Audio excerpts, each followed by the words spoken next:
Huh? Who would add something to incense that even has the potential of creating poison gas? Why does this even happen? The answer is easy. Money. I started out as an incense dipper and used to teach others how to do it, and I can tell you that DPG makes a big difference to your profit. All about that money whenever you're dealing with business. Why does this You're even dealing happen? With The answer is easy. Money. I started out as an incense dipper unless someone is. I can tell you that DPG makes a big. I mean, it's kind of messed up, but really the only reason someone has to make incense naturally is because they have a vested interest in that, which would be like their health or not wanting to put poison out into. So it's like it's something that's going to be completely based on someone's ethics. I mean, it's screwed up, but that's really what it is. And that's one of the reasons why ethics are so important. You know, especially the types that don't deter, that it doesn't depend on religion, the stuff that needs to be universal. Big difference to your profit margin. You see, DPG is a lot less expensive than fragrance oils. Most fragrance oils are very, very strong. Just a few drops of them can scent an entire bottle of shampoo. So incense dippers can add DPG to those expensive fragrance oils that are double or triple the amount of incense they can make while only raising their cost a tiny bit. So the profit margin goes way up. DPG does help incense dippers to make more money.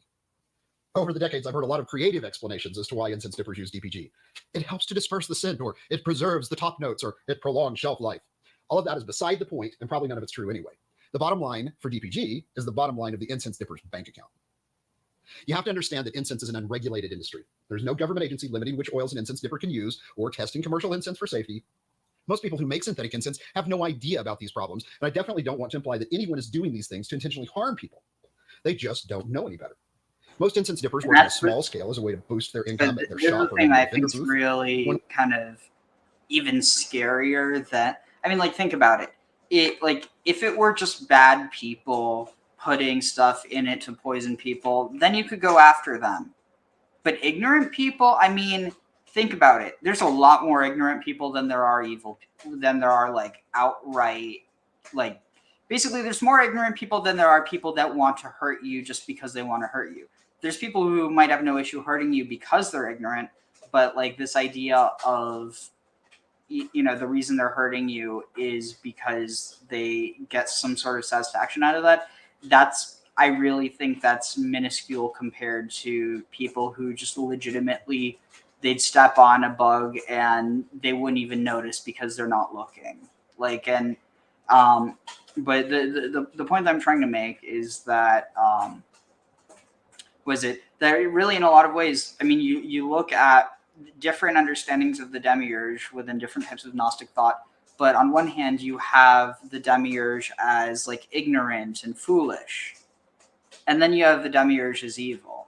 And I think it's interesting because it's almost like the way that you look at why the world is so messed up, why people die needlessly. Is it because of evil or is it because of ignorance? And it's one of those things where I think in a lot of cases it can be one, but in other cases it can be the other. And I don't know, you have any thoughts on this, Graham? I was going to say, yeah, this is a complicated subject, and a lot of it is you're dealing with the interplay between morality and economics. And again, I forget which one it was, either Upton Sinclair or Sinclair Lewis. I always conflate the two. Sat there and had the quote back in the day, it's hard to get a man to believe a truth that his paycheck depends on him not believing.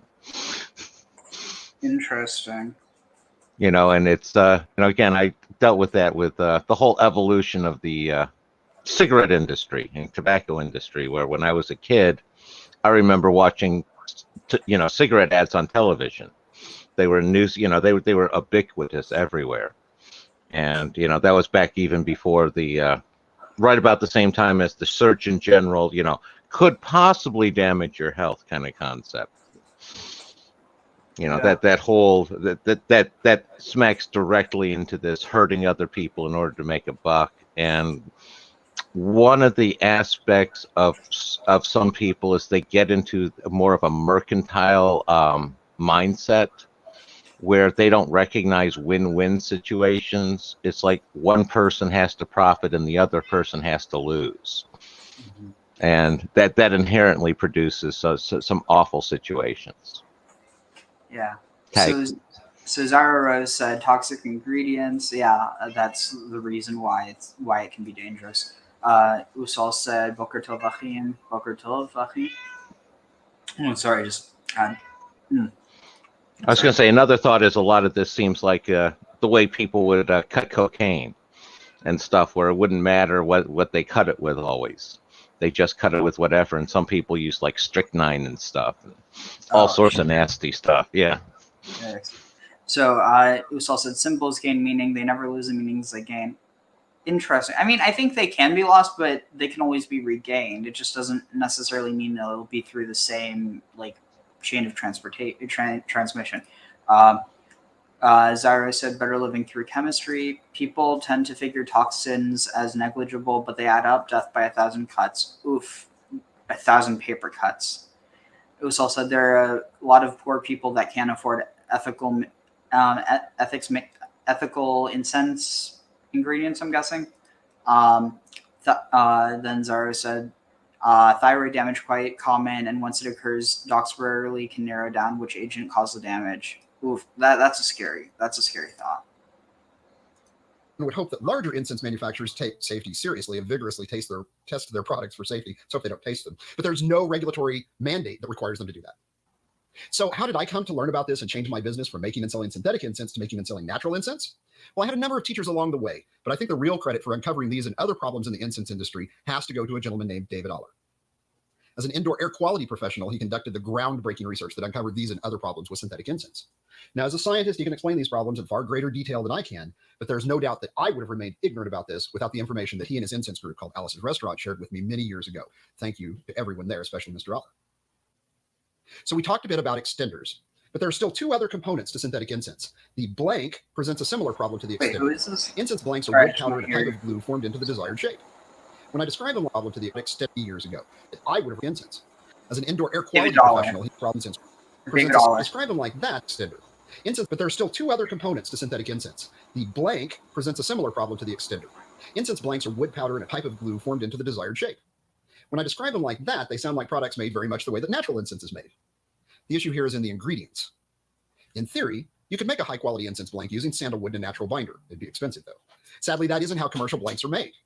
If you enjoy shooting off fireworks, then you might have thought at one time, gee, incense sticks and fireworks punks look a lot alike. Fireworks punks are used to light the fuses on fireworks. Now, there's a reason for that, and that's because they're made by the same companies. In fact, many times incense blanks imported into America are labeled as fireworks. When I sold materials for making dipped incense, the sticks I sold were often purchased directly from fireworks warehouses. That gives you a good idea of the care and quality that goes into blanks. Now, some blanks are even made with waste wood materials, such as from plywood factories. When David Aller tested such incense blanks, he found that they release significant amounts of formaldehyde when burned. That's a common result when burning wood that's been cut from plywood. The plywood is glued together in sheets, and the glue that's used in this process is definitely not intended to be burned for this very reason. But enterprising entrepreneurs have found this waste product, the sawdust left over from this manufacturing, and they've put it to use in some incense. Maybe the incense you're burning right this minute. The sad truth is you'll never know what's in the incense blanks that were used to make synthetic incense. There's just no way to tell by looking if the blanks used to make your incense were crafted by someone who cared, or if they were literally garbage that was glued together and sold to you. And finally, there's the oil itself. Most fragrance oils aren't designed to be burned. There are some exceptions to this, since there are oils made for use with candles, but candles use a couple of drops of oil for a large candle, while a single stick of dipped incense may contain hundreds of times as much oil, even though it's much thinner. It's the thickness of the wick of the candle. Have you ever smelled incense in a store and it smelled great, but when you got it home and lit it, it smelled like your house was on fire? That's probably because the fragrance oil was not designed to be burned. Now, there is some evidence that certain fragrance oils, like musk and banana from certain manufacturers, actually create more dangerous fumes than just these. These fragrance oils are generally very safe when they're used as intended, but most were never intended to be used for incense. Wow, that's quite a list of issues. Fragrance oils aren't meant to be used for incense. Blanks may contain dangerous ingredients, and extenders are unsafe to burn. All of that adds up to be a giant caution flag. If you've ever had a friend tell you that she's allergic to incense, there's a fair chance that she's actually reacting to the chemical chaos that is many brands of dipped incense. Some people have allergic reactions to any form of smoke or particulate matter in the air, but many people who think they're allergic to incense are having a healthy, normal reaction to these dangerous materials. Looking for a quick and easy way to pay for college? You gotta try Scholarship Owl. It's so much better than Googling for scholarships. Scholarship Owl is AI powered, so... The good news is there are companies out there producing high-quality natural incense. Japanese companies like Shoeido and Bayedo... Also, that's another point. So it's actually, I mean, it's not... At the end of the day, the reason why you would use lower quality materials is because you're trying to make a significant amount of money. So I don't think that's necessarily a good... not necessarily a good excuse. I mean, like, for instance, you could use local materials. At the end of the day, the people who end up using this stuff, it's because they buy it in bulk and they don't care about the quality, so they'd rather get a lot of stuff that might not be good than invest in less of a higher quality material. Hundreds of years. Here in the USA, incense. I was going to say, I was going to natural comment there, Ariel, that the point of that one is economic, where the problem is there aren't enough people out there willing to pay a premium for the high quality stuff. So they end up being more profitable because of consumer indifference, or I should say more consumer concern over price sensitivity. And the other one that I keep noticing here that parallels to is like a lot of the cannabis industry and the synthetic marijuana, where you had the the bases that they would spray the chemicals that you spray the various chemicals onto. And it just seems very similar to what he's talking about with the process for synthetic incense versus natural incense. I don't know if that jumped out to you at all. I mean, that's not really something that's affected the marijuana industry. It's more so like the black market, or even just the like legal market, because you have these like technically legal, chemicals that they're only legal because they haven't been made illegal yet. Well, it's become more subtle than that more recently, and that's like the THC 0 and things like that, where they're basically using legitimate cannabis byproducts, but they're not selling the actual marijuana itself. They're spraying it on a neutral substrate instead, like a marshmallow flowers and stuff like that. Oh, I see what you mean. Yeah. Oh, hey, Kara's here. If you want to join, I think the link's above, but I could repost it if you want. Hi, Kara. For over a decade. Other American companies like Mermaid Arts and Juniper Ridge sell outstanding natural incense. And yes, I offer limited runs of all natural incense for sale myself on my websites. Even some small shops and online stores have been producing their own house blends of natural incense to sell rather than adding to the incense dipping market. I'm grateful for that. I know that all of this information might make it sound like all synthetic incense is evil and dangerous. That's not the case. Some of it seems to be perfectly harmless and a great choice to cover up the smell of burnt fish or a litter box that needs to be changed. The problem is you can't know the quality of synthetic incense by looking at it or even burning it in many cases. Every time you buy dipped incense, you are rolling the dice. You are gambling. The odds are that the person you buy the incense from won't have any idea of what's in the oils, the blanks, etc. I also don't want to give the impression that everything natural is good and safe and everything synthetic is evil and dangerous. That isn't true. Some things in nature are very dangerous and some synthetic things are beneficial without any danger. But when it comes to incense, I will say that overall, natural incense is unbelievably superior to the synthetic stuff. It's unlikely that there'll ever be a natural incense version of Sex on the Beach or Strawberry Kiwi, but when it's time to choose incense for your meditation, your relaxation, or your spiritual journey, I hope that you'll look for natural incense. That's all we've got time for right now. I hope you'll go out and find some natural incense and give it a try. It's much more subtle than synthetic, so it might take your nose a while to adjust, but your incense journey will be much better for the effort. Thank you for watching Incense Magic. I've listed a number of website links for natural incense in this video's description, and I hope that you'll check out a few of them. Hopefully you've enjoyed this talk about synthetic incense, and I genuinely hope that you'll subscribe to my YouTube channel. Until next time, brightest blessings. So yeah, that was interesting. But back to Hebrew. That was a thought I had. Where does potpourri fit into the whole incense schema? Because similar, but different than incense. And it's definitely much safer than the synthetic stuff they're talking about. Having some issues hearing you. Graham? Oh, I was saying that I was wondering where potpourri, those dried flowers that, yeah? Are you hearing me now? Yeah. Are you hearing me? Okay. Yeah. No, I was wondering where potpourri fit into the incense spectrum, because the dried flowers that you're basically, you rehydrate a little bit in heat, and that gives off a sort of incense-like effect as well. Is it heated or set on fire? I thought it was just like the air that causes it to let the smell to waft. No, it's heated. You have like, it's like basically like mini slow cookers, where you're putting you're cooking the dried flowers in water and releasing the scents that way. Oh, Interesting. Yeah, I mean, I don't know. I mean, the big thing with incense is fire and smoke, but I mean, I'm sure it's connected through smell. I don't know enough. Oh, this one here. That's a little blurred. I wish it was smaller. Let me go back here. Okay, here's what you're talking about, moving from left to right. So this is Aleph. Aleph, the Hebrew alphabet ultimately derives from pictographic symbols from Egypt, okay? So this is a cow or a bull's head with the two horns, and then that's your original symbol for it, and then it turns and so on and so forth. There's an evolution to certain letters. So the idea is that we take Hebrew words and we convert them to pictures, and then it's like story language or picture language, okay? That is linguistically bunk, okay? See, the problem is you can, if you're creative enough, you can do this for certain words. Try it on a paragraph.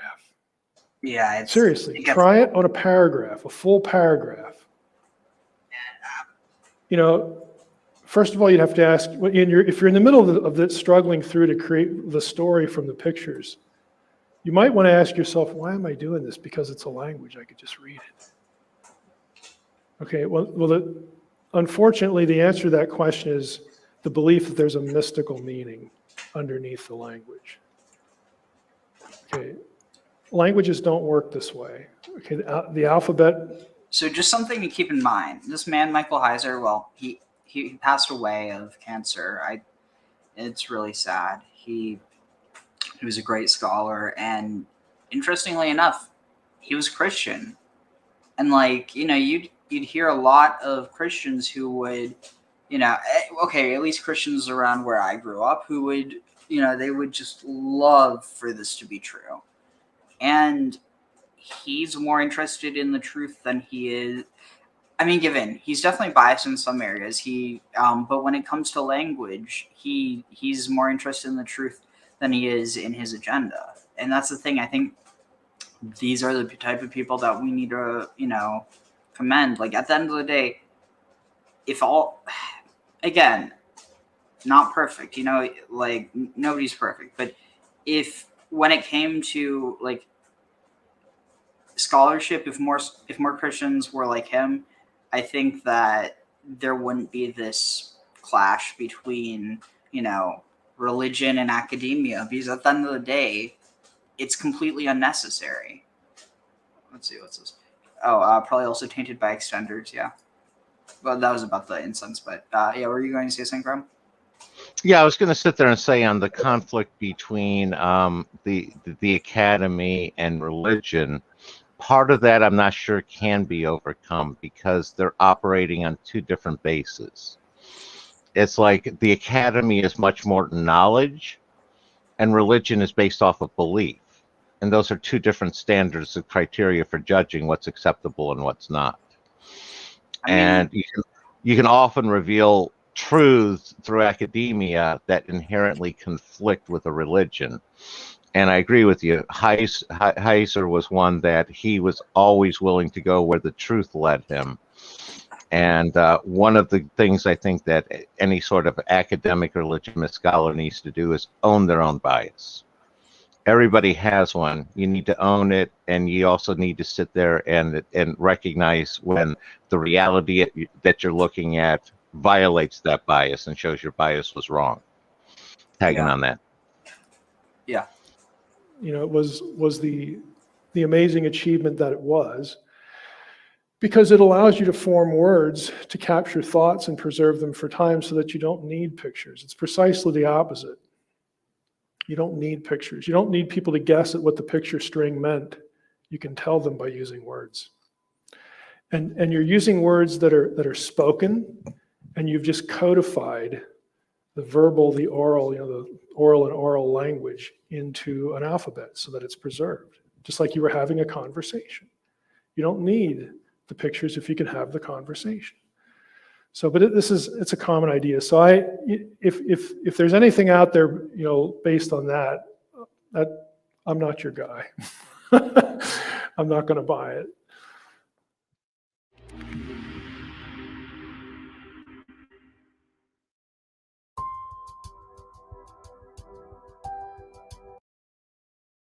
It's everything you wished for. Your site traffic is skyrocketing until... Here I have sebasoil chloride. I'll pour that in first. This is the other one, the hexamethylene. This guy's much more theologically inclined. Yeah, we're about to get into this. The ox pulls the cart, plow, train, and before the direction of reading becomes standardized, the direction of glyphs and letters switch every other line faces the other way. Boistrophodon, as the ox plows, turning when reaching the end of a row, or as the lawn mows. But yeah, so this is much more theological. But Diamine, which I'll pour on the top of this first layer. So, in the 1940s, the DuPont Chemical Corporation developed the first synthetic fiber to be used for clothing, and they decided to call it nylon. And you can probably also see some goo has been formed. There we go. Thread of nylon. Where did that name come from? Well, the corporate legend is that the labs at the time had one branch in New York and another in London. Nylon. And that's exactly how naming things works in the English language. Names are random. They're just arbitrary labels that are applied to objects. The word nylon doesn't tell us anything meaningful about what this substance actually is. But in the Hebrew language, each letter of the alphabet has its own meaning, and we can come up with the names for things by stacking together the right set of ideas. The major premise we have as Jews is that Hashem created the world by first creating the 22 letters of the Hebrew alphabet, and by combining letters together, he created the reality of everything that we know. The first letter is Aleph. Aleph, meet audience. Audience, meet Aleph. And Aleph always has a connection to God. That might be why it's the only letter in the alphabet that has no pronunciation. It's not a vowel. It's not a consonant. It's completely silent. And you can find that connection to God in the words that begin with Aleph. Aleph means the leader of an army. Ahav, that's a good one. That means love. Most of the names for God obviously are going to start with Aleph, right? Elohim, Adonai, as well as the name for our species, Adam. The second letter is Bet. That's where the Greeks got the word for alpha, Bet.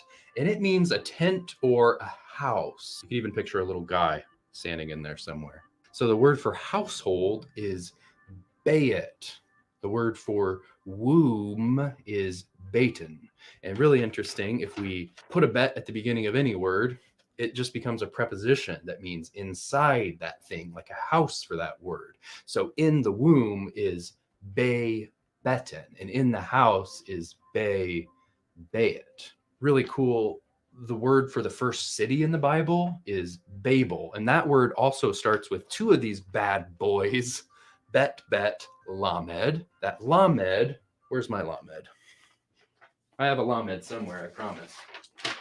Lamed, and it means royalty or something special. It's the tallest letter of the alphabet, rising a head and shoulders above all the rest. So it makes sense that the second letter of words like Elof and Elohim, which is the word for God that means majesty, would be a Lamed, because there's a sense of royalty in those things. So the word for Babel, or Babel, carries within the name itself the idea of what it is. It's a royal, not just a royal house, but a royal set of houses. Fun fact, that word that would just be royal house, one Lamed in one bet, is the word Lev, which means your heart. Special. This language sometimes, man. Actually, I'm going to need that bet back. If we have Aleph and Bet, we have the word Av, which means father, a connection to God in the home. You know, there actually is another language that works like Hebrew that tries to name things in a similar way, and it's the chemical language. The chemical name for nylon is C6H11NO brackets lowercase n. Nice name, huh? It's pretty bulky, but it's actually a pretty useful name because it tells us something about what the substance is and how we could recreate it. The chemical language, like Hebrew, tries to describe reality from the inside. That's why in Hebrew, by the way, what's the word for thing? Davar. What's the word for word? Davar. Why is it the exact same word in the Holy Tongue? Because when God spoke it, it became the thing.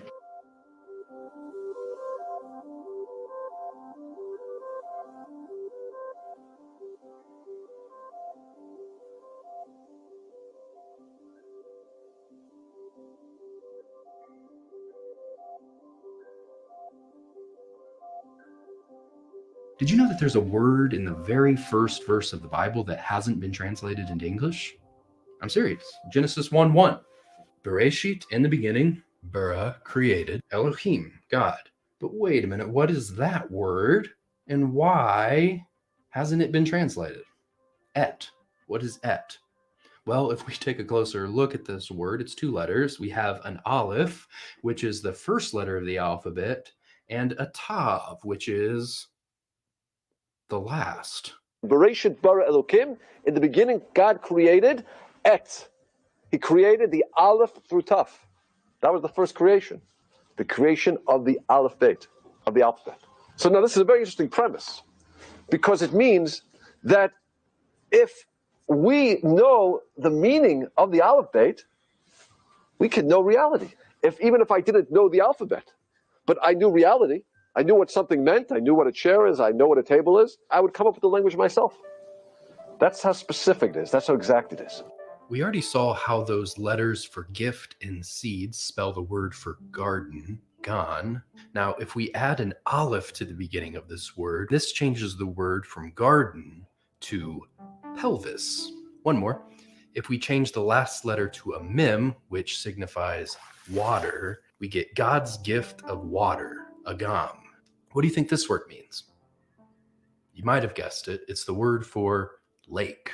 I won't say this is an exact rule for every Hebrew word, but it does exist at least as a poetic ideal of the language, that you should be able to look at the letters of a word and tell what it means. Here's a list of all 22 letters and the ideas that they represent. And the ideal is that with these 22 blocks, you should be able to create the right name for any concept. Now, there's a lot more to the story of the word et, because it doesn't just exist in Genesis 1:1. It actually appears over 11,000 times throughout the Bible, and it's never ever translated. But many Torah scholars say that the first time that it appears in the Bible, it means literally God created the alphabet. And this seems like a pretty compelling theory, given that the very next thing God proceeds to do is form reality by speaking the names of things. And then he gives our species a name, and then our first job is to name the other creatures. I had always wondered why the Bible seems to be so obsessed with names, and it may be because in the very first verse, we completely ignored the meaning of a word. Calvary is a lamb unto my feet and a lamb. Hey, Kara. Hey. So, yeah, I was just working on, well, some of them so far, but I wanted to kind of go through the, oh, wait, actually did have it pulled up here. So,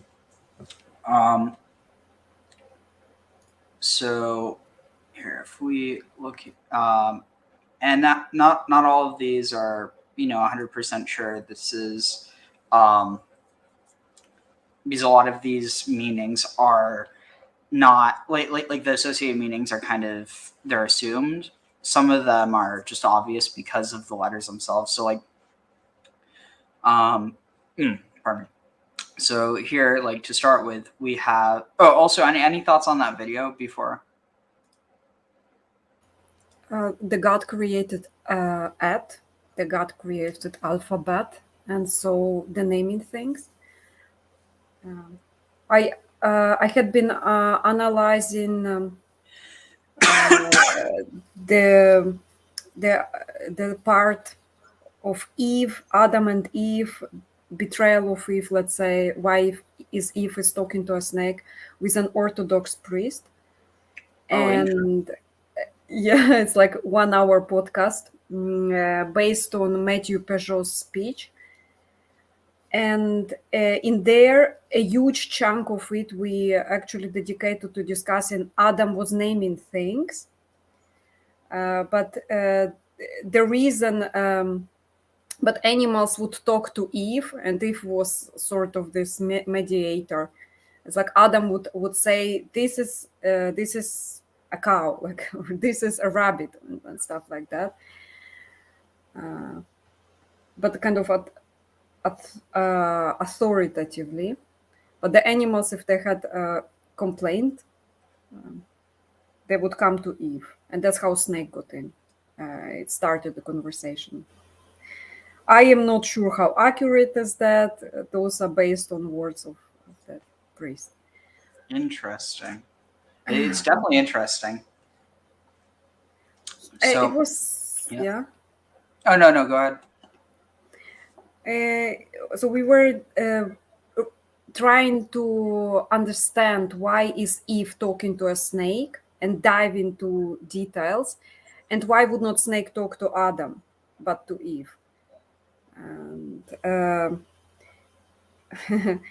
it's and the idea of naming things is important. Why is it important? And why Adam receives that role, not Eve? And how those roles are spread. And I understand that naming things is actually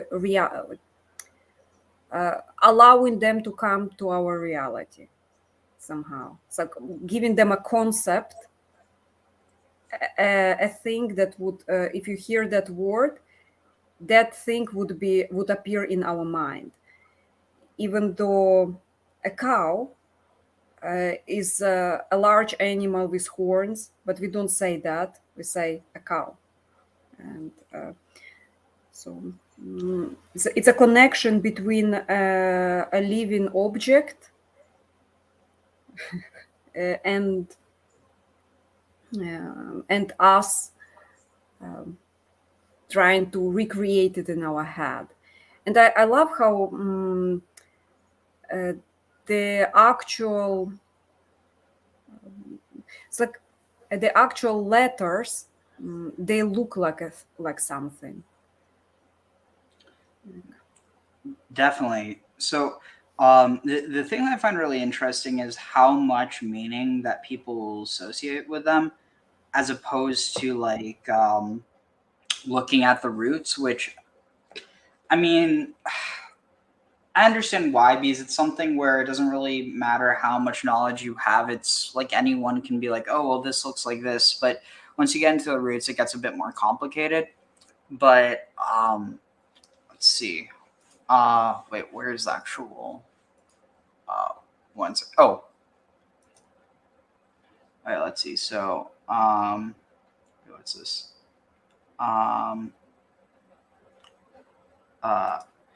Goddess / mother's womb as our original house and home. Spell out the alphabet, or AZ, alpha Z in Hebrew, the alpha omega. Head, tail, Ouroboros, a string of elements. That's what the Aleph Taf is supposed to represent. The meaning of the Taf is like it's a finishing mark or seal, almost like like a wax seal. It's stamped to mean that it's finished. But some people look at that as the end, but it's not the end. It's basically just means completion, which, I mean, I don't know. I feel like completion is more something like full circle as opposed to the end, if that makes any sense. So let's see. So to start with, Aleph. So here you can see that there's what is it? And keep in mind this. It says it's the first alphabet. Only in, and that might not even be technically true. I'm rusty on this, but what that would be, not the first language, but the first alphabet. And so that would be like a phonetic script that is like you can use it to represent words without having, like, there's not, like, you can represent the sounds, and the sounds are what make up the word, as opposed to like, I'm sorry, like, it's not my strong suit. But anyway, to start off with, here we have the Aleph, which, I mean, there's a few meanings that you can get from that, but I mean, the first one is bull, or the cow. But sorry, I think I had this pulled up here. Oh wait, I thought I did. Sorry. BDB online. So here, Aleph. No, I just need to find Aleph.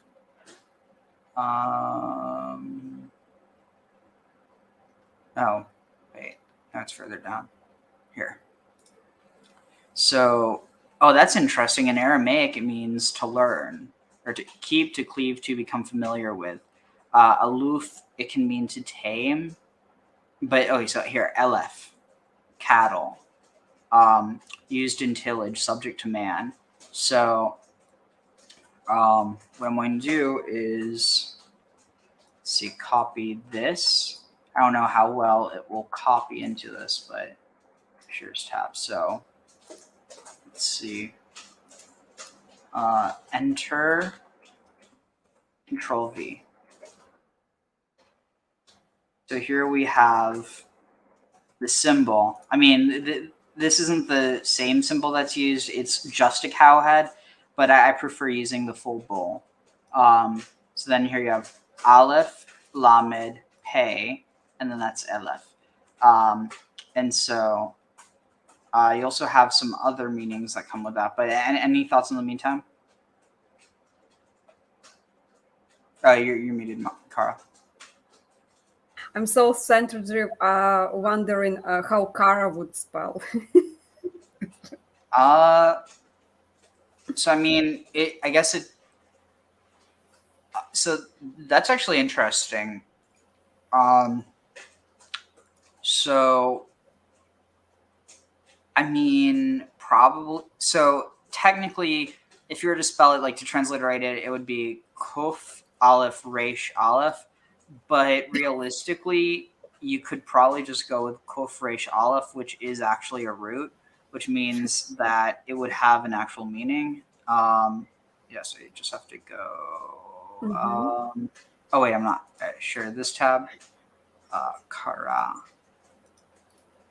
So Kara is to call, proclaim, or to read aloud. It's almost funny. It's like within your name, you know, line by lines. What do? You read the lines aloud. Yeah.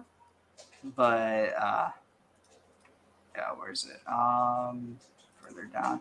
This is like one of the most common verbs in the, yeah. So here we have Koreh, Kari, called, summoned, Kriya, proclamation, Mikra, convocation, convoking, or reading. Then Kara can be encounter or befall. That looks like it's from Aramaic. Oh no, this is Arabic Kara'a.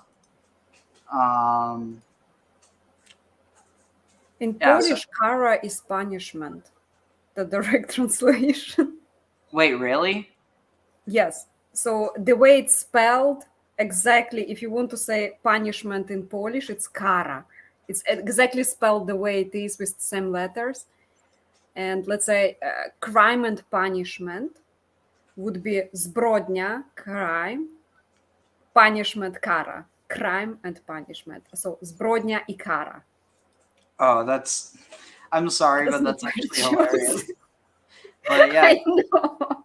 But here, look, an encounter that befalls you. I mean, that could be viewed as a punishment. But Yeah. but yeah, so back to Aleph. So the thing that's interesting about Aleph is that it actually has multiple meanings. So if we go further, we can see it also means 1,000. And it's interesting because the Aleph numerically represents 1, but it means 1,000. Yeah. So it's almost like it has the same idea of beginning and end, or little or few and many. Then you also have let's see, what is this? Aloof, which means chief, or I don't know what a chiliarch is, but elopne. Interesting. Oh wow. Okay, Graham. Do you know why this word is so? Holy crap! So there's. Let me see if I can actually find something on this, because have you ever heard that Elohim can refer to human rulers?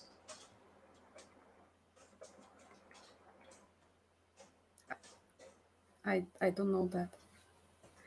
What about you, Graham? I think Graham's microphone is broken. Oh. I dropped off for a second. No, I was going to sit there and say everything you're saying is interesting.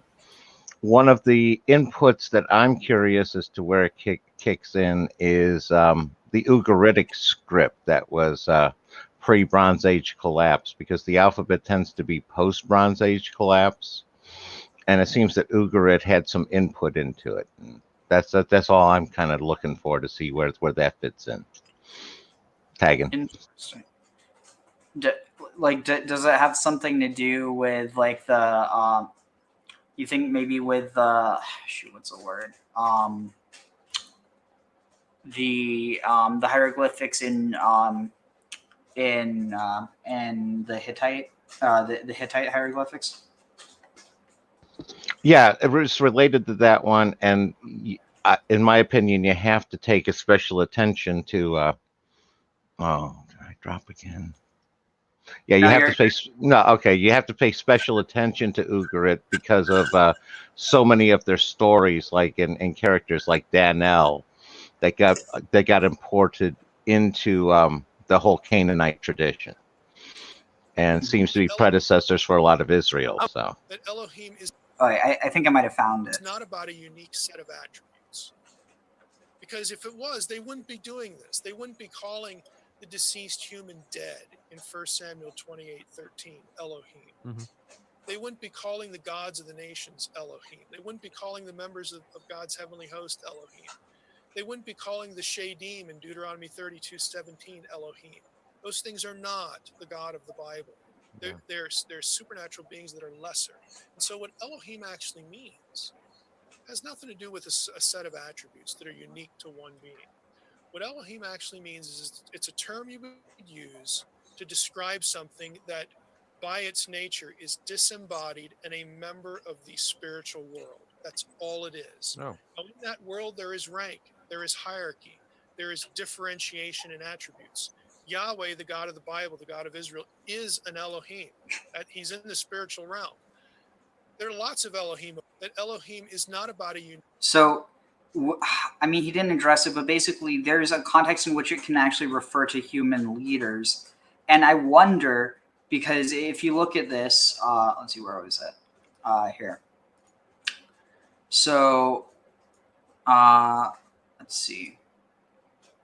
Can I type this in? Okay, so yeah, here you see it. So what's highlighted right now, Alufehem, or Alufehem, it means their wait, I'm trying to think. Yeah, it means their leader, or no, their chiefs. So now if it's just chiefs, that would be Alufim. Now Alufim is literally just wait. Alamid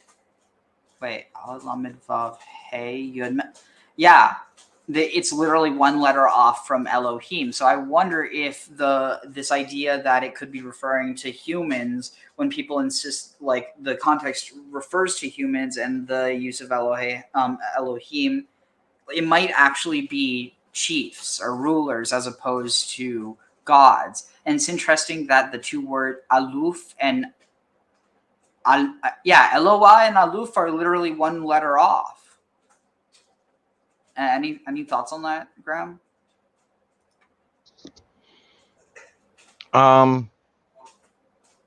Definitely could work in there. I keep going with Elohim, with Genesis, with the that plural, we created man in our image sort of thing, and the idea of chiefs fitting in there also kind of works together in a lot of ways.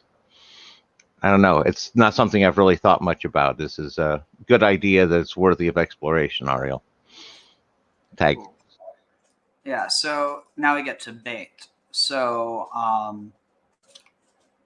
we have that list. Shoot, where is it? Oh, right here.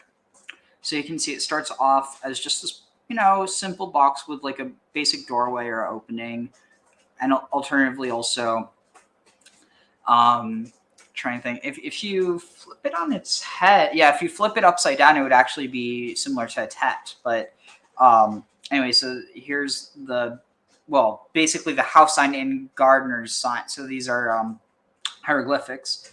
But in what's interesting is that in like in Egyptian, it made a purr and a ha sound, whereas here it makes a buh. But so you can see the similarity between this and this. It's just flipped around, and then this. I mean, you could say it's flipped around, and you'd never know. But so then here we have bait, and so it's bait house, and it ends up later in Aramaic looking like this. And I personally think this conveys the idea of a house more, because this doesn't look like a house, but this does. But so here, oh wait, I meant to. Where is it? Oh wait, yeah, sorry. Bite. And the interesting thing is that it's like you have cognates in Hebrew, so like bit or bite is house. It's just the same. So okay, this is interesting. So apparently bira, or like what would the roots for this be? So bait, so this would be bayir, or bayar means a castle or a palace, whereas a bayit is a house. And it's like, it's interesting how B, like bet yud, seems to have this idea of like almost like a, what's the word, like, a place in which someone lives, and then from then you have different types. Let's see. Sons of God, Elohim as Anunnaki or Olympian Council, League of Leaders. Let's see. All right, so here, copy this. Next.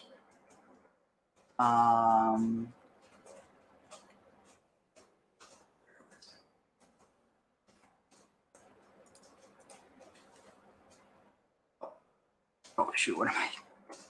Accidentally pressed the wrong button. Backspace, enter. Okay, there. Enter. So I had some interesting time with this. So with a gimel, where was it? Here. So with a gimel, here they're saying it's from Gahar, bend. And I mean, it's one of those things where on a certain level, when you're trying to reconstruct it, I think there's really no way to be certain, except for when you have like words like, elef, where it's a cow's head, and elef is, cattle, beit, house, delet, door. Like these all mean exactly how they sound. Then you have something like, let's see, how does it render Zion here? It renders it as Zea, but it's more likely that it's Zayin. I mean, Zayin literally means phallus, and so there is a there's a symbol for that. Like, I'm not even joking. This isn't like an emoji or anything. Where is it? Oh, wow. Wait, did it? Oh, okay, that's funny. Apparently Google doesn't like that symbol. I mean, I guess I shouldn't be surprised, but... It's a bad emoji. It's not. It's like... I mean, it's not like it's literally a picture of it. It's just a little sketch. I mean... Forbidden knowledge, Ariel. Yeah. That's you can't accidentally spell the forbidden name of God using a Zion pictograph. But oh yeah. So anyway, back to the Gimel. So I was looking into this, and I think that basically some people explain that the Gimel is like a slingshot, or but if that's the case, what's the word for slingshot? Well, so I looked that up, and I mean, that was kind of interesting, but here, shows how instead. Sling. Now, okay, what is it here? Beyado. Okay, so no, here he took the stick in his hand. I think it's used in...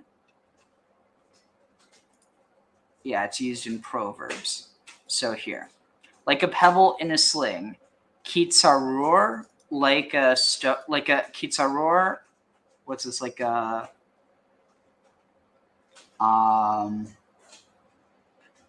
tied up kitzaror, Evan, like a bound stone bit margema, in a margema or a sling. Now what's interesting is that this word has a usage in modern Hebrew, and that it see if I can find it.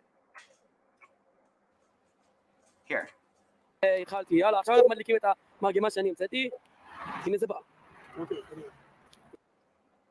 So, can anyone take a guess at what a margama is in modern Hebrew? No, I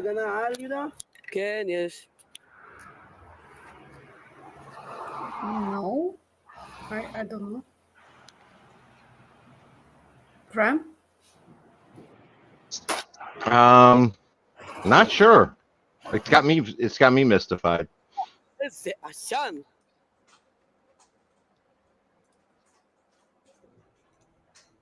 On day 8 of Operation Protective Edge, the Israeli military has committed perhaps its most horrific...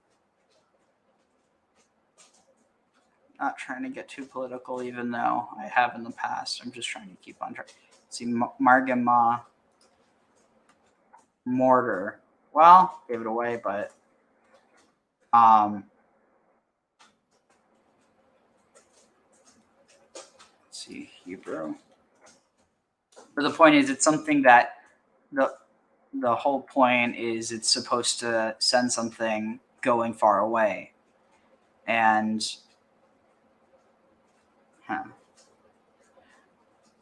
give me one moment. Maybe I can find something that connects to this. Well, anesthesiologists, need a moment. Surgeons, emergency medicine physicians. To tonight's lecture. Tonight's lecture is the Hebrew language, the DNA of creation. And I'd like to thank Torah Anytime. Recreation. Like, for once again taping this lecture and allowing it to be do it like it was seen cosmically created.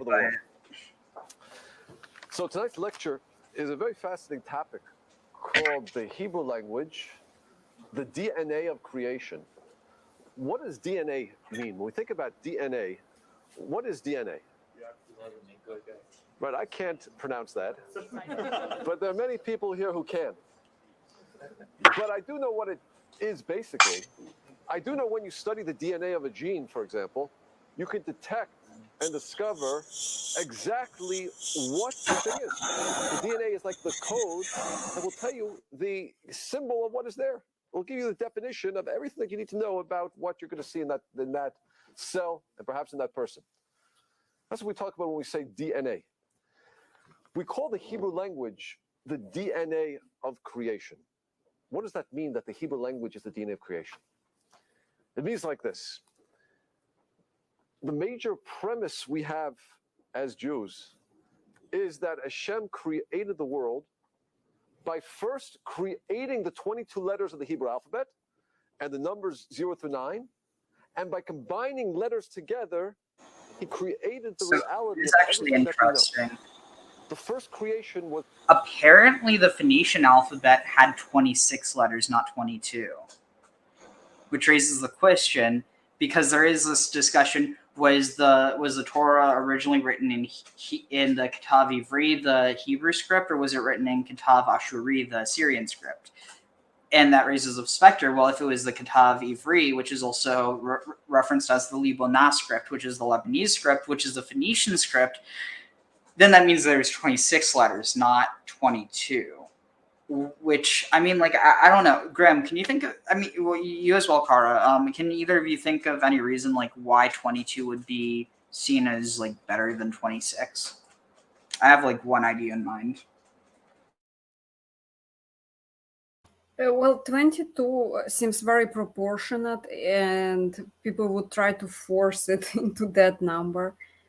Sometimes, like, we all tend to, like, I myself, when I even edit the videos, I'm trying to end on 22, 11, 44, because 2 and 6 seem unbalanced. And we tend to lean towards perfection. That's my suspicion.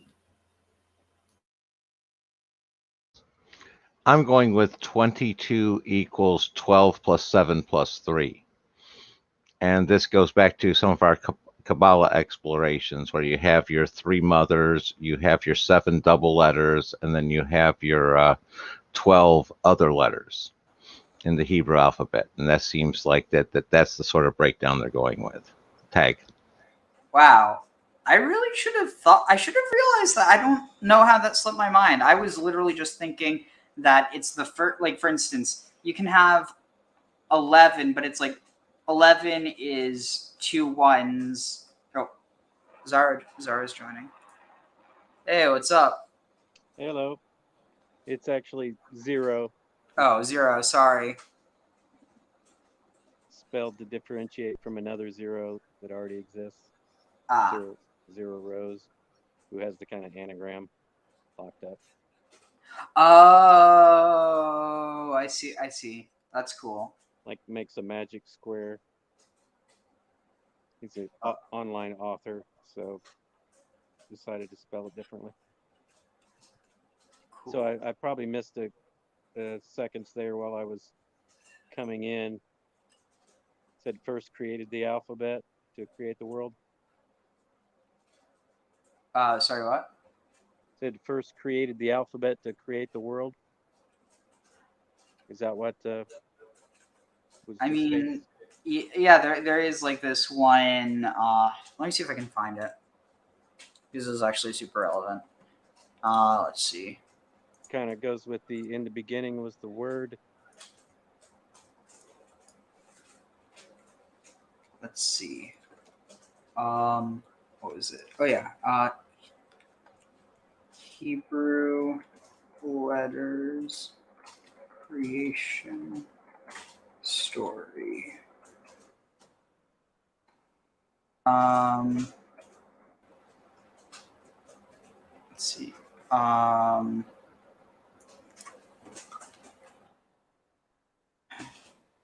Kabbalah, how the letters were created. Oh wait,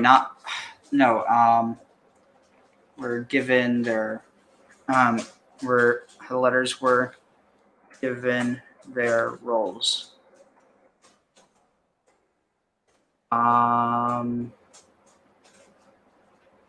Shoot, if I could remember what the text was.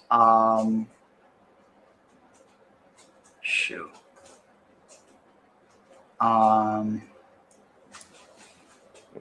God's discussion with the Hebrew letters. This is getting progressively more ridiculous, but I swear this is actually something that's written about. Graham, do you remember what I'm talking about? Maybe you could explain while I try to look for it. No, I'm not quite sure exactly what you're trying to get at, Ariel. Okay, let's see. I was just referring to what the guy in the video was saying when I first logged in and gave me a screen, so I figured I missed something. Okay, here, I think I might have been able to find it. I just need to see if this works. Okay, the Aleph Bet. Okay, here. Let's see.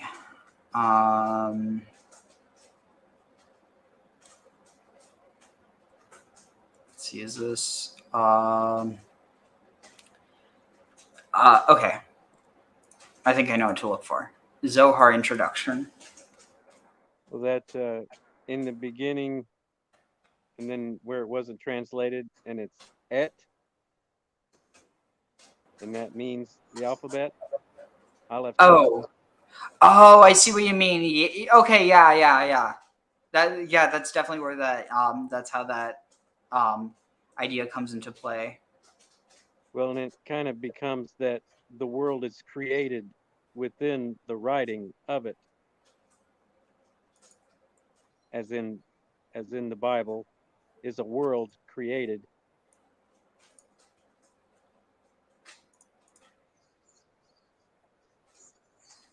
And the bet thing, I had seen someone talk about the reason for the shape of the bet is not that it's a standing house, but that it is the floor plan of houses at the time. So it's like the foundation, and you have the opening for the door, like an overview of the blueprint.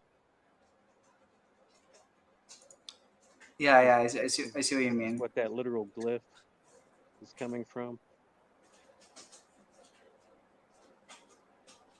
Yeah, sorry, I'm just trying to also. Wait, is this the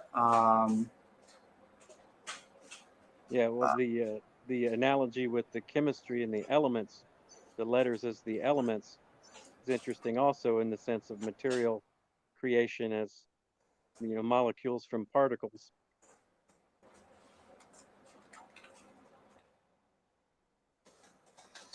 introduction? Sorry, I'm just kind of split brained right now, trying to focus on two things. Okay, is this it?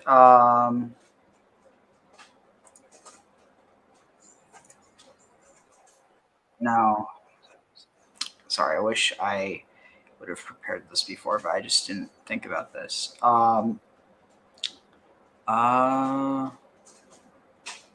Introduction to the Zohar. Honestly, this might be good.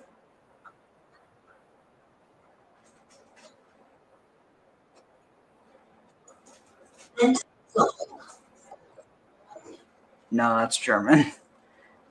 Honestly, this might be good. Let me just see.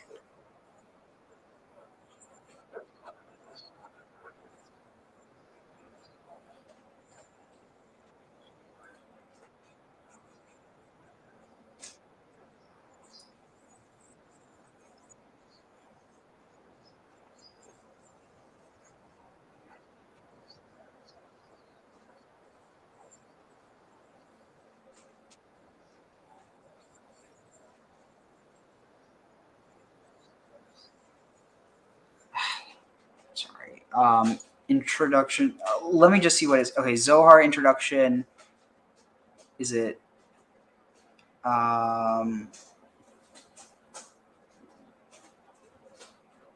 Okay, wait here. I think I found it. Okay, so it's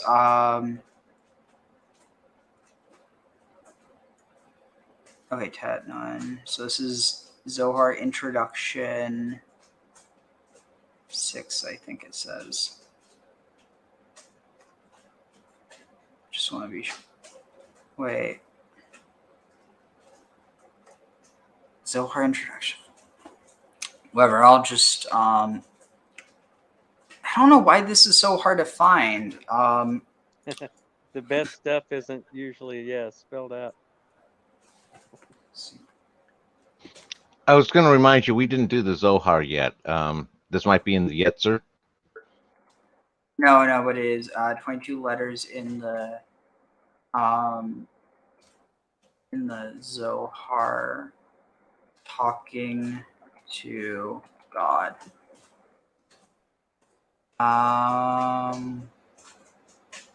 Okay, wait, is this? Because I'm remembering what we had talked about before, where God talked about the different aspects of the letters, and where he assigned them, and how and why he rejected each of them in turn as the primary letter. Is that where you're going with this, Ariel? Yeah.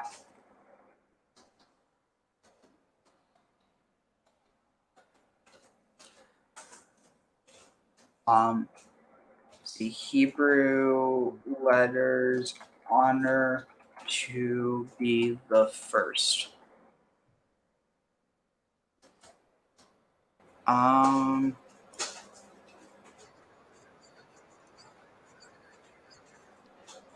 had the thought earlier as well. That Kara was talking about the serpent speaking to Eve, and the letters as elements in the chemistry, which would be like a periodic table of elements, but the alphabet as a string, as a linear succession. And the way I referred to, seems to me that the ox is kind of first because it pulls the other letters along behind it, leads the train. So therefore is the leading figure. Graham, yeah. Oh, I was just going to say that me and Graham have talked about this. Like the idea that it's basically like a progression from, but you can really see it with the like the one how they're associated with the body parts. You know what I'm talking about, Graham? Yeah, no, I was going to say, the whole progression when you're starting from Aleph, and that's why I was going with the 22 being 3 plus 7 plus 12, where you went from the 1 and then you added the two others in order to create the basic 3, the 3 mothers, and then you kept going from there. Now, is that the sequencing you're talking about, Ariel? Yeah. So was the creation of the Hebrew alphabet. I might be able to each letter think better has a ones, but I spiritual just energy, take another down. and that energy combined produced reality. And you might not be aware of this, but we say this in our prayers all the time. Baruch she'amar v'ha'olam. Blessed be the one who said, and the world came into existence. He said, he spoke. What does it mean that Hashem spoke? He spoke by combining the letters of the Aleph Beit together. It was much more of like a monadic idea, but it gets kind of stuffed into Yahweh. What do we say? Shakol nihye Bidvaro. that everything came out through his devar, his word. It's not just poetry. Okay, that's actually interesting. So that's the prayer you say, like there's certain prayers over certain foods, but if you don't know specifically, it's Shakol Yihye Bidvaro. Shakol basically that all Yihye has become or is Bidvaro in his word. And what's interesting is, like, if you trace back this idea of the word of God, or this idea of the name of God, originally it refers to this idea of a hieroskamos, and that their word or their name is their spouse. And so it's interesting because the idea that, at the beginning was the word and the word was one, like this idea that the word was with God, or no, the word was with God. I mean, like at the end of the day, the idea of the logos is second. Like, well, no. So there's this idea that even in Christianity, that Jesus receives, or actually, it might be a specific type. I might be off, but basically, this idea that Jesus receives the logos, or rather, that the Son receives the logos through the Holy Spirit. In other words, that like there's this idea that Jesus is the logos or the word, but not necessarily that Jesus was what was present at creation, but it's the word that was. And so the idea is that this word like incarnates and becomes Jesus, but it's almost like the spirit or the soul is in some ways is almost like connected to the Holy Spirit in that way. Given I'm viewing it from a very different perspective, but I was going to say, I think the argument could be made the Holy Spirit penetrates everything. So regardless of what you're doing, is coming through the Holy Spirit. Yeah. Hashem actually created letters and spoke those letters together and created reality. That's what we have. And we see a hint of this actually in the Torah. The first line of the Torah opens up and it says, Bereshit bara Elokim et hashamayim v'et haaretz. In the beginning, God created et. The Zohar says that et is aleph taf, which means the first creation. Bereshit bara Elokim. In the beginning, God created et. He created the aleph through taf. That was the first creation. The creation of the aleph bet. And one would ostensibly be male and one female. Because it means that if we know what do you mean of the aleph bet, so he created them male and female. If it's et as the beginning and the end of the alphabet, the head and the tail of a serpent, ostensibly, it seemed the alchemy involved. I'm also linking it with, the sort of hermaphroditic Sumerian god, and I guess there is in Greek as well.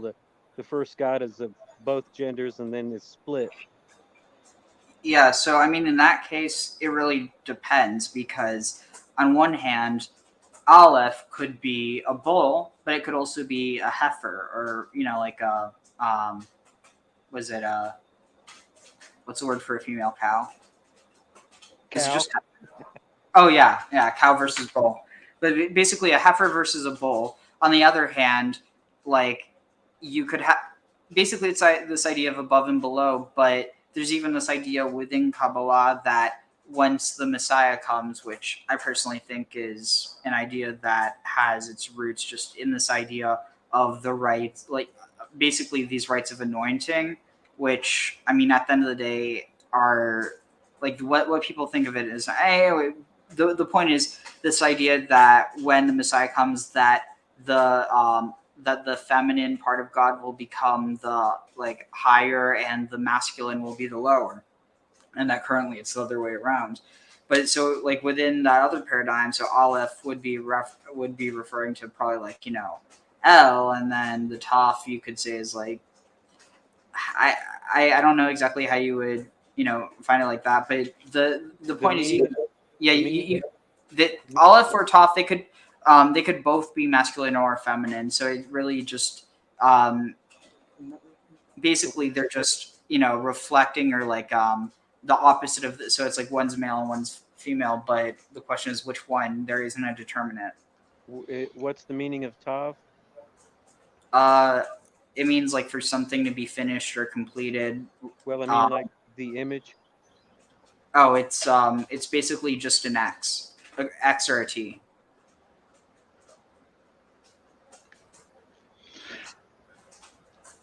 So that's not the one that's the hook? No. No, I was going to say, I was going to just bring back up the, during our explorations before Ariel, you had the Aleph, Mem, Shin. And those were the three mothers. And that fits into that Aleph as the gender neutral, giving birth to Mem, which is the female, and then Shin, which is the male, the fire, the water and the fire, with fire being male and water being female. Or alternatively, are they all feminine and capable of expressing themselves in multiple ways? Like, why are they referred to as the three mothers? Because it's from the three of them that they give birth to everything else. You basically started as the gender neutral. You added the male and the female, and then you're still at a gender neutral state with that trinity. And out of those, they produced next, I believe, if I remember right, it was the 7 double letters, and then they went on to the 12. So what's interesting about that, though, is that you have this idea that what is it? So Mem is the mother, and then Shin would be the father, but Shin is the last one, and Aleph is the like basically the bigendered, or the basically the beyond gender, really, in a lot of ways. And so it's almost like implicit by being in the middle is the Mem. And I mean, on top of that, you have this idea that that the Shekhinah is never directly referenced in the Bible. I mean, indirectly in multiple ways, but there's this idea that the Aleph Taf is basically the hidden presence of the Shekhinah, and that because every time someone is doing anything, it's only through et, because that shows where the action is being directed to. Well, also biologically, it's said that we start out feminine as a fetus, and then the hormones transform the ovaries into testes, the clitoris into the penis, and so the male is an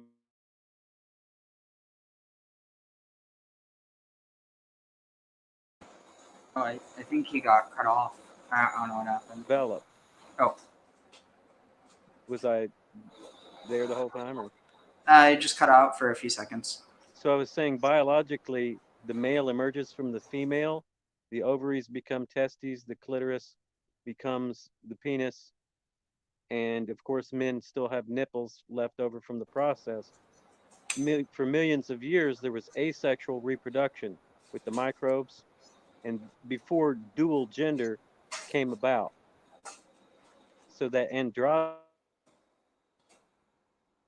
It happened again. But when he said men with nipples, did you think what I thought of, Graham? You mean Miguel and Aeon Bites? Yeah. Yeah. the ace product in microbes for millions of years before the dual genders evolved. Sorry, what was that? You cut out again. And so for millions of years, the asexual reproduction was like mitosis, meiosis, that the cell just reproduced itself by cloning. And then later, you get the differentiation of a male, and you could say that really the feminine is primary, and the male is an adaptation to create more biodiversity. It's personally why I think it makes more sense for the Genesis narrative to have Adam being taken from Eve's side. But I mean, technically, I think that it's actually, they were created as a bigendered entity. That's why they're referred to as they. And then they have basically, and this is how I would pose it. Say you have one piece of dough. How many pieces of dough do you have? Well, again, you have one piece of dough. Yeah. Okay, but say you split that piece of dough into two. Which piece was the original? No, you're making a good point. That's one of the things that I recognized, as a kid, was you can't really say, a lot of bacteria, you almost technically have to say they're billions of years old because they've just been splitting off ever since. Tag. Interesting. Yeah, I mean, that's kind of the point. Like, at the end of the day, there's this idea that it goes back, but at the same time, if there's a cell that was only just created, it's like, it's both ancient and new. Like, and there's something, it also gives this idea of, Aleph and Toph. It's, the beginning and the end. And so how can you have, what was it?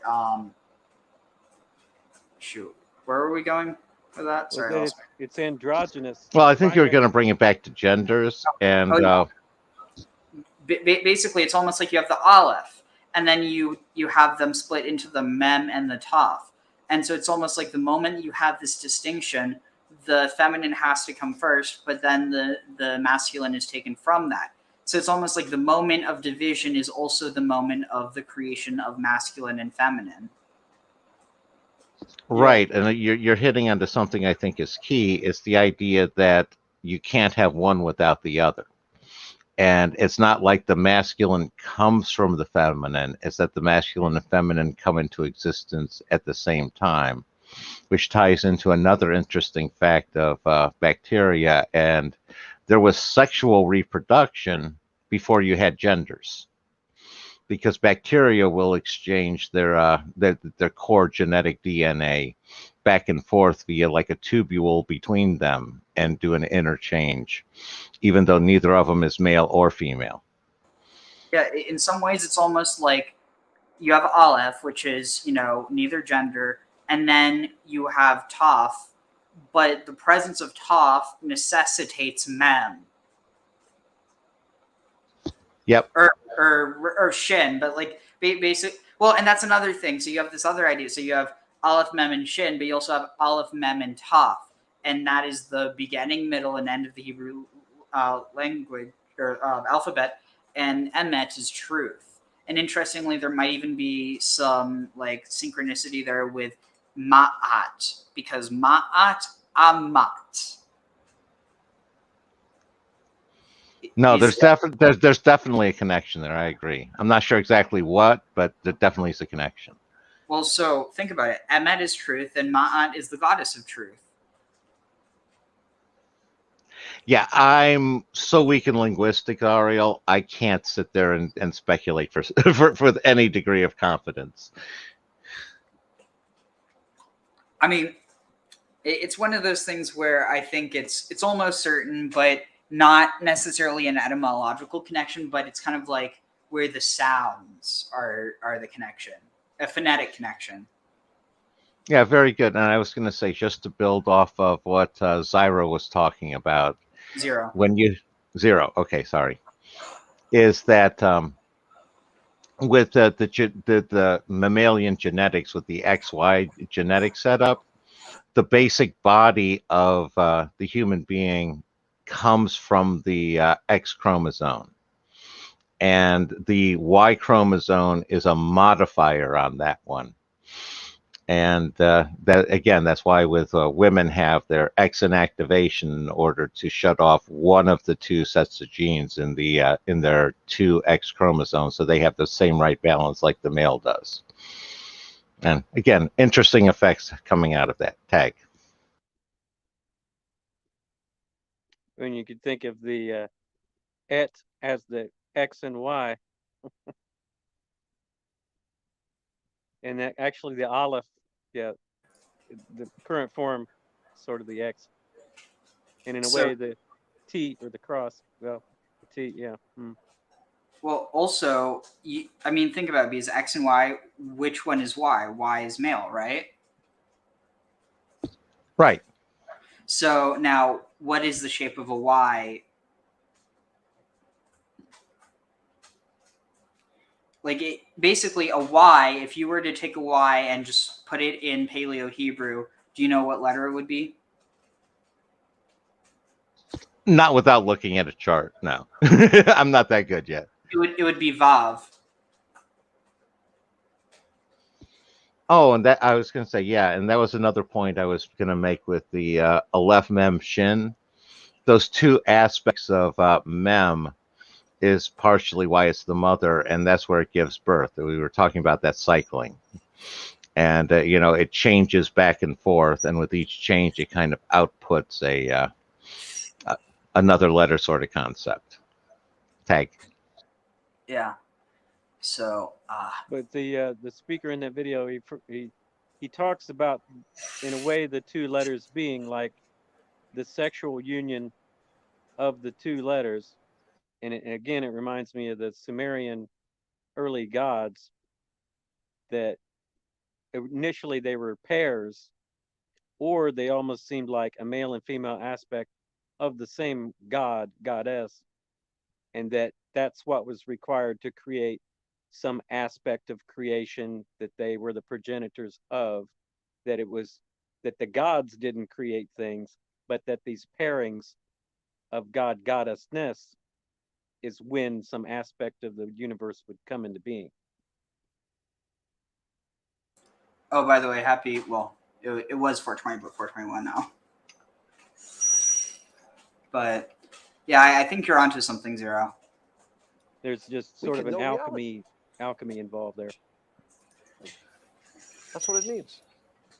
Or, truth of the matter is, even if I didn't know the alphabet, but I knew reality, I knew what something meant, I knew what a chair is, I know what a table is, and I know the particular letters and what they mean, I would come up with the language myself. That's how specific it is. That's how exact it is. But let me ask you a question. There happens to be one language out there that's very similar, but not exactly the same to Hebrew, to Lashon HaKodesh, the Holy Tongue. What's that language? What did you say? Phoenician. Aramaic. Okay, Aramaic it's a sister language. It's very much like Hebrew. Greek is a language that does have a root system. Latin also has a very defined root system, but still we haven't hit it. Arabic is no. No, Yiddish definitely. Oh my God, I'm sorry. English for sure not. Where did these people get in? I mean, to be fair, not a whole lot of people know about the Phoenicians, so it's sad, but it's true. Armenian, no. Chinese uses symbols, and Hebrew does use symbols. But I mean, it's going to be something a little bit counterintuitive. Canaanite. Egyptian hieroglyphics is symbolic, but there is a language. It's a little bit of a trick question. Ariel, don't forget about the Pulaskians. Rush. No, I mean, I'm sorry, I hit you at a bad time. but yeah, we were the same people. I mean, like, honestly, like Lebanon, Syria, Israel, Jordan, these were all the same people, and it was a division that came about later. Should know. The language is the chemical language. What? The chemical language, for example. It's Phoenician. How are you going to? It's Phoenician. He's going I think he's going an entirely different route here, Ariel. I think he's going with the physical chemistry. Ah. Yeah, If I so were to write this formula right here, what does that mean? Water. But it means more than just water, doesn't it? What does it tell me about the property of water?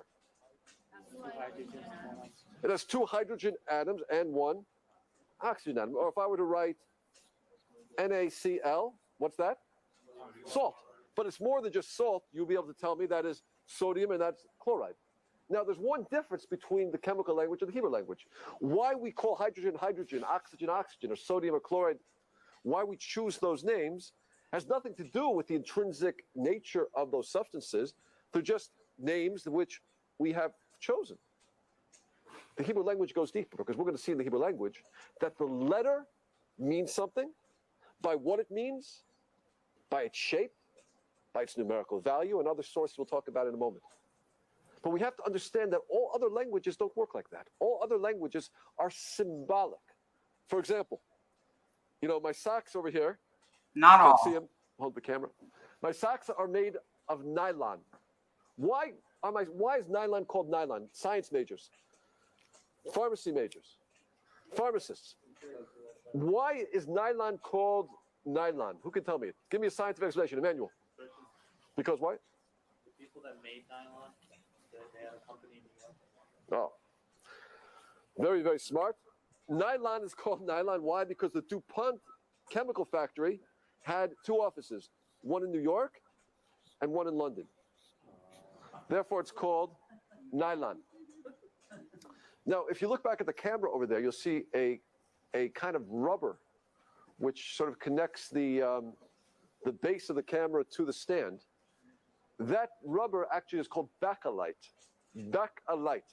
Who can tell me why it's called bakelite? Science majors? Why is it called bakelite? What's that? Oh, no, it was actually baked first. About 50 years ago, they would Named after the creator. That's good. That's a nice suggestion. Any other suggestions? Why it's called bakelite? This is the word, guys. Science people. Bakelite. Why? Bakelite. What do you hear about that? What are you hearing that? Behind the light. Okay, close. Dr. Bakelite happened to invent it. He used his name. So there's no reason why it's called bakelite, except he chose to call it by his own name, or we chose to use his name. But again, there's no intrinsic meaning to the name and what it is. Now, what we're going to see in the Hebrew language is that the Hebrew language, every letter is going to mean something. Every letter is like an atom. And when you combine it with the other letters, you have a description of reality. That's the premise for tonight's talk. Okay. Now, to get there, we have to have a few fundamentals. Number one, how do we know what a letter means? How do we know what a letter means? So we basically have 5 sources. Source number 1 is the actual meaning of the letter. Aleph means an aluf, a champion, something elevated. Beit, bait, is a house. Gimel, gamal, camel. Dalet, dalet, door, etc. What the letter looks like is important, because the shape of every letter is actually composed of other letters. We're going to look at an aleph in a moment. You're going to notice it's composed of 2 yuds and above. Every letter is composed of other letters, so shape is very important, and not just the letters that compose it, but what it looks like is important. Another tool that we have is the numerical value of a number. We know that every letter not only has a meaning, every letter has a numerical value. Aleph is 1, Beit is 2, Gimel is 3, Dalet 4, etc. Chaf is 20, Lamed is 30, goes up to 400. So numerical values are going to mean something. We also have a famous statement in the Gemara Shabbos where Rabbi Akiva explains letters to us. It's a very important source. And finally, a very, very interesting source the Gemara in Bava Kama tells us is, listen carefully, the first time a letter appears in the Torah, where that letter begins the root of a word, that word will teach me the meaning of the letter. I'll say that again. The first time a letter appears in the Torah, where that letter begins the root of a word, that word will teach me the meaning of that letter. Okay, first time the beit begins at the root of a word in the Torah, who can tell me? No, Bereshit, but there means in. It's a preposition. It's separate from the root of the word. Bereshit bara. Bara means create. And as we know, beit means a house. Something you build, something you create. There's going to be consistency like that, as we're going to see. Okay? So these are our sources that we have. The actual meaning of a letter. Every letter means something. Shape of a letter. Numerical value of a letter. Description that Rabbi Akiva gives us. And finally, when the letter begins for the first time, the root of a word of the Torah, that word teaches me the meaning of the letter. That's how it works. Okay? So let's begin and see if we can analyze a few different words and see what we come up with. I'd like to start with the word that we have, something that's relevant to our lives.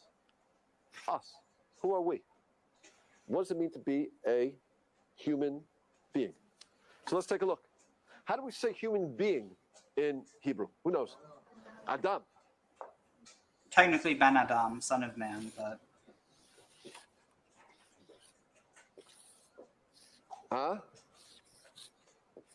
Adam. Now, I'm going to say something very interesting. By these 3 letters, I can tell you the most important things you need to know about who you are. Just like I can analyze H2O, and I can tell you the exact properties of water. How many hydrogen atoms, how many oxygen atoms there are. I can do the same thing with Adam. Let's take a look.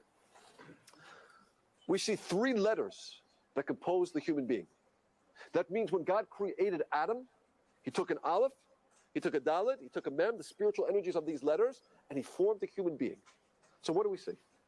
First of all, we see an aleph. What's interesting about an aleph? Well, let's take a look at an aleph for a moment. An aleph happens to be numerically what? What is aleph numerically? 1. Good. If I take a look at an aleph, I notice that it's actually made of 3 letters, 2 letters. I have a yud, 2 yuds, and a vav. Help me along. What's the numerical value of yud?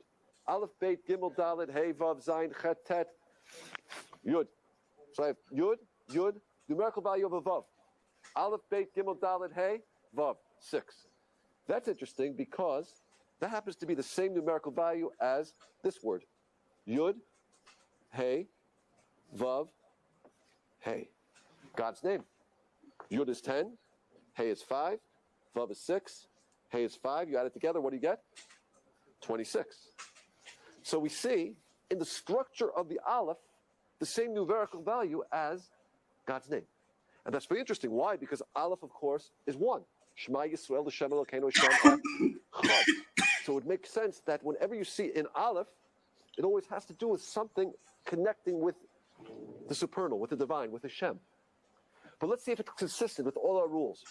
What is the first time in aleph begins a root of a word in the Torah?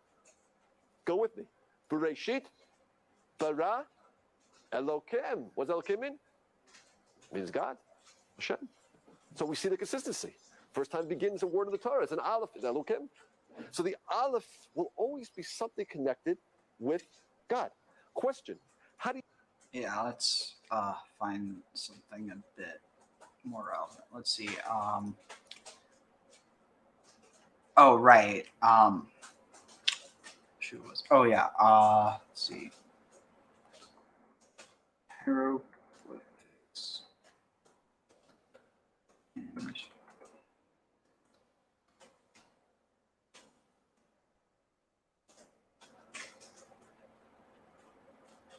Let's see.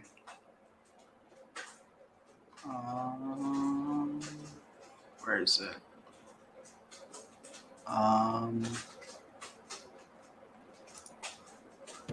Got a technical background? Looking to go... Oh, never mind. This is the same thing that was being addressed before. Let's see.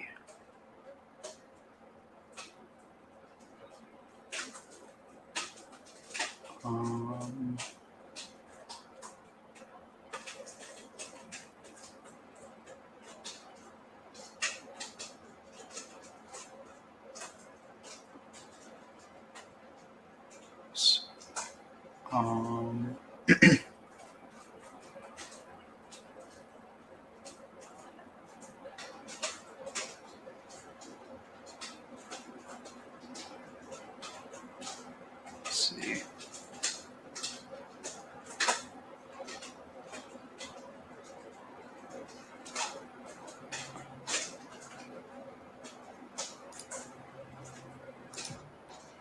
So the language itself is very different, but the symbols that are used are very similar. So that symbol is the symbol for a scribe.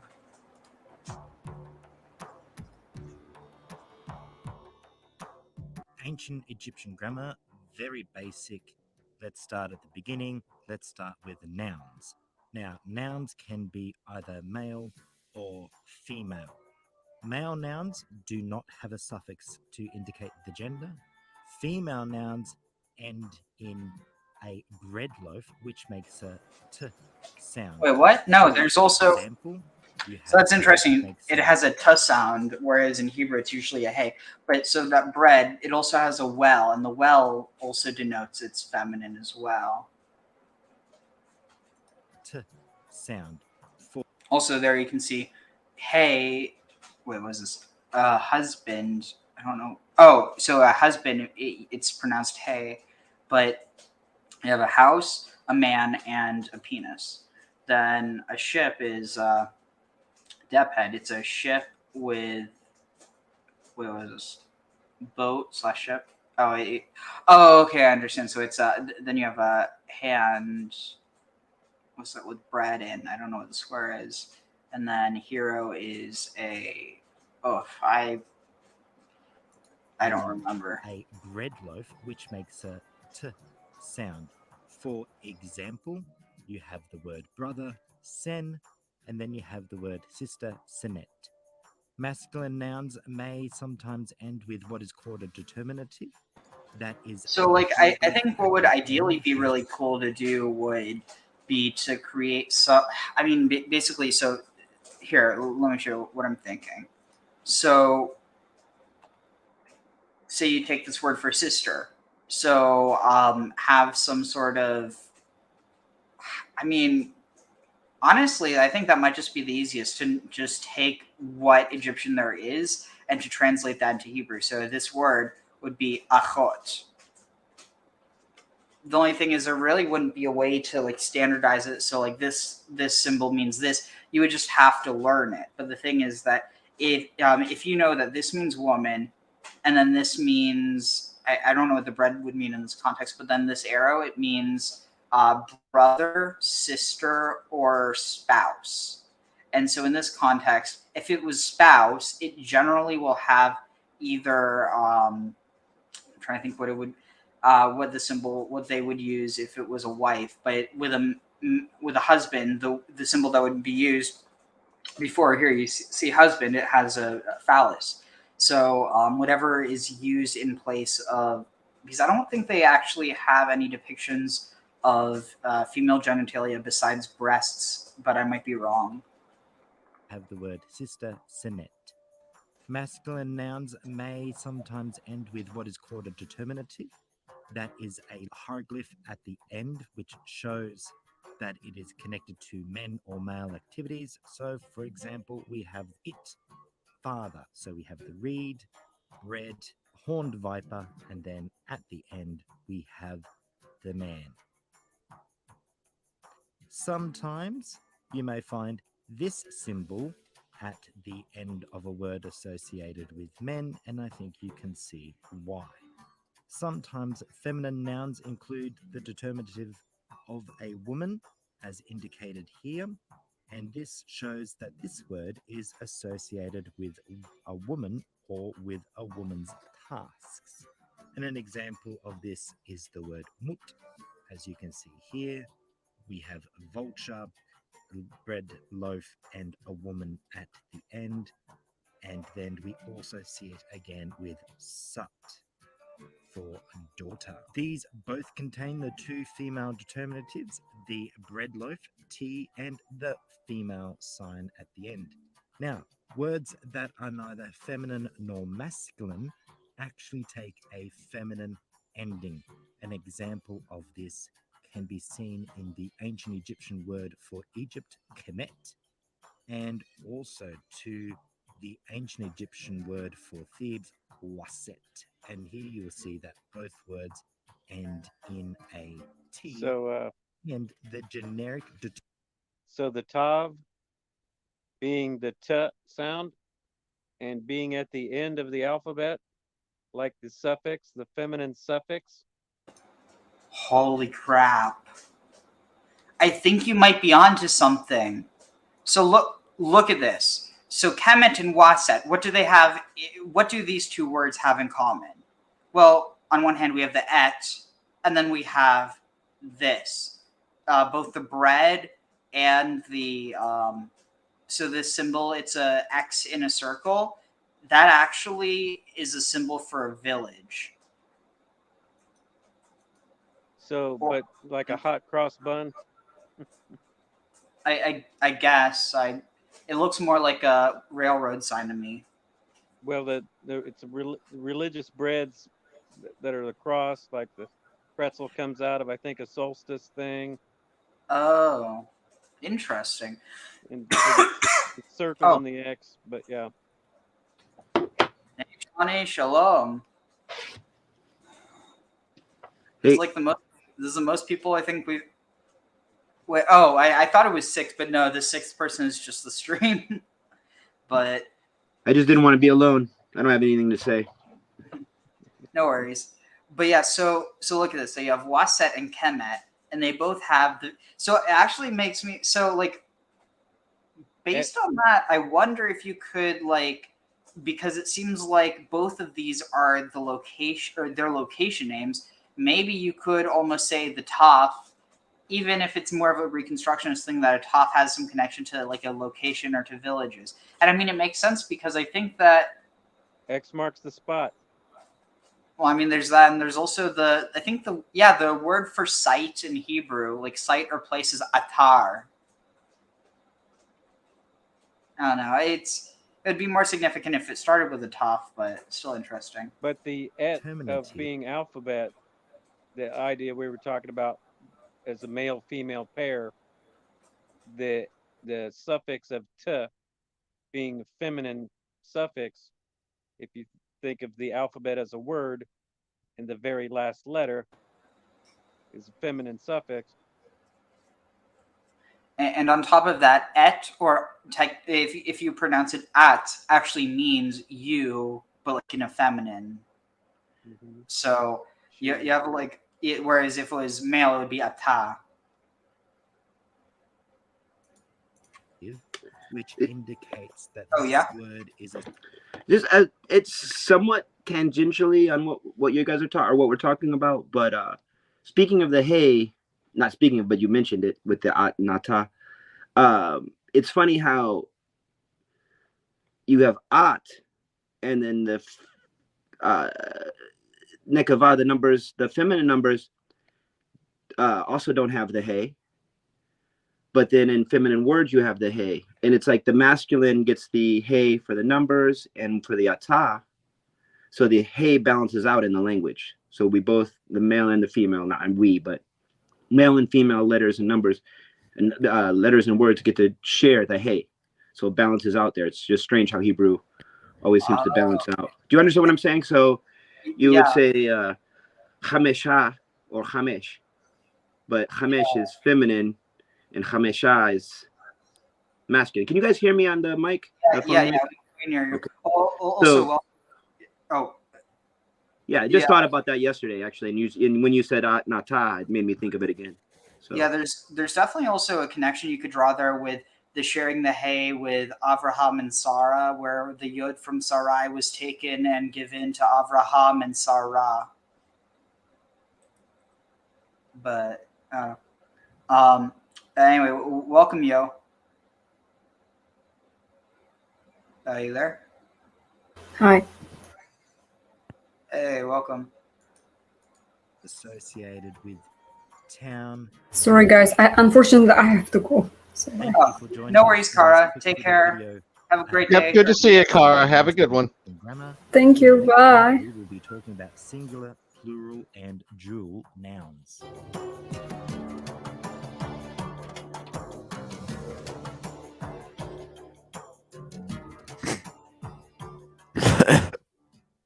Can older guys date? Do you need help learning to drive and getting your license? The solution is Go and Drive. In this video, I'm going to walk you through what you need to know about some of the most commonly used ancient Egyptian hieroglyphs, how to read them, and how to use them to write names. These are the first hieroglyphic signs that I learned when I was learning Egyptian in graduate school. But you don't need to go to graduate school to learn these signs, just stick with me through this video. Welcome to Voices of Ancient Egypt, where we demystify the words and lives of the ancient Egyptians through animated videos like this one. If you're new here, I'd love to have you subscribe and hit that bell icon so you don't miss future videos like this one. Let's jump right into the 3 things that you need to know about these hieroglyphic signs in the so-called hieroglyphic alphabet. Number 1. Some sounds in English and Egyptian were basically the same, but Egyptian also had sounds that English does not. Many of the sounds that these 25 signs can represent are the same or very close to the consonants in English. And it's a popular practice today to write your name in hieroglyphs or have somebody else do it for you. Certainly when I was a kid, my parents bought me one of those Your Name in Hieroglyphs cartouche necklaces because I loved ancient Egypt. And it was a great gift. I really loved it. I wore it all the time. But when I was a bit older and I first started really studying hieroglyphs myself, I quickly discovered that my necklace did not really spell something that sounded exactly like my name. This is because many people write out these lists of one-consonant signs in Egyptian as if they're exactly the same as our modern alphabet. You've probably seen these so-called hieroglyphic alphabet charts around. But this is not entirely correct, which causes most of the writings of modern names in hieroglyphs to really have the wrong combination of signs to represent the sounds in your name. Let's look at an example. Let's say Jane wants to have her name written in hieroglyphs on a ring or a necklace, so she places an order for somebody to do that.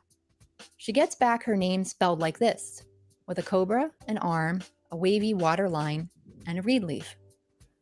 With some further study, Jane discovers that snake sign is really a great choice for the first sound in her name, as it's basically equivalent to the English J, a J sound.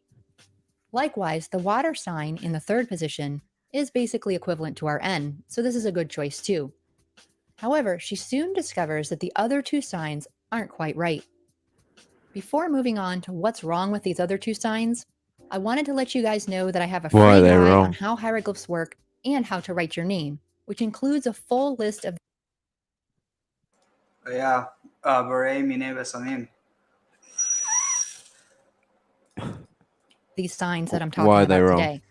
So you can head on over to my Sorry, what?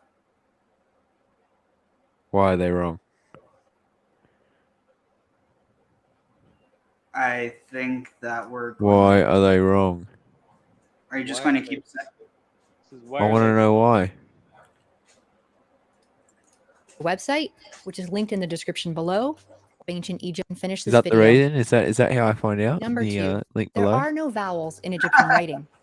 So you may have noticed earlier that when I mentioned these 25 signs, I said that they represented consonant sounds.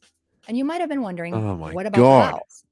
Well, the ancient Egyptians actually did not write the vowels at all, only the consonants. Yeah, I see And chat this may right. seem strange at first for people who don't use this type of writing. What? Why is your chat so dead? I don't know. So wait. So I just joined this stream randomly. What are Because we we're doing watching here? because we're watching something. Are we? Is it like an educational thing or something? Is that what it Are is? you getting smarter? Well, not really. I just want to know what we're Then you doing tell here and me. what we're Oh, yeah. talking about. Then you tell me. So basically, so all the Hebrew, or rather Paleo Hebrew letters are derived from Egyptian hieroglyphics,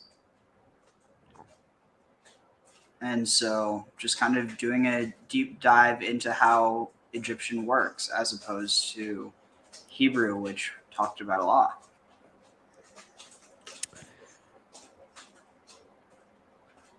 So, like for instance, Is your chat learning much? Because there doesn't seem to be anyone in chat saying anything.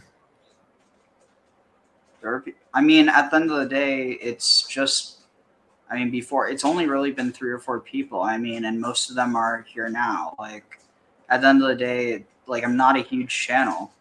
Can I suggest something for views? Sure. Do hashtags. Plenty of Thanks. hashtags on your stream, and you'll get people in. Yeah, thanks. Good call. I tend to do a lot at the last minute, so I don't have time to add that in. But All yeah. good. Just hashtag what you're doing, and then should work. You should get some people in.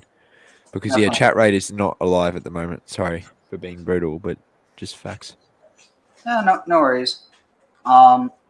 But yeah, so like here you can see like. Why are you shaking your head? What? Why is this guy shaking his head? I mean, I appreciate there reason for that, buddy. But anyway, like here's an example. Like in modern Hebrew, the shin is understood as teeth, but that has a lot to do with just the, like, to imply that every shin in the Hebrew Bible is a pair of breasts might be seen as heretical by some people, and so there's definitely a reason why sheen, why it stays sheen and it's never considered as shade or shad, which means breast. And then, like, for instance, a similar case with Zion, which Zion literally means penis, but people will go to great lengths to make Zion into a sword rather than a penis. I've heard that cab drivers love it when Americans go to Israel and has to go to Zion. What context? I just heard. I'm making the joke, but I So not to derail us, Was that but, supposed to be a history joke? but one of the points I've made to certain Hebrews is using the name Zion in their name. If they understood, they would say Zion. But Was that supposed to be a joke? Yeah, so It actually is one. What a yeah. shit attempt of humor. no, that's just called not understanding it. No, it's called shit humor. then Yeah, explain it's it, called- brother. it's called trolling. Explain why it's What- not funny. What you're doing is called. How the fuck is it funny? Well, explain why. How does it work? How does the joke work, sir? What is a Zion? What is a Sadi? It was just said what it was, What's a mate. Sadi? What is a Sadi?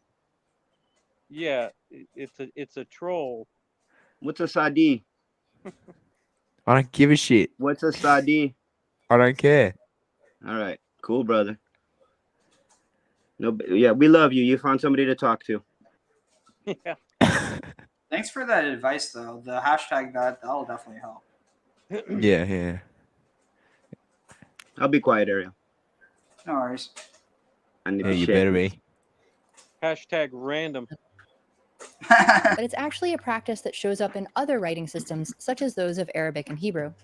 And even in English, if you're a native speaker, you probably don't have much trouble reading things where the vowels have been taken out, especially if you've been texting for many years now. So for example, if you see this, you know that this means tomorrow, seriously.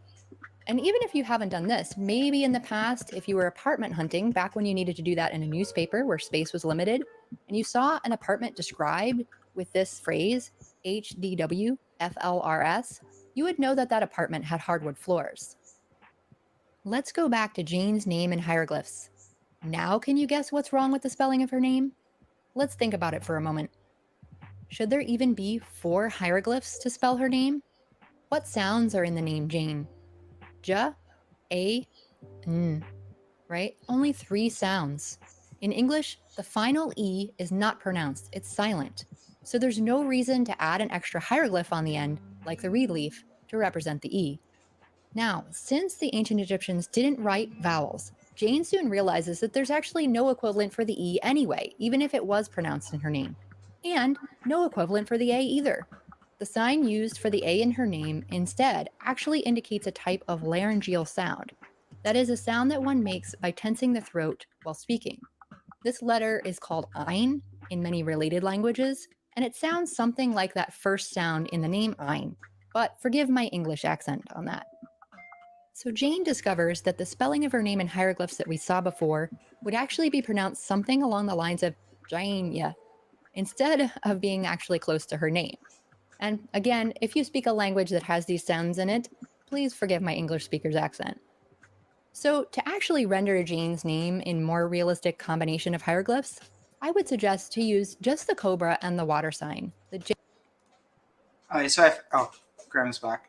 So I found probably a better video that goes into and it's more scholarly. So I'll just get through it. The purpose of the colloquium is to give opportunity for our students to hear about new topics and meet new people, but also to connect the general public and to offer something that can be people into. The language is attested. So I've heard about all this. Oxford, the University of Cambridge, the University of Sydney, the Hebrew University, the University of Pennsylvania, and the Catholic New York. And now, during the fall 2022 semester, he is serving as visiting professor at Babylonian University while living in Jerusalem, and that's why we're happy to have Hopefully it's better with the microphone.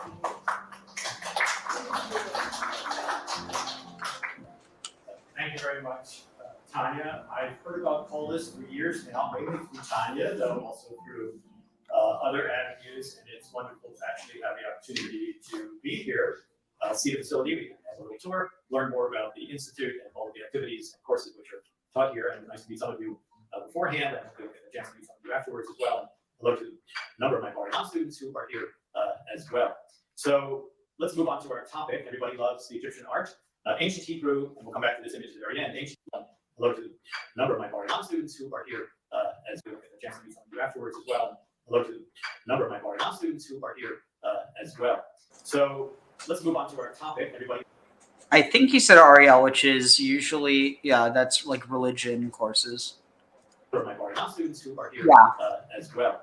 So let's So move on to he must be a religion everybody loves professor. art. Ancient Hebrew, and we'll come back to this image at the very end. Ancient Hebrew and hieroglyphic Egyptian contact through the ages. Now, I don't think anybody in this room, and hello to everybody on Zoom, needs to see the map, but certainly for my students in the United States or North America more broadly, we're not familiar with the geography here. It's always a reminder as to how close Egypt and Israel are, especially from the southern part of the land of Canaan to the delta of Egypt. True, there's a vast Sinai desert in between. Thank you, NASA, for these beautiful photographs. But the two countries actually are bordering countries, notwithstanding the desert wasteland which separates the two. For those of you who have never been exposed to the ancient Egyptian writing system, the language is tested from, we'll use a very rough number, 3000 BCE, and is still used today by the Coptic Christian liturgical language, which is to say the Bible is read by I didn't know that. and so on. There are 4 different scripts: the hieroglyphic, the hieratic, Oh, the Demotic. never mind, I knew and that. the Coptic. The hieroglyphic one is the best recognized. Nerd. Also, we can see him and say, "Oh, those are hieroglyphics," or if he was in Egypt. Hmm?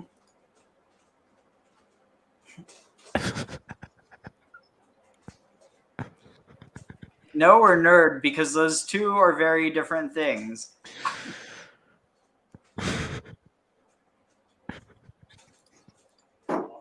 Temples in Karnak and so on.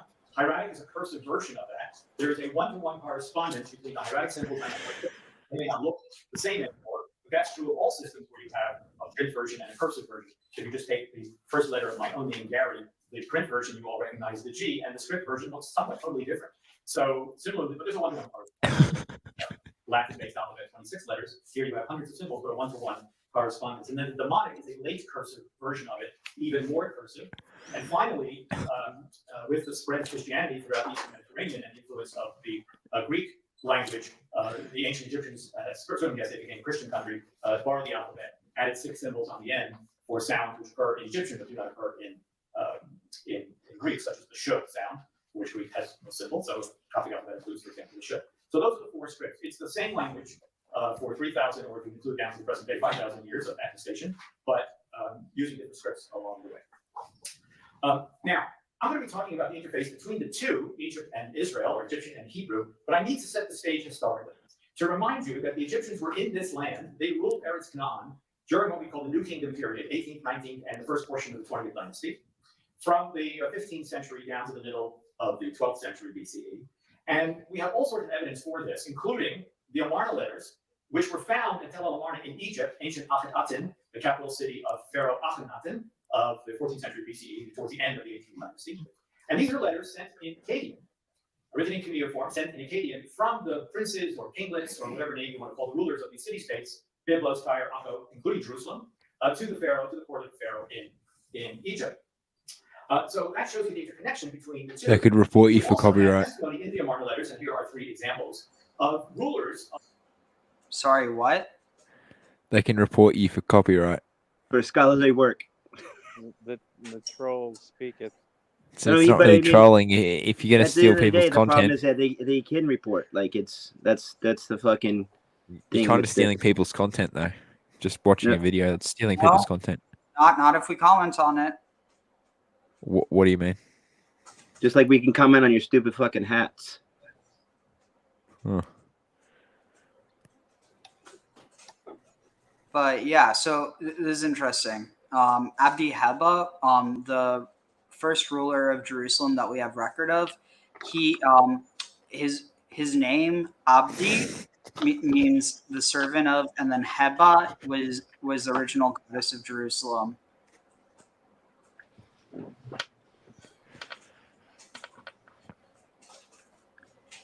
Dude, the only thing we can see is your giant ass hat and your giant ass smirk. You're a fucking troglodyte with no books. Gotta get back in time. Gotta get back in time. He's got hats, lots and lots of hats. Yeah. And Back to the Future. Yeah, fuck that shit. I don't. No, what did you intend by that? What was that? What was that sign supposed to be? It's an upside down WP, I think. It's Steph Curry's celebration. That's what Like I Steph said, Curry does. some That's what Steph Curry troglodyte does. shit. I keep It's cursing. what Steph Talia, Curry. I'm sorry, brother. Do you know the NBA? Not really a sports person. Okay, fair enough. It's just what one of the players do. So if you're offended, sorry. Sorry, just my first thought when I have a troll doing a sign like that, my initial thought is, What's your initial thought? no, I mean that was something that was like big on 4chan that people were troll. It became a huge thing, but it eventually did get adopted by actual white supremacists. Oh, sorry. It was Steph Curry's thing. I could show you. But yeah, it's what Steph Curry does. What do you do? What do you mean? What do I do? I'm a sports person. That's really it. What sports do you play? Basketball, cricket. You know. I don't know. That's why I asked you. Yeah, well, there you go. There's your answer. You're any good at them? Tell me about cricket. Yeah, cricket's a good sport. It's I'm more of a bowler than a batter, but You always hashtags your cricket games? no, I don't stream them. Hmm. But yeah, it's genuine good advice though for views. But yeah, so Hebat was she was a Hurrian goddess, but there's also some thoughts that it might have actually Wait, been the god from Moon Knight? What? Moon Knight? I haven't seen it. Is that the god from Moon Knight? No, that's Kantu. No, not Khonshu, the other one, the crocodile lady. I don't know about a crocodile. That's Apep. Is the name of that creature. Are you thinking of I've seen a clip of it. Are you thinking of the hippo? No, not the hippo, the crocodile at the end in the last episode. I don't know about the episode, but the crocodile head is Apep. If you read. I do read, just not Egyptian stuff, that's all. And just books about cricket. Yeah, pretty much, eh? you know, the good stuff. But yeah, What kind of cigar are you smoking there, bro? Crickets. Crickets? Live or dead? A bit of dacha. Hey. So here, All right, sorry to interrupt. Go back to your lesson. So, was it Kaluti of Hebat? Various deities were included in the Kaluti or offerings list dedicated to Hebat, and as such formed a part of her circle. Her son Saruma, that'd be Sharuma. Her two daughters Alanzu and Kunzishali, Takitu, Hutena, and Hutelura. Alani, Ishara, which probably is connected with Ashura. Shalash, which also might be connected with Ashura, as well as Hebat. Damkina, which is... Sure, I'm rusty on my Sumerian stuff, but Nikal, which is the fruit goddess, and I think she's married to Tzedek? I forget. Ayukalti or Aya. And, So you're not white supremacist or anything? There's your proof. Okay, yeah. Sorry, I just... Sorry, just wanted to make it clear. No, I believe you. I just... All right, cool. I just didn't want to be one of those people because they're disgusting humans. Okay, thank you. Yeah, we can all say white supremacy is fucked up. All right, sorry. I'll log in against all sorts of supremacy. I'm an egalitarian. Amen. Sorry? I said I'm against all forms of supremacy. I'm an egalitarian. I don't care if you're white. Well, it's just yeah, it's just wrong. The what they do. So yeah, I just didn't want to be known as one of those people, and it was a Steph Curry. Just wanted to make that clear. Yeah, absolutely. Let's see, but yeah. So what's interesting is there's actually some theories that Hebat or Hevat, which because the thing is, there's a chet, and then this. I mean, it's complicated because there is a let's see, where is it? Name and origin. So there is one. So if it's from Hapat, it could be like Hapat or Habad, in which case there or Habad, sorry, which case there some. Oh no, they're saying a goddess named Ha'abadu was associated with Khalab, and so, like for instance, if you ever meet someone with the last name Khalabi, it means their family is from Aleppo. And this is actually something that's very common in Arabic culture, that people's last names will either be like connected to the tribe that they're from or like the clan, or it'll be the city or the region they're from. But let's see, Ishar Damu, where was it? Nisba, point of origin. So she of Khalab. But then they're saying this guy, Alfonso Archi, proposes unfortunately, it's really hard to find anything on Heybot. I'm trying to find better better than just a Wikipedia page, but it's really scarce. So Heybot emerged due to the loss of the L due to the process of velarization.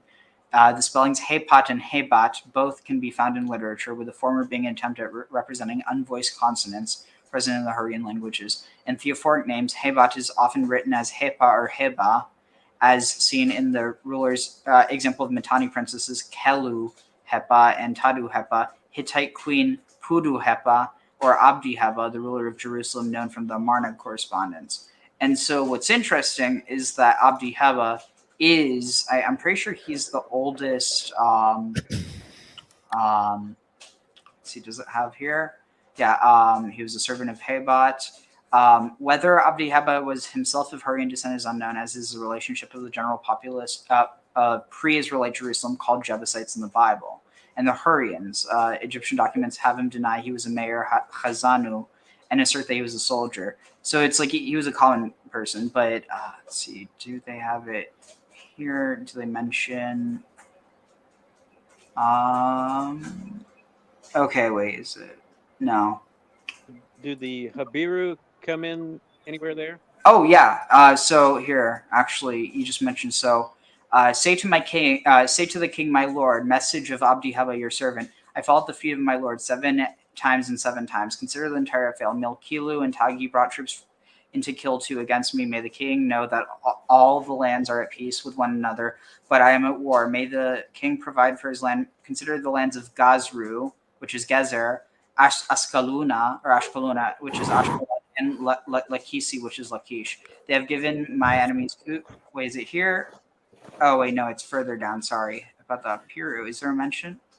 I could have sworn, or what? Labaya was.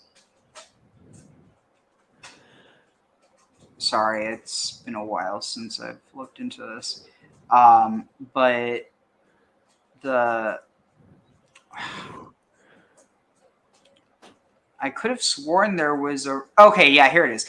This is the deed of Milkilu and the deed of the sons of Labayu, who have given the land of the king to the Apiru. Consider, O king, my lord, I am in the right. Is that the guy from Fortnite? So is that Laban in the Habiru? That's what I was thinking, but yeah, that's the transliteration I know for Habaru. They add him into Fortnite. Is that what happened? Yeah. Yeah, they added him into Fortnite, and the Shashu shot him. Did the Battle Royale the floss dance or something? Is that when did they add him into the game? Nabisco. Well, they think maybe they added him. Like I said, they found him on a pillar in like 3500 BCE. Yeah, it was, and he was with the Shashu. It's the first place they think they may have found him. Playing cricket?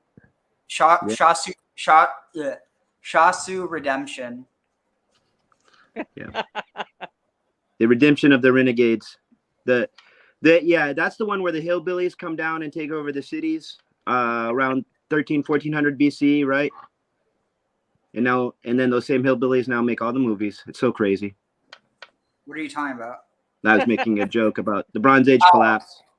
Well, there is, Oh. yeah, yeah, the mountain people. The hills. The Book of Judges. Oh yeah, just imagine like they're yodeling from one mountain to the other. That's what they got to get the horn involved. The shofar. Yeah, just make sure you don't hit the brown note. Oh my goodness.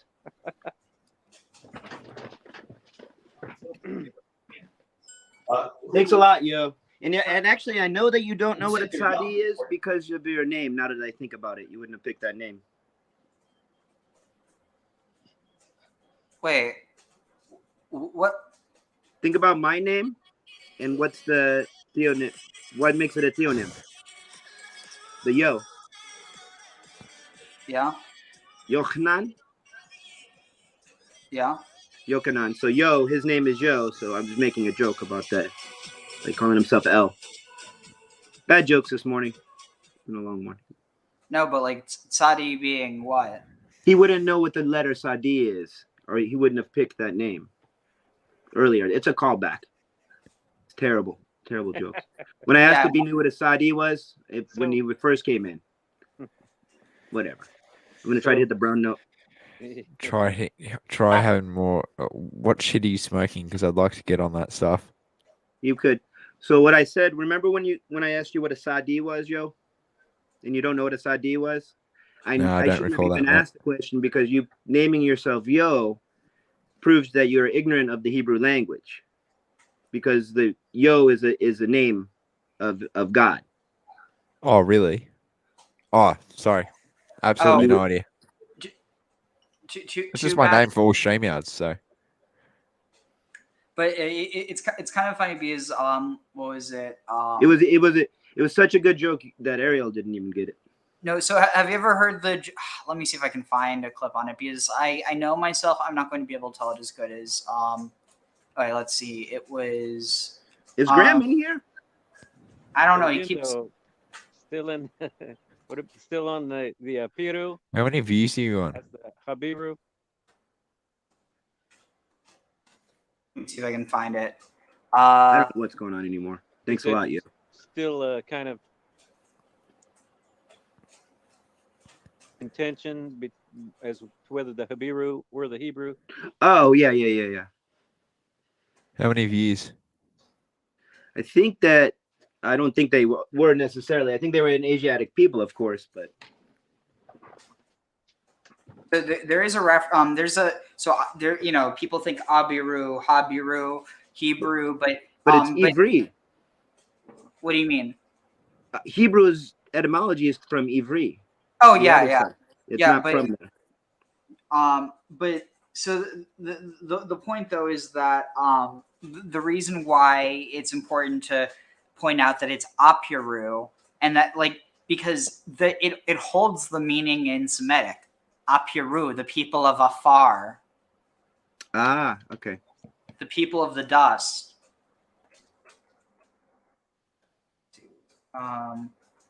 Tovia Singer. Sorry for cursing so much, guys. The Laban.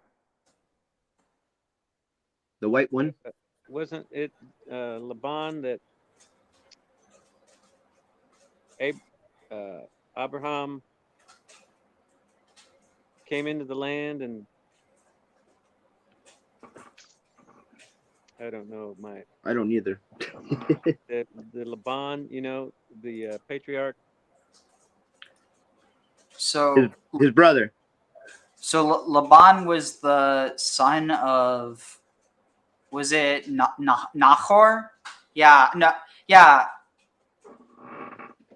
I think so. Which, interestingly, the name Nahor might be connected to Nahar, who was a god in Phoenicia. Which makes sense too, with Laban being Lebanon, the white one, as in the moon. Oh, interesting. Yeah. To be educated. But was he not the indigenous person, whereas Abram was coming from Ur? So that, I mean,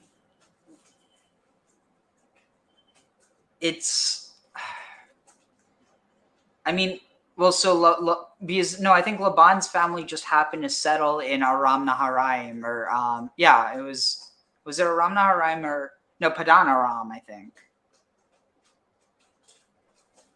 But is that not the point at which Abram comes in from Ur? Yeah. And then it's that he ends up sending Eliezer to Padan Aram, where he sees Rivka, who's the sister of Laban and the daughter of Nahor. And then, wait, no, who's Aram then?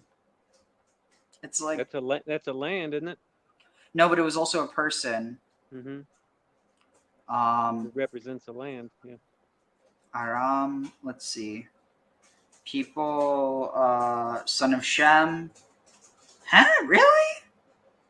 Okay, that's interesting. Way off. But anyway, here, let's continue with this a bit. Between people who spoke Canaanite in this land. Also, Zero, if you don't mind me asking, are you Jewish? I seem to have it's my uncle determined that they have a little bit. It's unclear whether as my generation is the one where I wouldn't have any. You know what I'm saying? Is Rose your surname? What's that? Is Rose your surname? No, Rose. Yeah, that's your surname. Rose, which could come from a lot of things. Yeah. It's kind of a catch-all. And again, sorry you guys for cursing earlier. The guy. Oh, I don't mind. He got me immediately, like right off. So I apologize. He was a troll, but at least he wasn't a white supremacist. Yeah. No. I was waiting for it, of course. You know what I was waiting for. Yeah, he was just bored and boring. Yeah. That's yeah. Poor guy. All right, I'll be quiet. In this case, from the 14th century BCE, and although these are written in Akkadian, every once in a while you get an Egyptian word spelled out in the cuneiform symbols. For example, in the third entry here, the ruler of Jerusalem writes to the Pharaoh that I am a soldier of the king, my lord, meaning you, Pharaoh. But instead of using the Akkadian word or a Canaanite word for soldier, he uses the Egyptian word. Cuneiform has a problem of not being able to represent all sorts of sounds. So if I say uehu or something like that in the Akkadian, and similarly when he gets to the word companion, he doesn't use a Canaanite or Akkadian word, but rather uses the Egyptian word spelled in the cuneiform system, rubi, which equals the Egyptian word ref, meaning companion, possibly related to Hebrew Reah through the Afro-Asiatic connection with others. When the Egyptians were in this land, especially during the 19th dynasty, they erected all manner of when they related to Hebrew Reah through the Afro-Asiatic meaning companion, possibly related to Hebrew Reah through the Afro-Asiatic connection with others. Oh, interesting. When the Egyptians were in this land, especially during the 19th dynasty, they had all manner of garrisons and governors' houses and erected stelae. This one is the stele of Satan the First, found at Beit Shan, the original on the left, and the replica. Beit Shan. Egyptian was an Abjad 2, right? What? It was an Abjad 2, right? The hieroglyphics. I don't know. I don't want to misspeak. But the thing that I was going to say is that Beit Shean is also known as Scythopolis, or the city of the Scythians. Yeah, it's probably where the Israelites were getting their cannabis from. The dispensary of ancient Israel. Yeah, the Tikkun Olam, Tikkun Olam Atikah. Yeah, that's why we have a genetic tolerance. Wait, I seriously hope that's not a thing, because if that's the case, I mean, I guess that means my ancestors must have been huge weed smokers. But that doesn't make sense, because I'm really the only one in my family that has such a high tolerance. Just skip some generations, bro. Just skip some generations. I'm just kidding. I'll be quiet. I'll be quiet. Endocannabinoid system. And this is the replica there. Also from Beit Shan, a stela and a statue of Ramses III. This brings us down to more or less the end of the Egyptian presence in Canaan. Ramses III is the last of the major pharaohs to rule this land, and his successors, Ramses IV, V, VI, and so on, begin to retreat from the land. And after around the year 1150 or 1140 BCE, we have no no more Egyptian material, very little, no more stelae, statues, scarabs, and so But before they left this land, scarabs and ostraca and all manner of things are found all throughout the land. I put Sham there on the top of the list. I think this list proceeds more or less north to south, but it gives you a sense, but also Beit Sham because we have the best evidence from there. This is a map of the governor's residences, most of them in the southern part of the land, no surprise, especially in the southwestern part of the land, given the geography between here and Egypt. But you see prominently the one at Beit Sham as well. And these are the architectural drawings of the governor's houses, all more or less a similar blueprint throughout the land. And here you can see one of them, again, top of the Hotel Beit Sham. And, I put notice not below in the background. Again, that's not quite our everybody in this room, I assume. And drawings of the governor's houses, all more or less a similar blueprint throughout the land. And here you can see one of them, again, top of the Hotel Beit Sham. And, I put notice not below in the background. Again, that's not quite our everybody in this room, I assume. Knows the proximity of Beit Sham to Gilboa. But this is a very well preserved Egyptian governor's house from the 19th dynasty, 13th century BC. When you're an Egyptologist, you always have to think about centuries and dynasties. So I'll say something like that. Welcome back. The Egyptians left inscriptions here, including these two found by Petrie almost 100 years ago. The great Sismundus Petrie, who was the father of archaeology of Egypt and the greatest in the archaeology of Eretz Israel as well. Everybody know where he's buried? Jerusalem. And he's probably published. So, yeah, it may just hilarious. Be Fucking hilarious. Fucking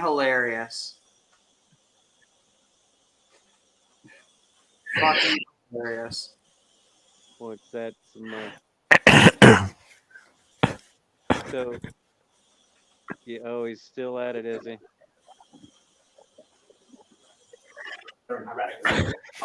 Just to remind us that we have. Dude, we're only halfway in, bro. Now, that's the Egyptians here. What about Semites in Egypt? This is an image which we show all the time. Again, 12th dynasty, around 1900 BCE. No connection to the people of Israel, which would be 700 years later or so, in the presence of the Israelites in Egypt, according to the biblical tradition. But it's such a wonderful tomb painting. This is colored and doctored up and so on for you. I'll show you the actual thing in just a moment. But it shows you a group of Semites. You can see them by their beards. They're distinguished by their beards. The men in Egypt are clean shaven. And they're coming as families, the children on the donkey, for example, migrating to Egypt. And they're coming with bellows on the second donkey. You see, probably doing some sort of metal smithing. And they have some. Which room is it? Pardon? Which room is it? Beni Hassan. Beni Hassan is 3. Beni Hassan about halfway between. Beni Hassan. I thought he said Medi. Just a wonderful image of. Because we've studied this for a long time. There are 37 individuals, and the Egyptian tells us that right here. Some basic introduction to the writing of ancient Egyptian, or in this case, the numerals. You see the little loops that look like horseshoes. Each one of those is 10, so that's 30, and then 7 lines, 37. And the Egyptian word here is amu, and it's a term the Egyptians use already in the Middle Kingdom. This is the Middle Kingdom for the general population of Canaan and the Semitic world. What is its meaning and what is its etymology? I, for one, actually think it's from the word am, meaning people. Now, the problem, as all these Egyptologists will recognize, is that the second symbol there, the aleph symbol, which you don't see here actually, but the second symbol of transliteration. 50 meters. Fuck's sake. Late Egyptian to represent this kind of vowel. But notwithstanding, and the W on the end is Egyptian plural, by the way, masculine plural. So I think it probably is our word am, which is well attested throughout all of ancient Egyptian. Here's the actual tomb painting, just to show you what it actually looks like if you were to enter tomb, into which, by the way, that has been moved into the site. Okay. Other Semites coming to Egypt, closer to the biblical period. Oh, it's a mark. It's a mark. Now in the British Museum, from the reign of Seti II, refers to the admission of the Shasu of Edom. We'll come back and talk about the Shasu later. The Shasu of Edom being admitted to Per Atum, that's biblical Pithom, Pithom in English, to keep them alive, to keep their flocks alive. It sounds a lot like the story at the end of the book of Genesis concerning Bnei Israel, except these are Edomites. Papyrus Harris in the British Museum. I was connected with what? Sounds a lot like the story. Okay, so Per Atum. In 50. What are you saying? He's just. He's gonna hold it. He's gonna hold it. He's gonna hold it. He's brain farting on a cricket. Yeah, I know. I thought maybe he was going to say something intelligent, but profound.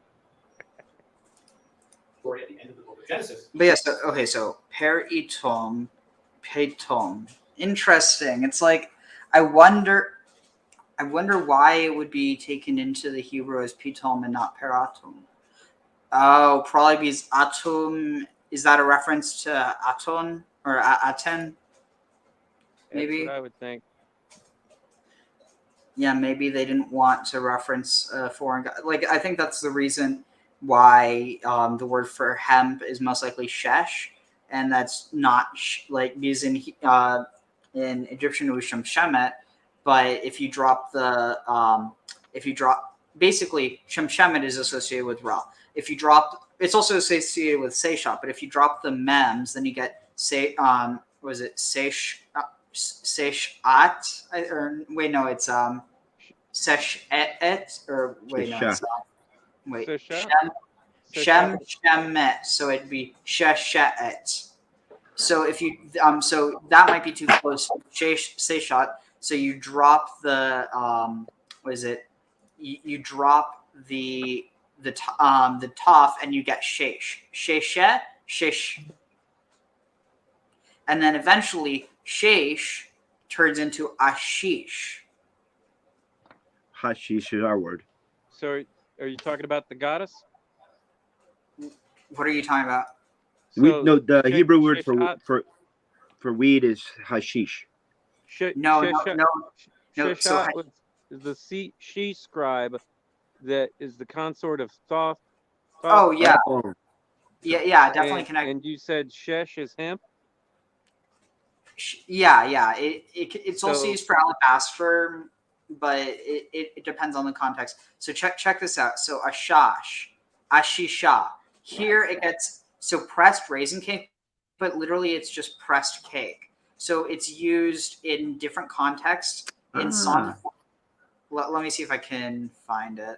But if sheshat is supposed to be she scribe, so shesh is a scribe, and that would relate if. Wait, no. Shesh isn't a scribe. Shesh is hemp. Yeah, in Hebrew. Yeah. So shesh in Egyptian is supposedly a scribe. Oh. So sheshat means she scribe means, and some people say that she's the one that taught writing to Thoth. Mm-hmm. And she I see what you mean. She held so the string for the alignment with the stars of the temple, and relating that with umbilical and menstrual.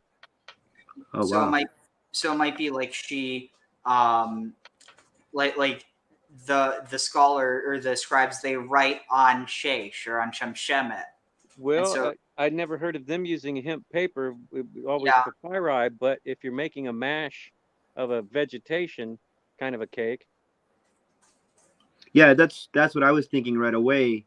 Is when they burn stuff in the temple, it's not going to be like modern incense. It would be like a keef cake, like a hash cake or something like that. So check this out.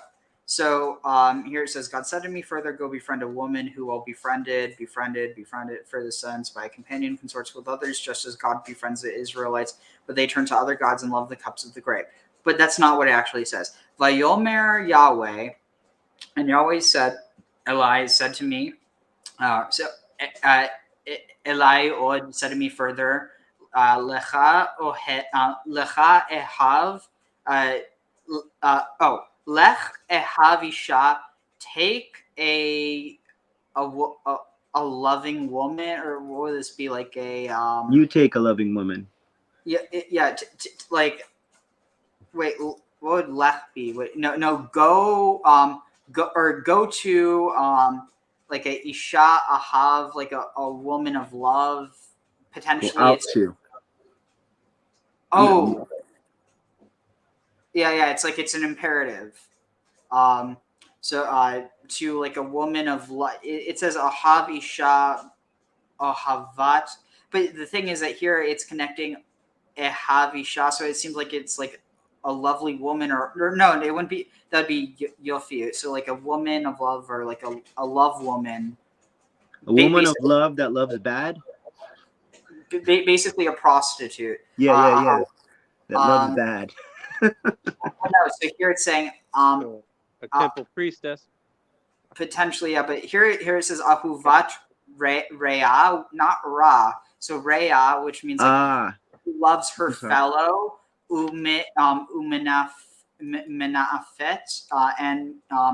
and fornicates, Ke'ahavat Adonai, fornicates, or like commits adultery, like the love of Yahweh, like the love that Yahweh has for the children of Israel, and they ponim, they turn. They turn their face, yeah. They turn their face El Elohim Acharim, to other gods, ve'ohavei ashishe anavim, and they love ashishe anavim. And so here this is this. So here it says cups of the grape, but The priest of the hash. I mean, it's probably connected, but so here you can see it says raising cakes used in sacrificial feasts, consistently translated in the AV as flagon of wine. But what it probably is a pressed cake, which only here does it say ashishe anavim. Elsewhere, it's only ashishot or ashisha. And so what that means is that it means pressed cakes, and the ashishe anavim is the pressed cakes of grapes or raisins. So therefore, we can know that, like in here, check this out.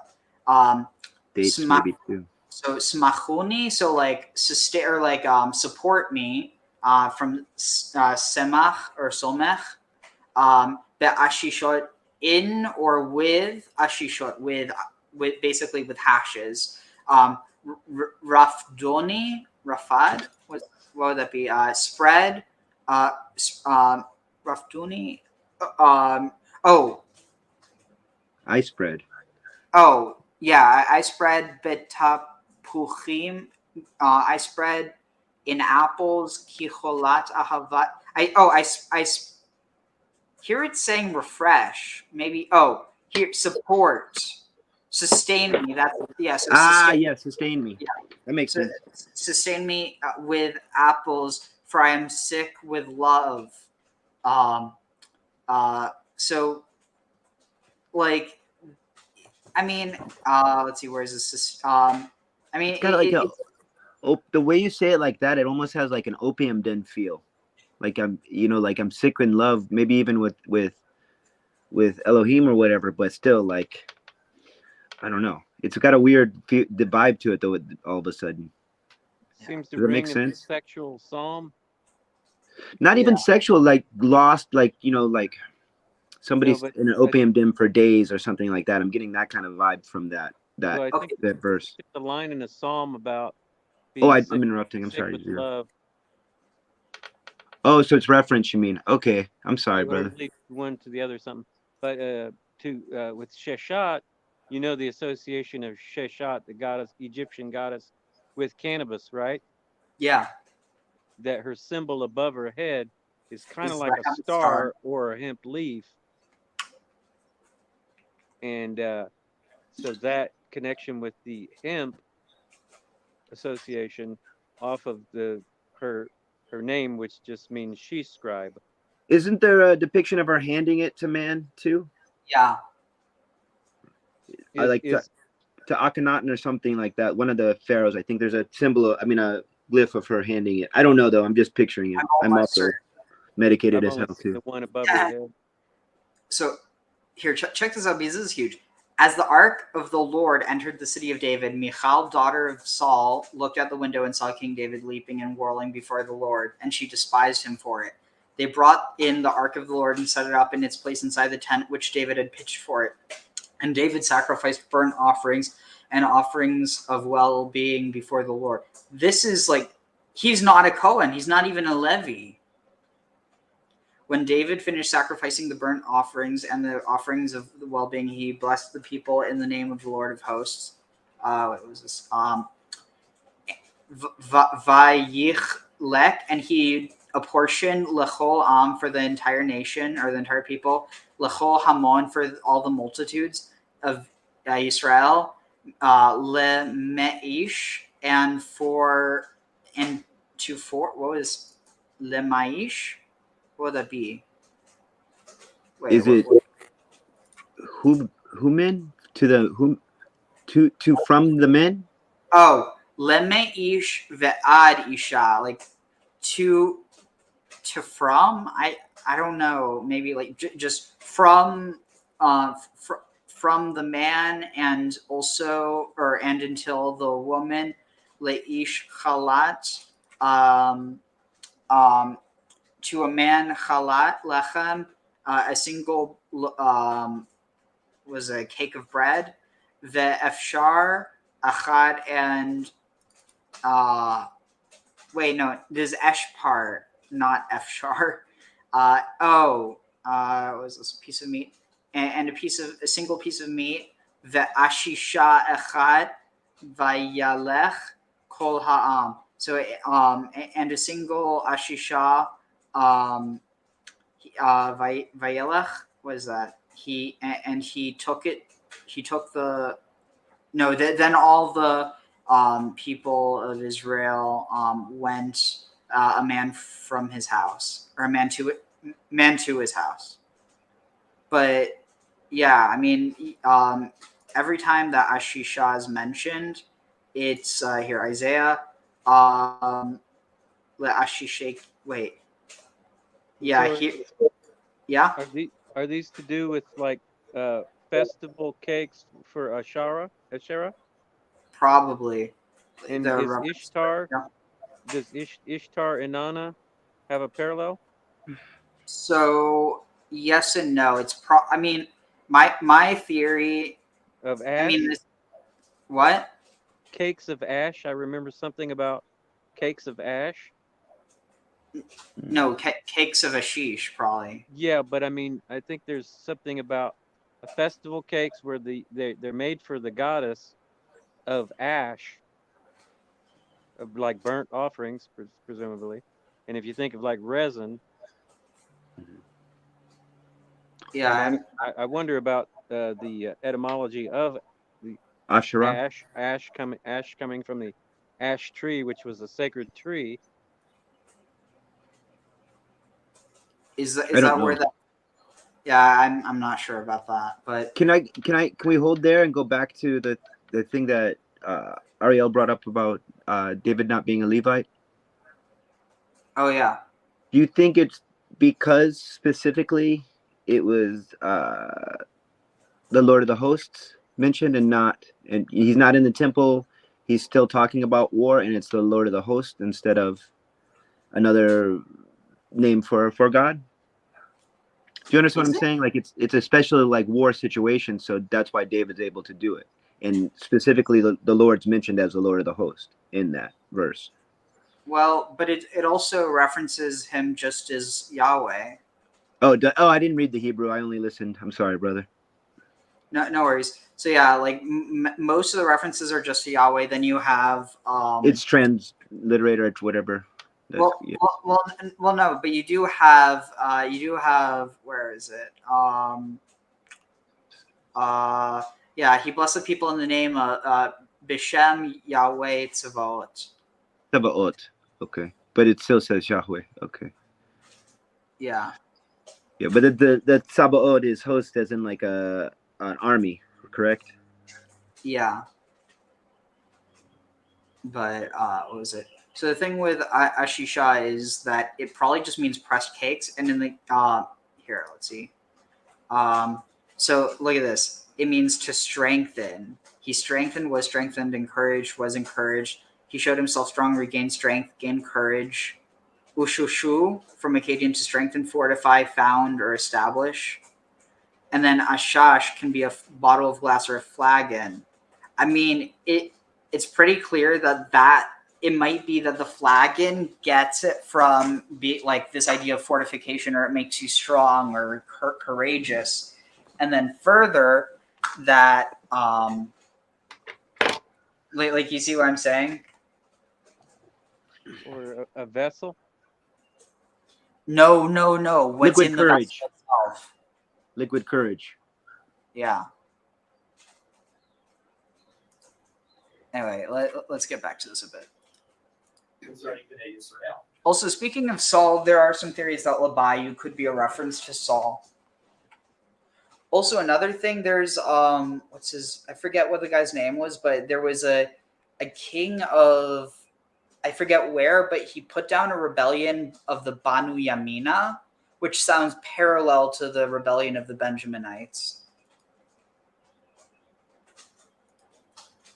Except these are Edomites. Papyrus Harris in the British Museum from Ramses III also mentions the capture of the Shasu Dome and the relocation of these people into the temples of Egypt, where they would be working presumably as laborers in some fashion.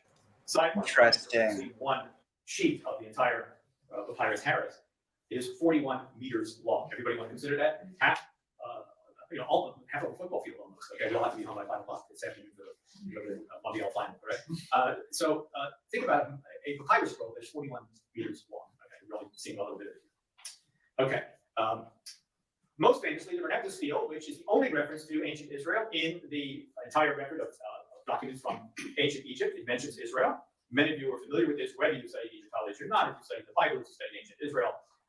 The earliest mention of Israel outside the Bible, the only reference to Israel in any Egyptian text, and I would argue the oldest reference to Israel, full stop, which is to say this is probably a century or half century or a century older than even the oldest biblical text. So if we assume that Shirat Hayam, Exodus 15, is the oldest biblical text, as many scholars do, I know somebody in the room is a specialist on archaic Hebrew poetry. I refer to Dr. Notarius, of course. That's interesting as well, because 50, 70, 80 years. Shirat Hayam, or the Song of the Sea, is also directly taken, not directly, it's basically a mimesis taken from or inspired by the Epic of Baal, and Baal's fight with Yam, the sea. Whereas it actually seems like in the case of the Exodus, it's Yahweh versus the sea. He splits the sea. Potentially even a reading that Yahweh is Yam. Maybe the oldest reference to Israel, full stop. And here's the text. And famously refers to Israel as defeated amongst all of the peoples whom Renekta encountered in the land of Canaan, along with Ashkelon, Gezer, etc. This is the way Israel is written in the actual stela on the next to last line, discovered by Petrie again in 1896 at Renekta's funerary temple on the west bank of the Nile opposite Thebes/Luxor. So there's some thought that it's not actually directly Israel, but Yisrael, which is actually Jezreel, and it means El will inseminate or El will seed, versus Israel is like struggle with El, or El like it. And it actually makes a lot more sense, though the reason why you might want to avoid the names Israel is because it implies that God can, basically that God has sperm, which is a problem in the eyes of people who would take the Bible like at its word. And so it makes a lot of sense why Yisrael and not Israel gets used later, but it probably is the same people because it's referring to Jezreel, which was a fortress land of the oh, nice. Here, wait, let me let's see. So here, wait, pull it back up. Yeah, Ugaritic text, Baal cycle. Hell yeah. But let's see. How do I make it? Here. It's going to be written left to right or right to left. It's going to be written right to left. Basic introduction, you read into the profiles when there's a profile like of the vulture or the man and the woman at the end. But this says Yisrael. I could do a whole quick reading of hieroglyphs with you, but I'll leave that for the moment. Except to point out that unlike all the other all the other places mentioned here have what's called a classifier at the end, which tells us that they are places in a foreign land, Ashkelon, Gezer, etc. The people of Israel has the symbols on the left, the man, the woman, and the 3 plural strokes, informs us that they are not a place called Israel, but a people of Israel. That's the whole subject for another time. How do we know that Renekta actually campaigned here?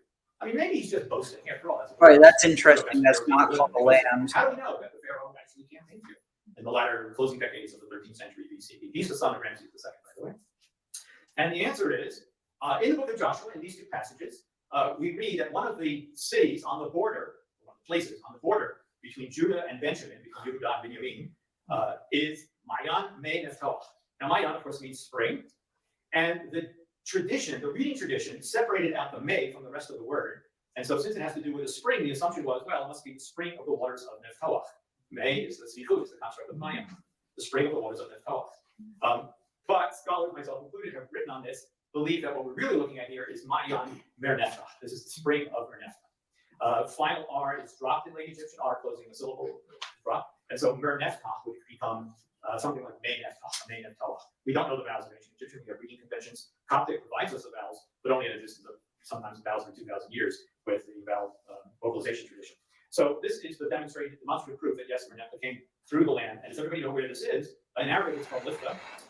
Cute dog. Nephtalah has been reduced even further to Lifta, and it's only a few kilometers west of where we are right now. Okay, it's at the entrance to Jaffa. Come up the hill from Tel Aviv or the airport. Beautiful name. Right inside.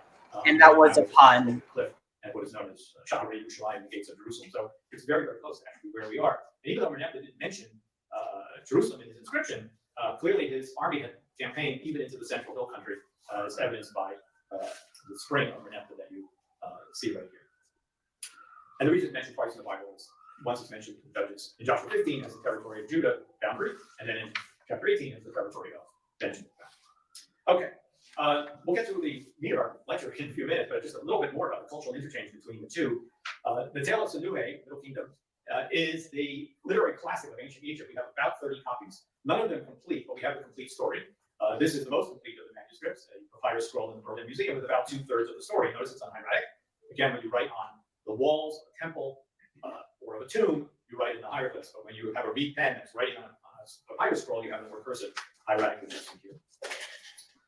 And Sinuhe was an Egyptian nobleman at the court of the 12th dynasty pharaoh, and he crossed the Sinai. He left. The whole story about what he thought there was political intrigue upon the death of the pharaoh. He left and he crosses the Sinai and he comes to the land of Canaan, and he gives us a description of the land circa 1900 BCE, and he tells us that it was a good land, and it had all of these species there: figs, grapes, wine, honey, which must be date honey, plant oil, which must be olive oil, fruit, most likely pomegranate. Holy crap, you hear this? The land, do they have any reference to, well, without limit cattle of every kind. So there you have the milk, there you have the honey. I mean, this is where the Bible takes it from Sinuhe. Holy crap. I mean, this is wild. Like, I'm gonna have to tell Neil about this. Barley and wheat. And if those 7 items sound familiar, by the way, here's the hieroglyphic transcription. Those lines that I just cited start down here at the bottom. And again, I could give you some basics in Egyptian in how to read hieroglyphs. You get these classifiers. Here's a jug, and that tells you that you're dealing with the word for happens to be the classifier for wine.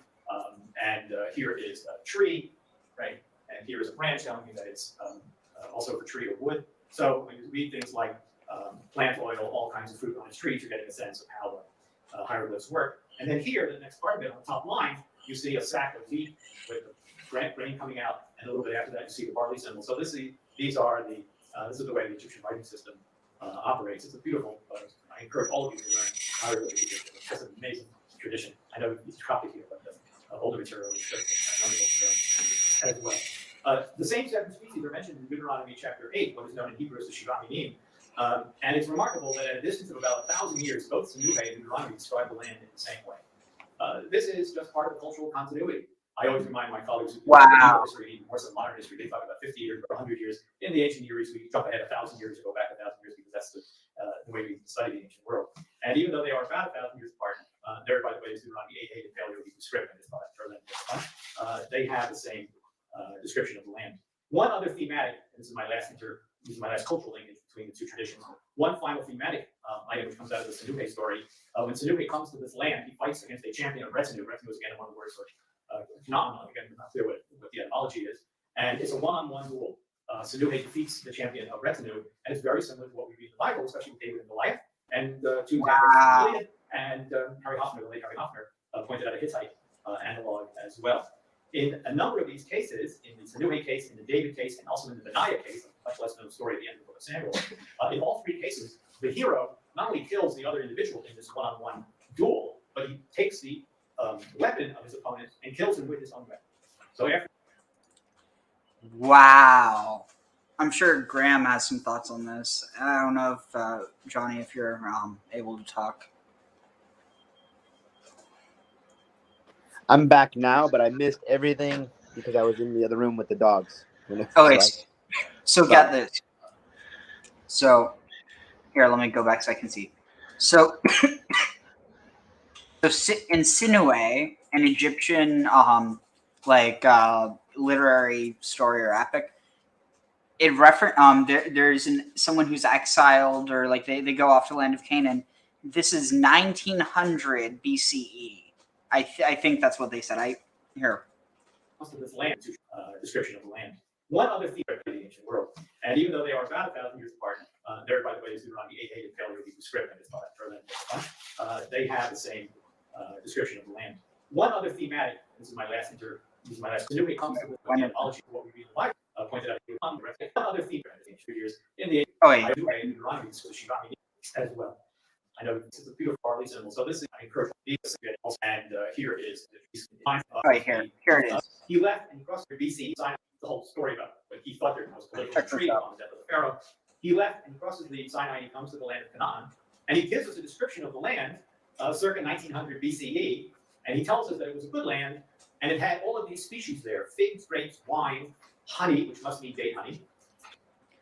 So like immediately when I saw this, I was like, holy crap.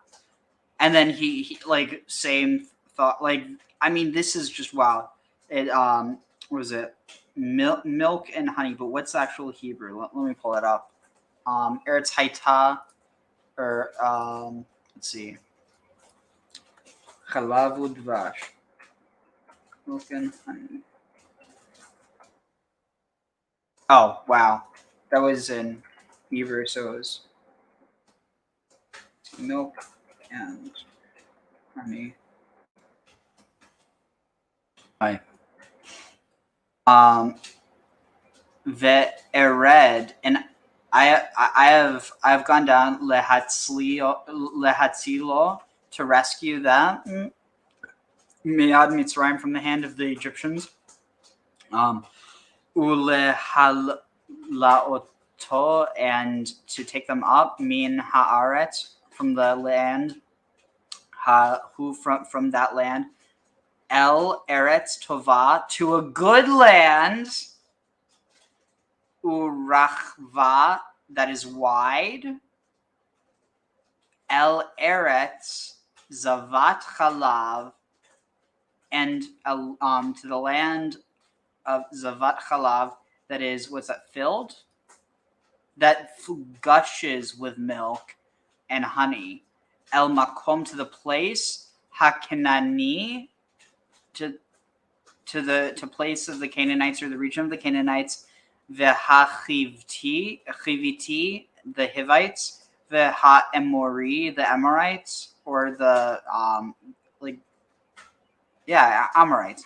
V'ha'perizi, the Perizzites. V'hachivi, and the Hivites. V'ha'yebusi, and the Yebusim were the original inhabitants of Jerusalem. So I mean, look at this. To Eretz was it Eretz Tova, and here a good land, and then here you have honey, and then you have the mention of cattle of every kind. So that's where you would get the milk from. But yeah, I mean, feed it to Neil. Yeah, feed that to Neil. So yeah. So these are the this is the way the Egyptian writing system operates. It's a beautiful. I encourage all of these are a tree of wood. So when you read things, right? You get these classifiers. Here is a jug, and that tells you that you're dealing with the word for happens to be the classifier for wine. And here is a tree, right? And here is a branch telling you that it's also a tree of wood. So when you read things like plant oil, all kinds of fruit on its trees, you're getting a sense of how the hieroglyphs work. And then here, the next part of it, on the top line, you see a sack of wheat with the grain coming out, and a little bit after that, you see the barley symbol. So this is the way the Egyptian writing system operates. It's a beautiful. I encourage all of you to learn hieroglyphic Egyptian. It's just an amazing tradition. I know it's Coptic here, but the older material is just wonderful to learn as well. The same 7 species are mentioned in Deuteronomy chapter 8, what is known in Hebrew as the Shivat Minim. And it's remarkable that at a distance of about 1,000 years, both Sinuhe and Deuteronomy. Yeah, and there it's a direct parallel. Look, a land of wheat and barley, vine and fig. So what was this? Gethen? Yeah. So vine or, wine and fig and pomegranate, a land of olive oil and honey. Though there's no mention of milk, it's interesting. This is just part of the cultural continuity. I always remind my colleagues who deal with medieval history, even more so modern history, they talk about 50 years or 100 years in the ancient. It's also, okay, that's actually really interesting. So think about this. It's included in Deuteronomy, but not in Exodus. So Exodus has Zavat Chalav Udvash, but the Chalav's, it's not there in Sinue, and then it's not there in Deuteronomy.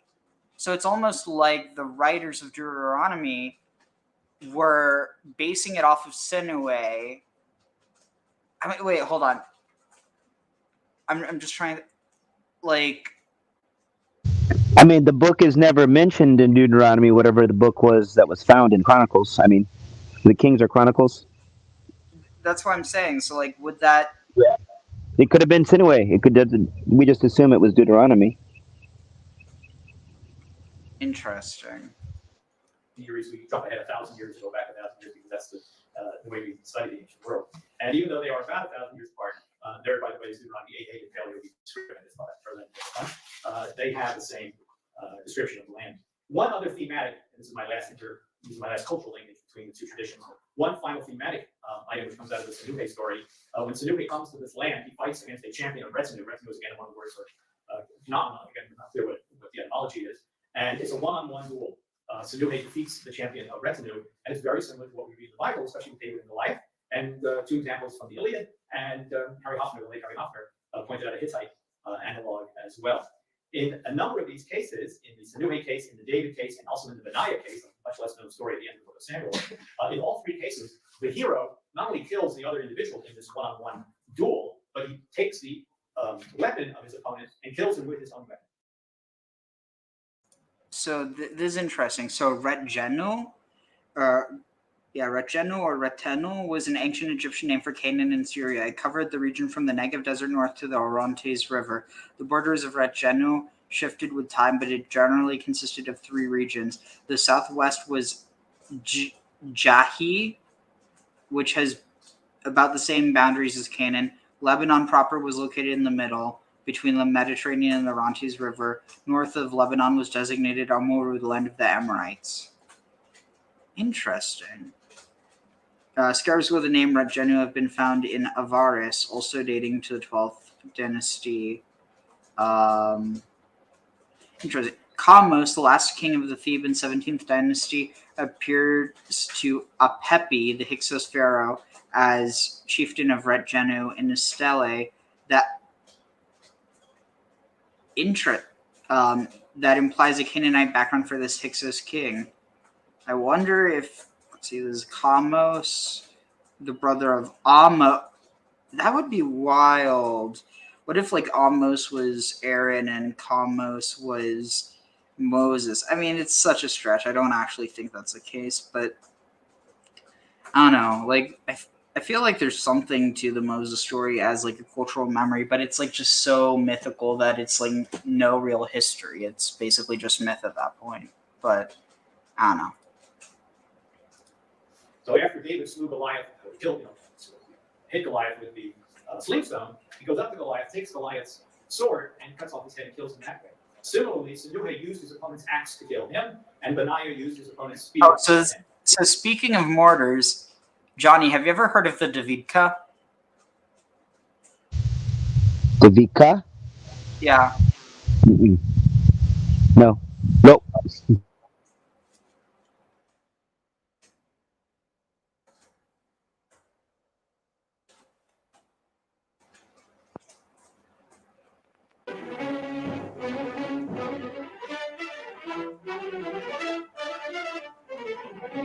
M26 prime movers transport the tube and base for the 914mm mortar Little David. A 12-foot pit is dug with timber flooring to facilitate emplacement of the base assembly and to distribute the firing loads. A 12-degree slope serves as an entrance ramp. I was a mortarman in the army, and I carried. The half-ton base is backed into the pit. Built-in hydraulic jacks lift it so that the bogey can be removed by a crane. What were you saying? And the prime mover driven out I was a mortarman in the army. I carried a 60 millimeter mortar. by bulldozer, angle dozer, or other. Wait, millimeter? Is the next step. Yeah, they're saying this is 914 millimeter. Backfill be tamped solidly. It's huge. A timber runway is constructed, enabling the 40-ton. Okay, this paints the mechanics. I'm more interested in the history of it. Let's see. Davidka. Oh, nice. This guy uses StreamYard as well.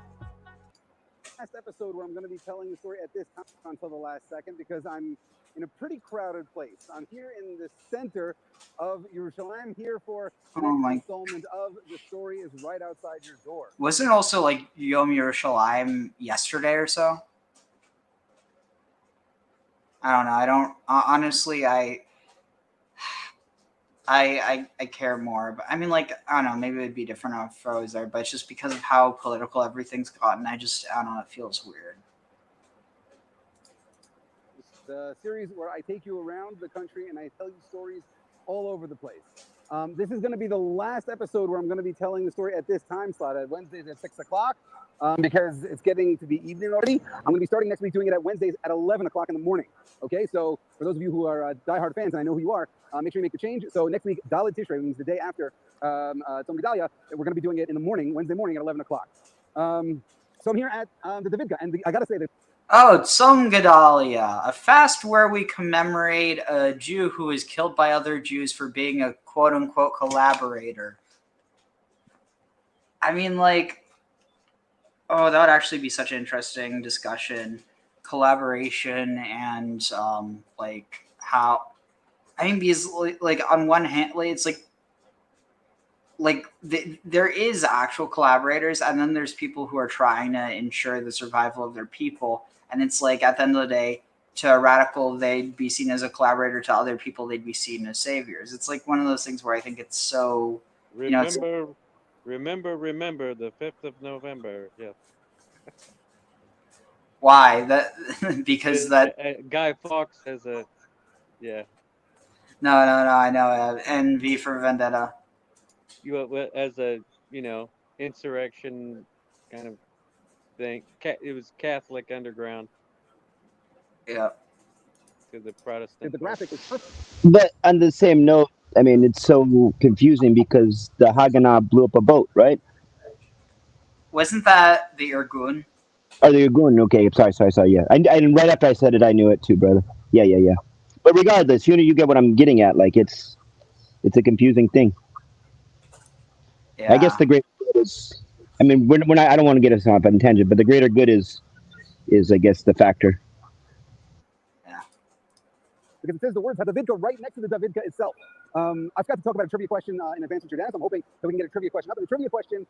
Actually, so this is. I think it's just one stop up or down from Kikar Tzion. If you know where that is. For this week is Americans call it Crack Square, but that might be a generational thing. So I don't know if they called it that back, before. I didn't think of one in advance, so I'll think of one now. If you know the answer to the trivia question that I'm about to ask, don't write the answer in the comments. Just give a thumbs up, and I will tell the answer at the end of the video. But I'll be able to see whether you're watching it live or if you're watching it later. I'll be able to see if you knew the answer by you giving a thumbs up or not. So the trivia question is, I'll throw you an easy one. What major shopping area is really, really close to the Davidka, right where I'm standing, to the place that's called... You want to take a guess? I thought you were right. But no, that's just what you're talking about is where people like proselytize and stuff like that. Is that the same place? No, it's mainly where like gap year students and Israelis off their military service get drunk and hook up.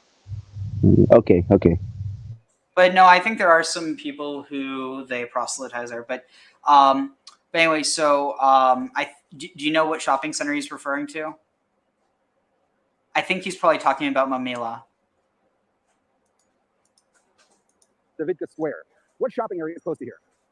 Or what popular place to buy stuff is very close to here? You know Jerusalem, this is a gimme. Okay, so let's talk about so Davidka. it's got to be Davidka is an amazing story. First, we're going to talk about the name, Davidka. Davidka is a Yiddish. Next week's episode. Thank you, Jen, for putting that up.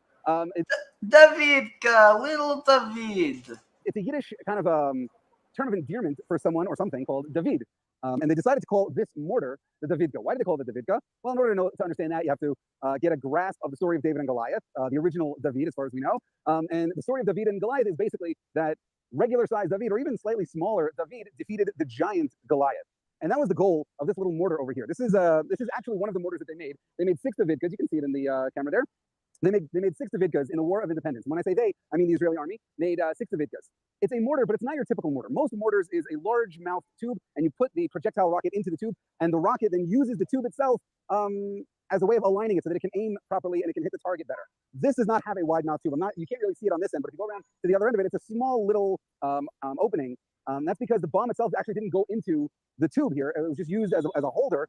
The bomb itself was massive. It was like, I think it was 88 pounds. It was a huge, massive explosive that was attached to a stick that went into this mortar, and then it was fired, kind of like a firecracker. Like it has a stick, and then at the end of the stick is a large explosive. So that's what this did. And by doing that, by having the bulk of the explosive outside of the launcher, it made one of those German grenades with the handles. Yeah. This mortar wildly inaccurate. This was a very inaccurate mortar. It didn't shoot. It didn't hit where you wanted it to hit all the time. But it made a heck of a noise. This thing made a heck of a noise. Not only did it make a heck of a noise on its own, because it was a rather large explosive head, but very often the Israelis would add on, they would weld on little bits of metal onto the sides of it. Sometimes they would weld on bottles or something so that it would whistle as it went through the air. It would make a loud whistling noise. So when it was heading towards the enemy, it would make a loud noise even before the explosion itself. It would make a loud noise. Why go through all the trouble? Why make just a loud noise that doesn't do much damage and it's inaccurate anyway? What's the point of that? The point is, we didn't have a heck of a lot going for us in the War of Independence. We were a small, not yet a country, fighting against 5 already established Arab nations, as well as local Palestinian militia. We were outnumbered, to say the least. We were also outgunned, to say the least, because they had far more weapons than we did, and they had far better weapons than we did. They had connections that we didn't have. And so we had to use every weapon in our arsenal, both literally and figuratively. And the Davidka was both of those. It was a literal weapon, but it was also a figurative weapon in that it used psychological warfare. We wanted them to think that we were more powerful than we actually were. And so we had this mortar that would shoot off a loud whistling bomb that would explode somewhere in the area where we wanted it to, but not necessarily the exact spot. And it would make a ruckus, but not as much damage as you might think with that kind of explosion. We did this, A, because explosions are scary, but we also did it because we understood the mindset of the Arabs against whom we were fighting during the War of Independence. The reason that they were so wary of bombs in general, that we have to thank the British for it. It turns out that the British, in their colonial phase, I'm not talking about British people today, because I have a lot of British friends, and I'm sure there are plenty of British people who are watching, but in their colonialist phase, the British were awful. They were just really, really mean to the people they were subduing at the time. And during World War I, they wanted to subdue this whole area. And at the end of World War I, they got control of the whole area, and that's how... I'm sorry, but like, how can you say the British were horrible for doing that? But I mean, I'm just going to guess he has no issue with what's going on right now. Otherwise, I mean, this was made 2 years ago. It's just, I don't know. It's like, what? No, it's like, be consistent. If what the British were doing was horrible, like, I mean, I guess the implication is because the Jews have a right to the land, but the British didn't. But like, so like by that logic, I mean, I don't think this is the case. I don't think that anyone should be using bombs against anyone. But if that was the case, wouldn't technically, like, using that logic, couldn't you argue that, like, if it's okay for the Jews to do it because the Jews have a right to the land, then technically isn't it okay for the Palestinians as well? Which I think just goes into the issue of, you know, fighting in the first place. Like, both peoples have a right to the land, and if it's based on, like, if something that is horrible by a person that doesn't have any right to the land all of a sudden is seen as okay by someone who does have a right to the land, then the fight's going to go on inevitably because both sides feel that they're, you know, entitled to the land and therefore they can fight for it, as opposed to, like, I don't know, it's just, it's so, yeah. As opposed to sharing the land. Yeah. It's like, You're hitting on the old saw of one person's terrorist is another person's freedom fighter tag.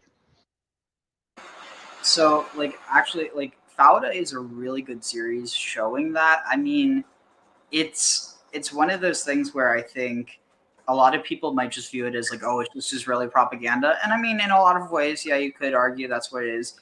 But it's not just that. Like, it in a lot of cases, it shows, Israelis doing things that were either not necessary or, just like, it shows the downside of these things, that it's not just like, these aren't just shootouts that don't end up affecting anyone, given, they have to focus on a few main characters. But I think it's a pretty good show in humanizing both sides, but also showing the wrong on both sides, and how it shows that it's not like, it's not this side versus that side. It's really, given it's also a bit more difficult because, like, for instance, one could say, oh, well, look how normalized joining like Hamas is in Gaza, for instance. But it's like, in all honesty, with that being the closest thing they have to a military, again, I don't think that means that Hamas is good, but like, how can you really fault Palestinian teens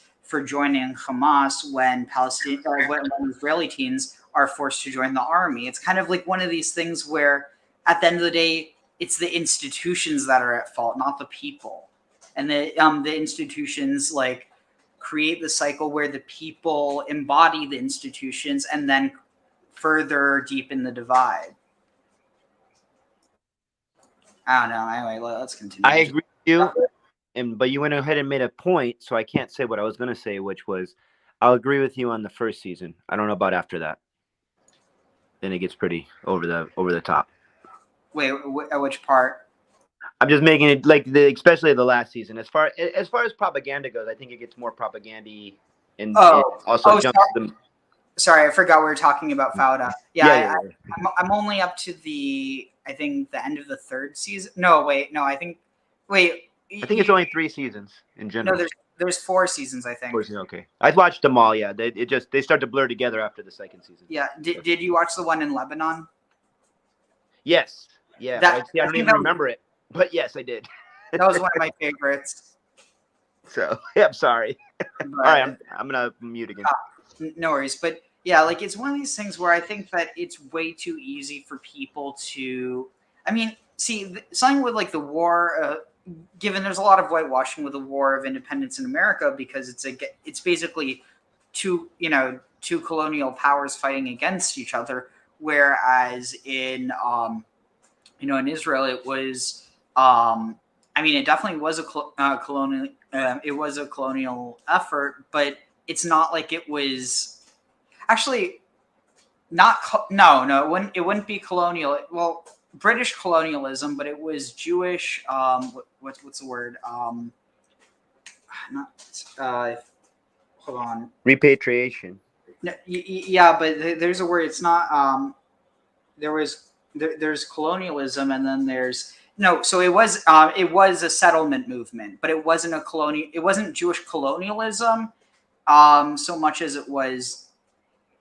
I mean, it's difficult because are there any other cases of settler colonialism being used by a people who have an indigenous connection to that land? It can't be. I'm not an expert, of course, but that term itself can't be used in this sense because of indigeneity. And yes, there's an occupation now, but I don't think that the initial plan was occupation. I mean, maybe through other ways, through farming, through population density, stuff like that. Like maybe there was going to be a slow occupation. I don't know, or maybe the cultures could have blended. I don't know. I don't know the answer to that. Ben Gurion's quoted as basically saying that Israel can't be both a Jewish state and a democracy. He basically says that. It makes sense, right? It's a theocracy if it's a Jewish state, or an ethnocracy, or not even like an ethno state, I guess. But yeah, like I just real quick because I might forget this. I subscribe to the to the school of Echad Ha'am, which is like cultural Zionism as opposed to national Zionism, but it basically disappeared after the Jewish state was created, and like as a result, Yeah. This is before. I understand. I know the time period. This is. I'm sorry to interrupt you, Ariel. No worries. Go ahead. I don't know because I can't remember, but yeah, settler colonialism isn't like, because there's genocide I think innate with settler colonialism. You know, like Machiavellian, like the Prince style. Yeah, I mean, but like, I still think that even like, I mean, there was genocide that happened. Like whether you just view it as displacement or actual like depopulation by murder, like that did happen in certain places. Given it wasn't something that was like it wasn't institutional, but you definitely have like efforts to scare the population that lived there away. I guess what I'm saying. With the guise of sorry to cut you off, just because goes right on that, with the guise of self-preservation. So at that point in time too, we could we however you want to look at it, could also say we need to protect ourselves and not worry about anybody else anymore. So that they could use that as justification for the genocide you're talking about happening underground or beneath the surface. Yeah, I would say that the situation of the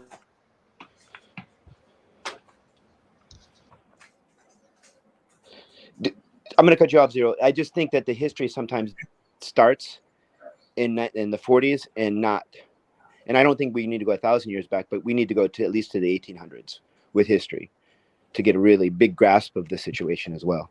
And I don't think people do that. Sorry, Zero, to cut you off. Sorry, go ahead. I was just saying the parallel with the Mormons, who considered the Native Americans the 12th tribe. So I mean that's the thing, because the the genocide of Canaan never happened. It's fiction. What happened was it was a cultural genocide, not an actual genocide. And again, I think cultural genocide still is a form of genocide because it gets rid of a people as a living group. Absolutely. But the point being is that in effect, by saying that we killed all the Canaanites, all the pagans, and saying this is what we have to do, you're essentially saying there's no more pagans because none of us are pagan anymore. We just killed off all the Canaanites. And we never were. Exactly, because how can you kill yourself and still be alive? Again, and this gets into the idea of Judean propaganda to take the identity of Israel. I mean, all this kind of stuff. I just said we need not to go 1,000 years back, but now here we are. I'll be quiet. It's fine. Or yeah, let's maybe continue so we can get back to the Palestinian Mandate was born. But during World War I, while they were fighting to gain control of this area, they were fighting against the Turks. And there are stories of I know the answer to the trivia question. I told you this time, if you know Jerusalem, it's a gimme. It's an easy one. So where was I? Yes, the Turks. So when the British were fighting the Turks in World War I, the British won more often than they didn't. But even when the Turks were in retreat, the British would still fly overhead and drop bombs on the retreating forces, on the retreating Turkish forces. Now, the Turkish forces weren't only made up of Turks; it was also made up of local Arabs, local Palestinians, even Jordanians or other local Arabs from the area. So these people who survived the British onslaught during World War I had a really healthy fear of bombs, especially whistling bombs. It freaked them out because they remember the days when the British would just bomb them mercilessly from the air. We used that fear to our advantage, and we made a mortar that didn't actually do that much damage, but it sounded like it did. And when they heard it's called terrorism, coming, followed by the giant explosion that it made, it freaked them. Oh my God! I know what we need to watch. Very much like the Philistines ran away when David killed Goliath. Actually, before I forget, this is just so. Oh my God! This is chef's kiss. I should probably clarify so I don't seem like I'm approving of terrorism. It's making fun of the fact that the Haganah didn't realize that they were terrorists. May I make a terrible joke? Yeah. If you're going to talk about, moi to the chef, you've always got to pay the butcher his due. Oh, you like Daniel Kahn? Yeah. Well, the song reference is there, but also I'm referencing Sharon. Wait, Ariel Sharon quoted that? No, Ariel Sharon was called the Butcher, or no, it was a Begin. One of them, they were called the Butcher because they were part of like sneaking in the villages and all that kind of stuff at night. No, I think it was the was it the Butcher of Deir? No, not Deir. It was Sabra Shatila. But that wasn't Sharon? No, that was Sharon.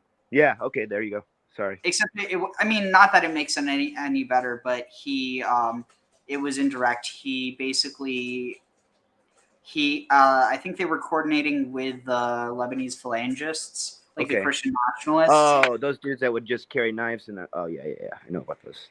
Yeah, and so it's probably also part of the reason why Hezbollah is so powerful now. Yeah, scare tactics, exactly. And this gets, man, I'm sorry guys to derail us, but that gets to the point of,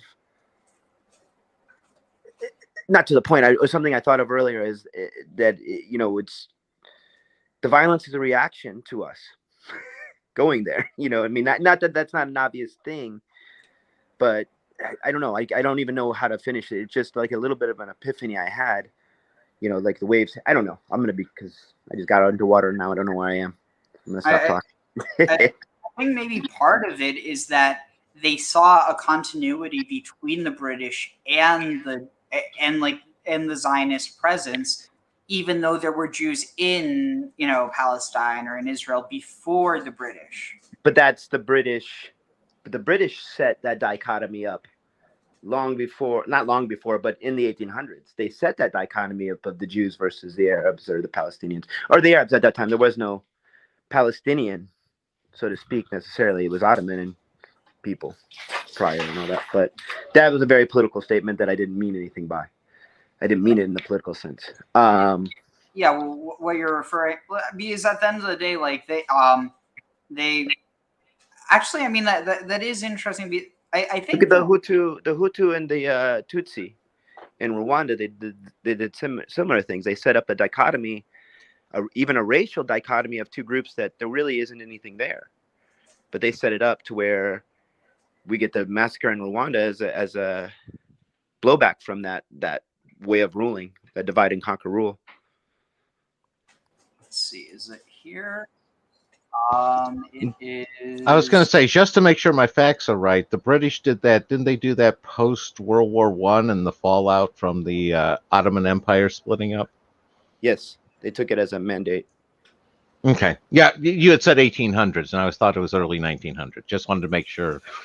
I'm talking about the history of the Olivet, Sykes-Picot, all that. But even before that, I mean, just Jews in the land, Jewish presence in the land back then. Yeah, from everything I read, it wasn't as bad under the Ottoman Empire. Right. No, Jews were welcomed back into the land under the Ottomans. So, oh my God! After a long, real quick, let me finish this area. After a long study of like my Y-DNA, it shows that people went from Spain back into the Ottoman Empire before going up into the Ukraine and becoming Ashkenazi. So the Ottomans were very much, they wanted people to come back at that time too. But anyway, go ahead, Ari. There's here, check this out.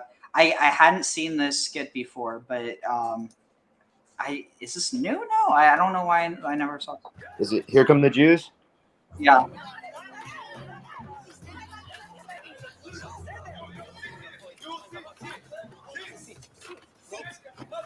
How do I know, brother? How do I know you're gonna play? Of course you would know. ממש. עשינו את כל החופשה בפריז. מה נזכור ממנה עכשיו? כלום. לא אייפל, לא לוברה. רגע, מה הייתם בלוברה? Wait a second, I thought... Wasn't that flight hijacked by Germans?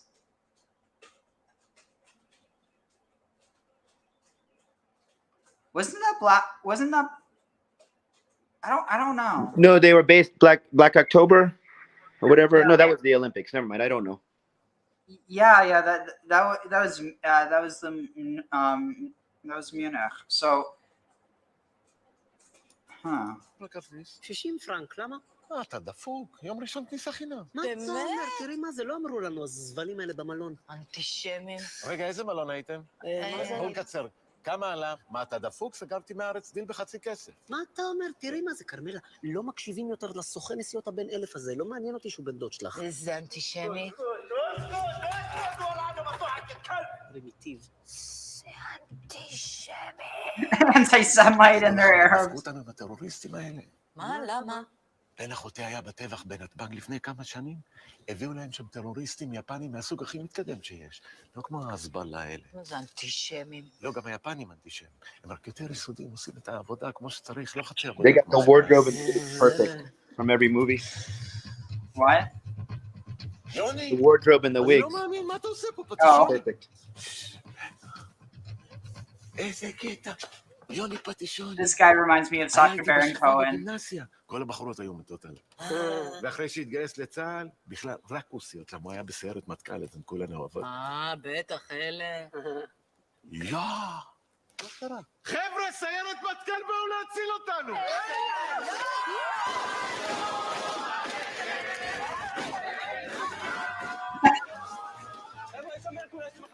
Like every movie.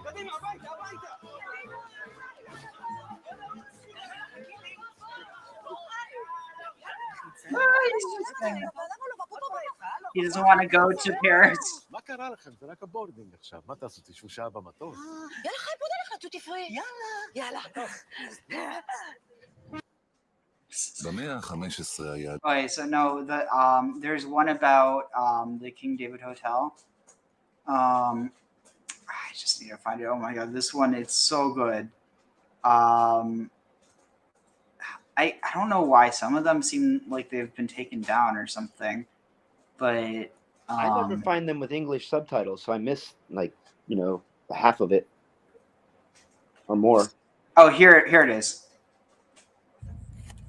ב-22 ביולי 1946, דקות לפני פיצוץ מלון המלך דוד, התקשרו לוחמות האצ"ל למרכזיית המלון, כדי להזהיר מפני הפיצוץ.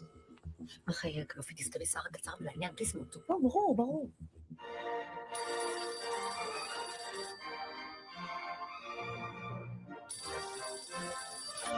Hello, King David Hotel. Yes, hello. Top of the morning. What weather we're having today? This wonderful. Yes, lovely day. Who am I speaking to? I'm fine. I wondered the... הנה אני מדברת בשם המחתרת העברית. אנחנו חומר נפץ במלון, עליכם לפנותו מיד, ראו, הזהרנוכם. הזהרנו מה? ההוטל הולך בום בום. Oh, I see. Atten terrorists. מה? הוא אמר שיש טרוריסט. איפה? נפץ במלון. הנה אני מדברת בשם המחתרת העברית. אנחנו חומר נפץ במלון, עליכם לפנותו מיד, ראו, הזהרנוכם. הזהרנו מה? ההוטל הולך בום בום. Oh, I see. Atten terrorists. הוא אמר שיש טרוריסט. איפה ראית ערבים? No, not ערבים. Atten terrorists. לא. מתכוון אנחנו. סליחה? תביא לי אותו. Atten terrorists. לא. מתכוון אנחנו.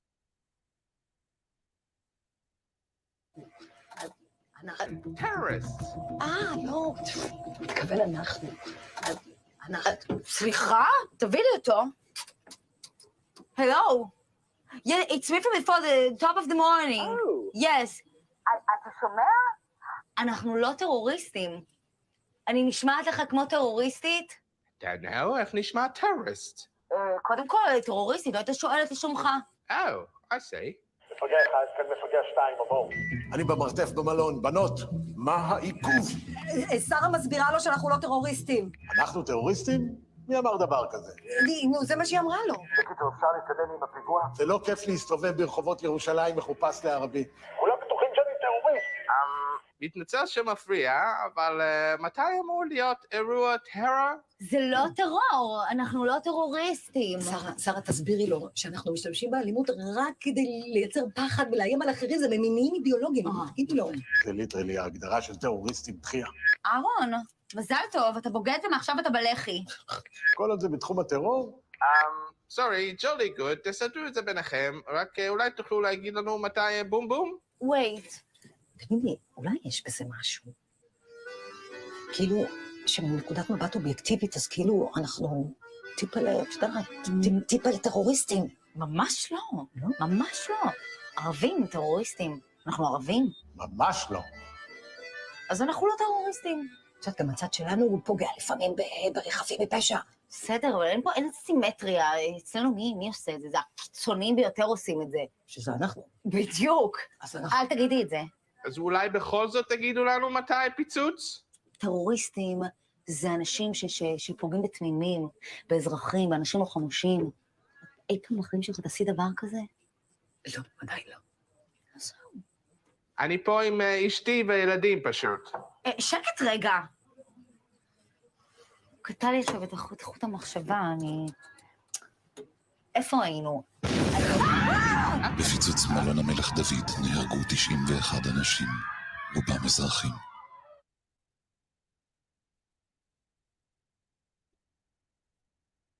מלך דוד נהרגו 91 אנשים, רובם אזרחים. Man, I'm sick of all this CRT.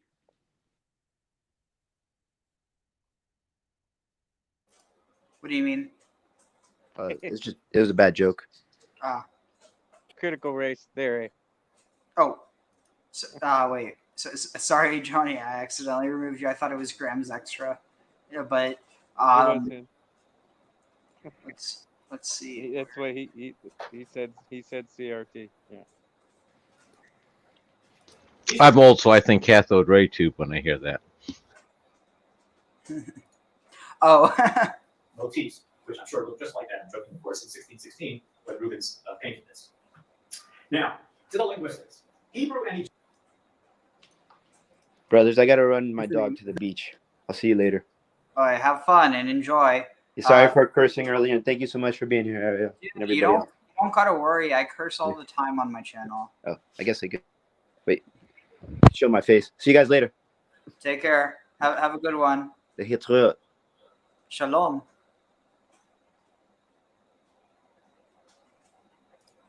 Davidka, the little David, it was able to defeat a much larger enemy. So, Graham, do you have any thoughts so far on any of what we've seen?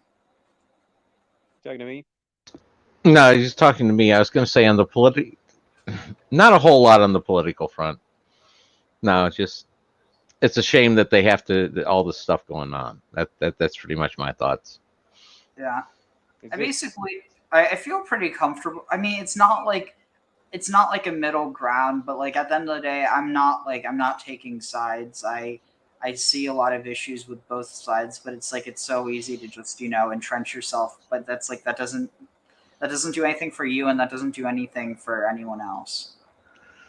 In those situations, I'm a big advocate. Just the two of you get together and decide something and make it work between you. Yeah. What about you, Zero? Is the parallel here with the mortar with the big boom? Is the stone slung by David and the surrounding 5 nations the Goliath? I guess so, yeah. Oof. Just burned myself a little. It's much smaller and less effective weaponry. So, like I said, there were 6 of them made. Another level of psychological warfare that we used with the Davidka. Like I said, there were 6 of them made, but we moved them. You can see they're relatively small. You can get a couple of guys, 2, 3 guys can lift this up and move it. We moved them from battle to battle, and from warfront to warfront. We did it constantly throughout the War of Independence. The Arabs thought we had dozens, maybe even hundreds of them, because every time we met them in battle, we brought out the Davidka. And they're like, oh my God, they brought out that giant gun again. And it freaked them out, and they ran away, which was exactly the desired result. The Arabs thought we had dozens, maybe even hundreds of them, because every time we met them in battle, we brought out the Davidka. And they're like, oh my God, they brought out that giant gun again. And it freaked them out, and they ran away, which was exactly the desired result. So that's the second layer of psychological warfare. But another layer of psychological warfare is that it's no secret that people like Einstein and Oppenheimer were Jewish people who also helped with the development of the nuclear bomb. And there were these rumors that the Jews had figured out a way not only to build a nuclear bomb, but also a way to make it more compact and make it fit for use in regular battle, not just dropping from airplanes, but we were able to use it in regular battle. And they thought that this was a Fat Man, tiny little atomic bomb launcher. you know, from We did nothing Fallout. to dispel those rumors. We embraced those rumors and said, yes, that's exactly what we did. We made the nuclear bomb smaller, now get out of our way. Which really I think is a great lesson for Israel today. There's been plenty of times when our enemies have made up stories about us that are completely outlandish. Like there was a swimmer one time in Egypt that was attacked by a shark, and there was an official press release, I think it was Hamas, might have been Egypt themselves, I'm not sure, that said that Israel was training sharks to attack swimmers. Now, obviously that's ludicrous, but why should we deny that? Yes, we train sharks, so leave us alone. Or there was a time that there was a guy in France who tweeted that the Mossad had broken into his room and stolen his left shoe.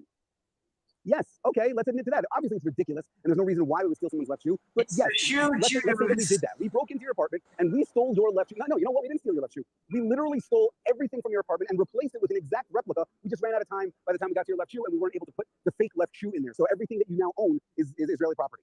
Like we can use these stories and build on them to make our enemies more afraid of us, rather than making a press release, wasting everyone's time saying no, we didn't steal your left shoe. Like it's dumb, but whatever. Anyway, so back in those days, we didn't deny any of those rumors. We used those rumors to our advantage. If they think that this was an atomic bomb launcher, far be it from us to argue with you. As long as it helps us win the war, then we'll use that. That's another weapon in our arsenal. That level of psychological warfare is a weapon in our arsenal. So there's the story about the Davidka. There's a couple of them on display. There's one in Sfat on display. I think there's one someplace else, and then there's this one here in Jerusalem. Right behind it on the wall here, it says Vaganoti el ha'ir hazot lahoshia, and I have protected this city in order to save it. And that is from it says over here from Malachim Bet, the second book of Kings. It's talking about how God saved the city of Jerusalem during the time of David, or God helped David save the city of Jerusalem. And this is a tribute actually to the Palmach forces who helped fight for the city of Jerusalem. This whole monument of the Davidka and the verse behind it is a monument to the Palmach forces. Today, this area where I'm standing is called Kiar HaDavidka, the Davidka Square. The whole area is named after the mortar itself. And in answer to the trivia question, what is right near here, just down the block? The answer is Machne Yehuda. The Machne Yehuda market is just a couple of blocks away from here. I'm actually going there to do some shopping now. I was I've gone before, wrong. but I had to pick up my dry cleaning at the Davidka Dry Cleaners. The dry cleaners are named after the mortar itself. And that's about it. I mean, there's a group here that wants to talk about this monument, so I'm going to wrap up. Thank you so much for watching this episode of The Stories Right Outside Your Door. I will see you guys next week, Wednesday, 11 o'clock in the morning after the mortar. Before, but I had to pick up my dry cleaning at the Davidka Dry Cleaners. The dry cleaners are named, I would have gone before, but I had to pick up my dry cleaning at the Davidka Dry Cleaners. The dry cleaners are named after the mortar itself. And that's about it. I mean, there's a group here that wants to talk about this monument, so I'm going to wrap up, named after the mortar itself. And that's about it. I mean, there's a group here that wants to talk about this monument, so I'm going to wrap up. Thank you so much for watching this episode of The Stories Right Outside Your Door. I will see you guys next week, Wednesday, 11 o'clock in the morning. Until then, have a wonderful, wonderful Chag, everybody. Egyptian are Afro-Asiatic languages, which is to say Egyptian is not Semitic, but it is related to Semitic through the large macro family called Afro-Asiatic. Something akin to Indo-European. English and Sanskrit are distantly related to one another through the great macro family, and I think English and Sanskrit because we're sort of the geographical extremes of Indo-European. Similarly, Hebrew and Egyptian, English and Indo-European, English and Sanskrit are distantly related to one another through the great macro family, and I think English and Sanskrit because we're sort of the geographical extremes of Indo-European. Similarly, Hebrew and Egyptian are both Afro-Asiatic languages with lots of cognate words and shared grammatical structures. Here's the map: Semitic, Egyptian, Berber across North Africa, Cushitic, and Chadic in Saharan and Sub-Saharan Africa. And because of this, there is constant interface between the two, and lots of loanwords going in both directions. Usually we can determine when they are loanwords, but the comparison that I would use is English and French during the last 1,000 years. English and French are related to one another through Indo-European, English part of Germanic and French part of Romance. So they're going to have some basic similarities to start with, but the languages have been in close contact from the Middle Ages down to the present day. You have all sorts of French words coming into English, especially in the Middle Ages, all sorts of English words coming into French, especially in the 21st century.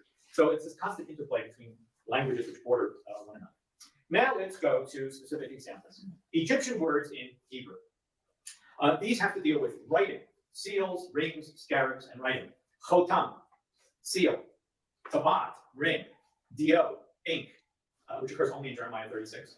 And Kesed, the scribe's palette, occurring 3 times in Ezekiel chapter 9. And they all match up phonetically, with the exception of Dio, ink, which in Egyptian you'll see is written there with an R.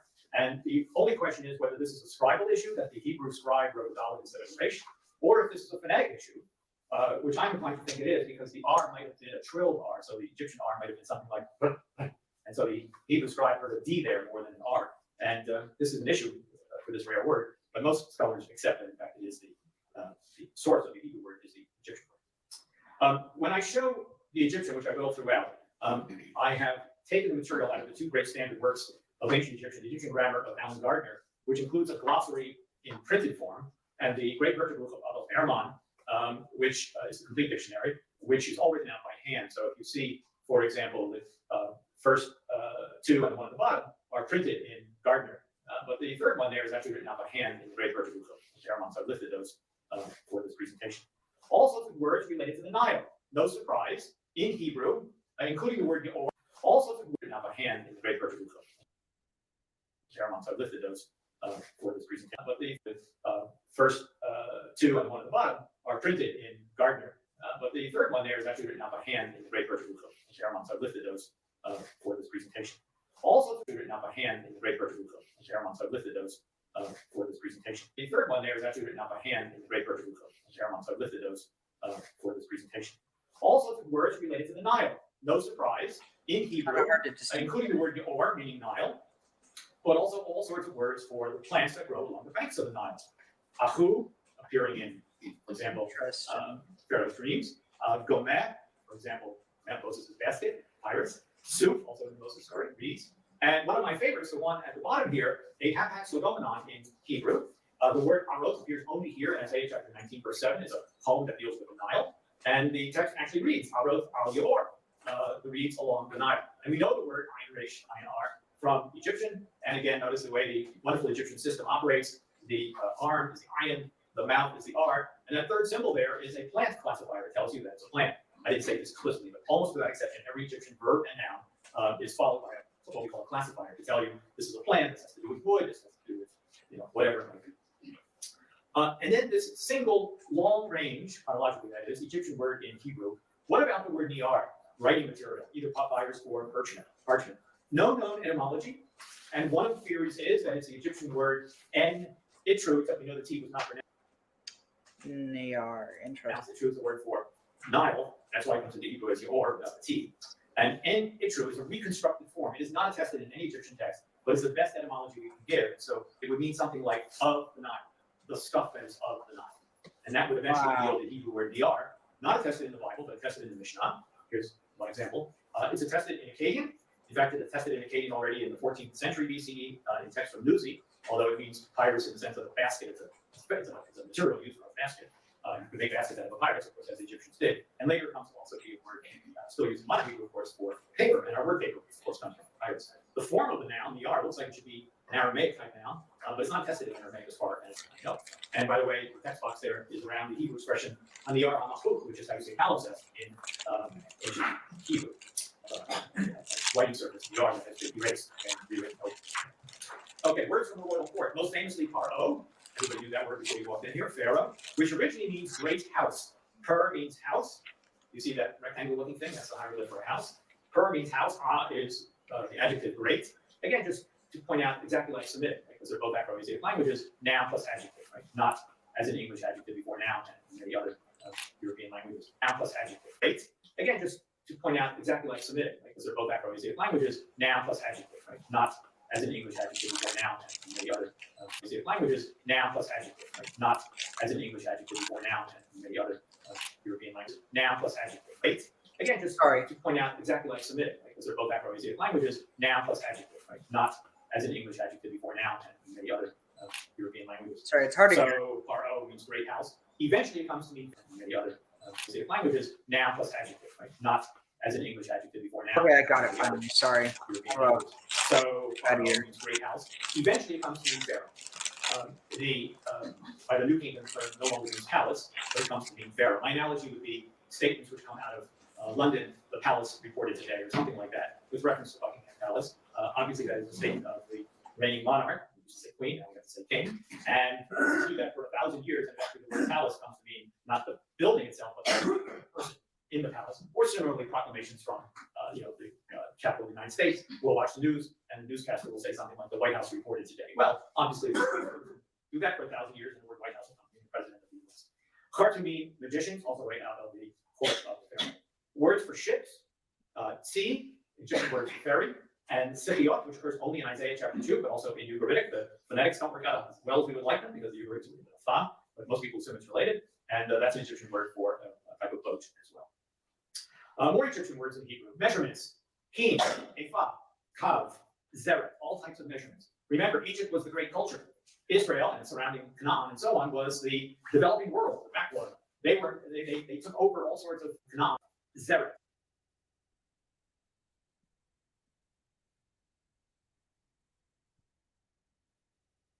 All types of measurements. Remember, Egypt was the great culture. Israel and surrounding Canaan and so on was the developing world, the backwater. They took over all sorts of cultural and technological things from Egypt. Why invent your own system of having to measure liquids or grain or whatever it is? You just use what the Egyptians use. So, for example, the European countries got together and created things like meter, kilometer, and so on at a conference in France many years ago, and that spread around the world. Right? People of you name the country, in the developing world aren't going to create their own system of measurements. They're just going to adopt the world standard from the leading powers of the world, including obviously France, where the meter was created. Okay, so hopefully that works as an analogy. Let's see, words for containers: tena, basket, cauldron, which also appears in the Hebrew, and teva, kalach, which appears in the Hebrew, and teva used for Noah's Ark and for Moses' basket. Now, teva is really interesting. This brings us back to the Mishnah. In biblical Hebrew, it's used only for those two items that float on the river or float on the water. Teva shel Noah, Noah's Ark, and teva shel Moshe, Moses' little basket. They both float on the river. And you have that in the first excerpt there from the Erman version book. In the second one, you have a slightly different form of the word translated here as Gerdenstein, a ark, not an ark, like an ark, but an ark like in the synagogue. It literally means a divine cabinet, God's cabinet, is what it means in German, Gerdenstein. The shrine of the deity, which is deep inside the Holy of Holies of all Egyptian temples. We only know this from Rabbinic Hebrew. We only get this in the Mishnah. For example, this Ha'over Lifnei HaTeva. So for 1,000+ years, it's not attested in biblical Hebrew at all. Obviously, there are no synagogues in the Bible either. It's the synagogues of development, where 3rd century BCE Ptolemaic Egypt is where we get our first synagogues attested, and then it's imported into the land of Israel. But it's a creation of ancient Egypt. So here you have. Wow. That's huge. I mean, I guess it makes sense because you wouldn't need synagogues if you have temples within the land.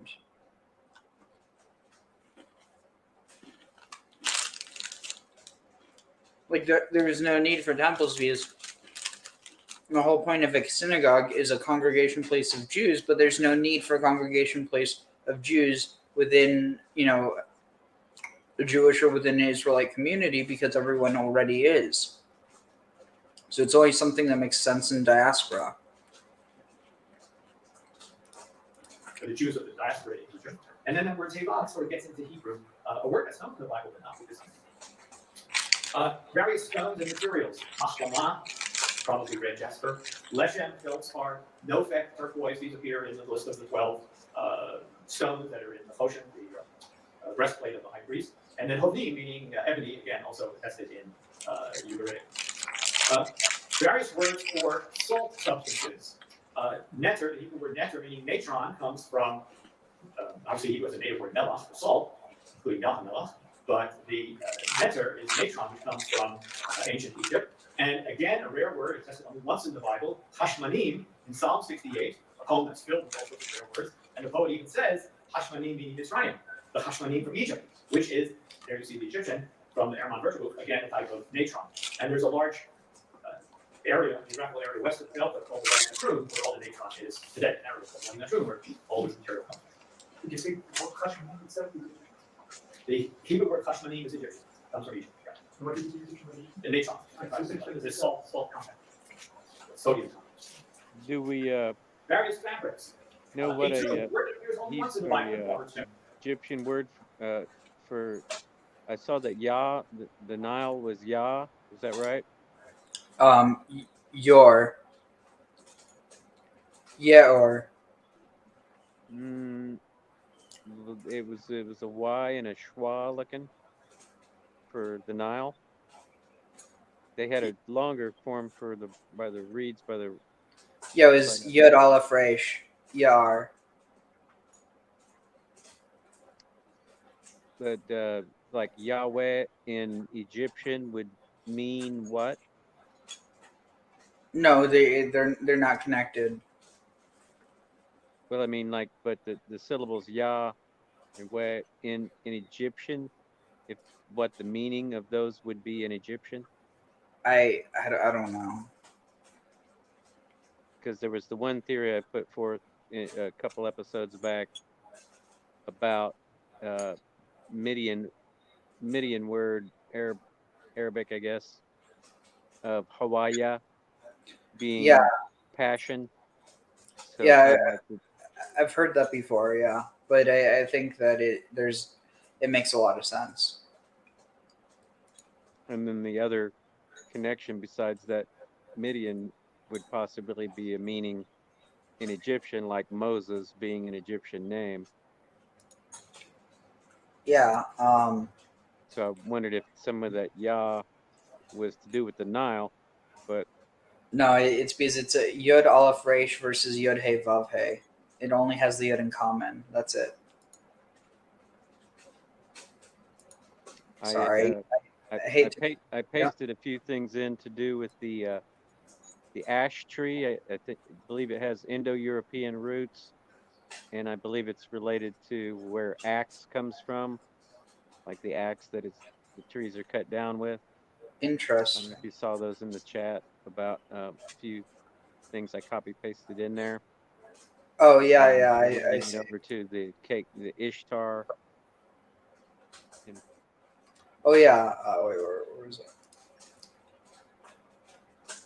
Yeah, Kamanu, Tumri.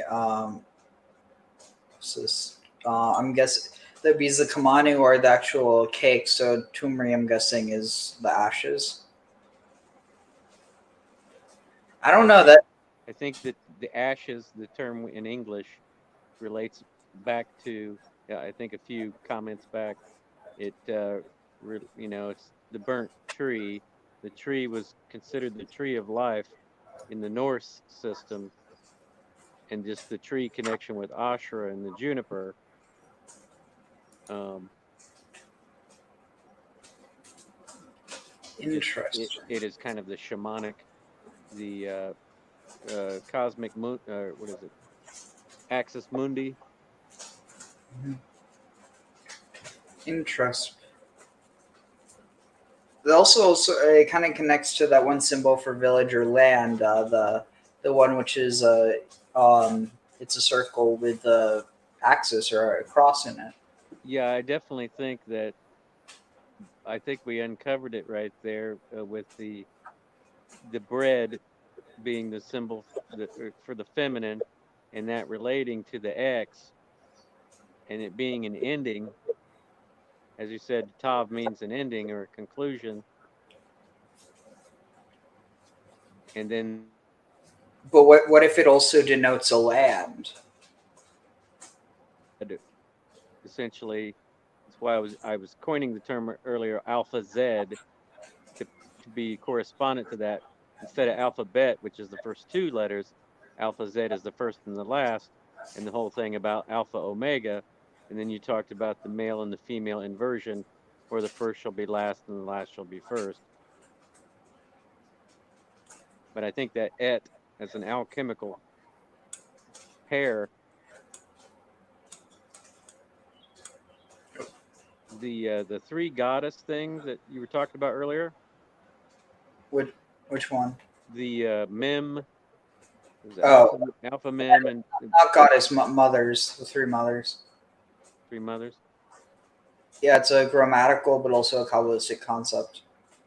Mm-hmm.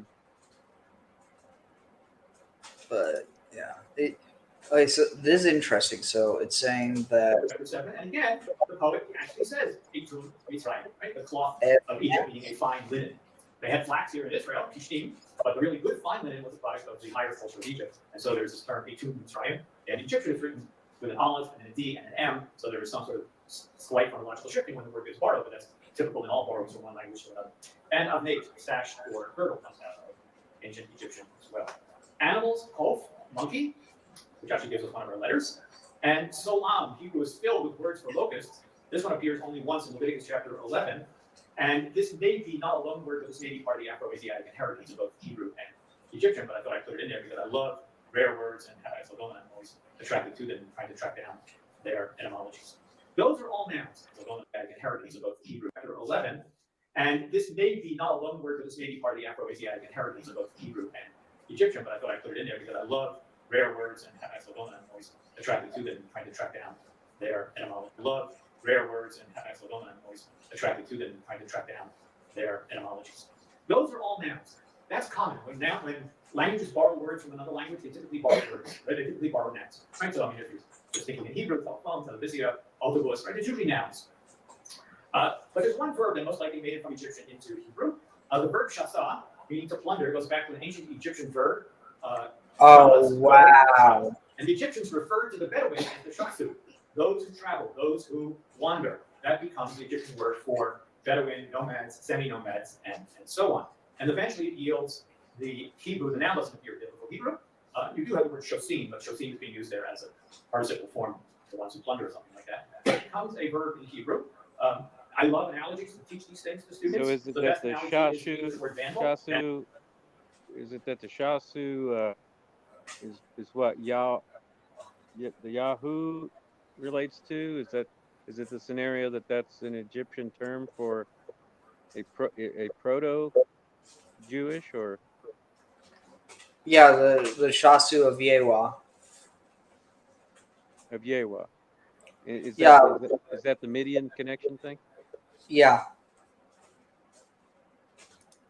Analyze, the Vandals were perfectly fine people, right? They were perfectly fine Scandinavian people who migrated from Scandinavia to what is today southern Poland, and then were responsible for the downfall of other Gothic tribes, Germanic tribes of the Roman Empire. Interesting. Yeah, because you also have this idea of, so there's Vandals, there's also the way that how Mongol gets used, but it's usually as an insult, but to someone's intelligence or their heritage as opposed to an insult of their behavior. Actually, yeah. Weren't they? Didn't they serve as mercenaries for the Egyptians? Who? The Jews, or maybe even more at the point of where the shasu. They were. I've seen it in relation. This is from other linguistics. That what are they? The Alamites, or the term? The Elamites? No, I think it was the term for. Shouldn't be the West. Seems like it would be the East. But a term that the Amorites? Egyptian, maybe that's it.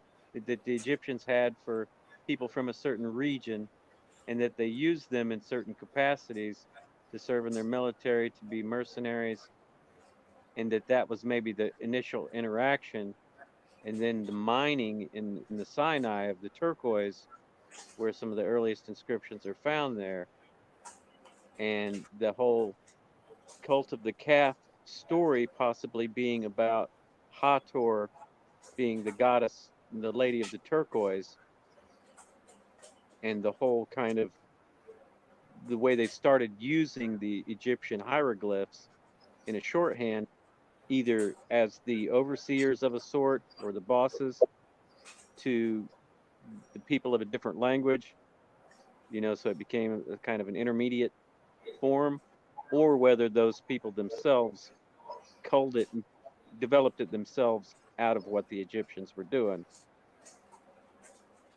Interesting, The culling of the Proto-Canaanite.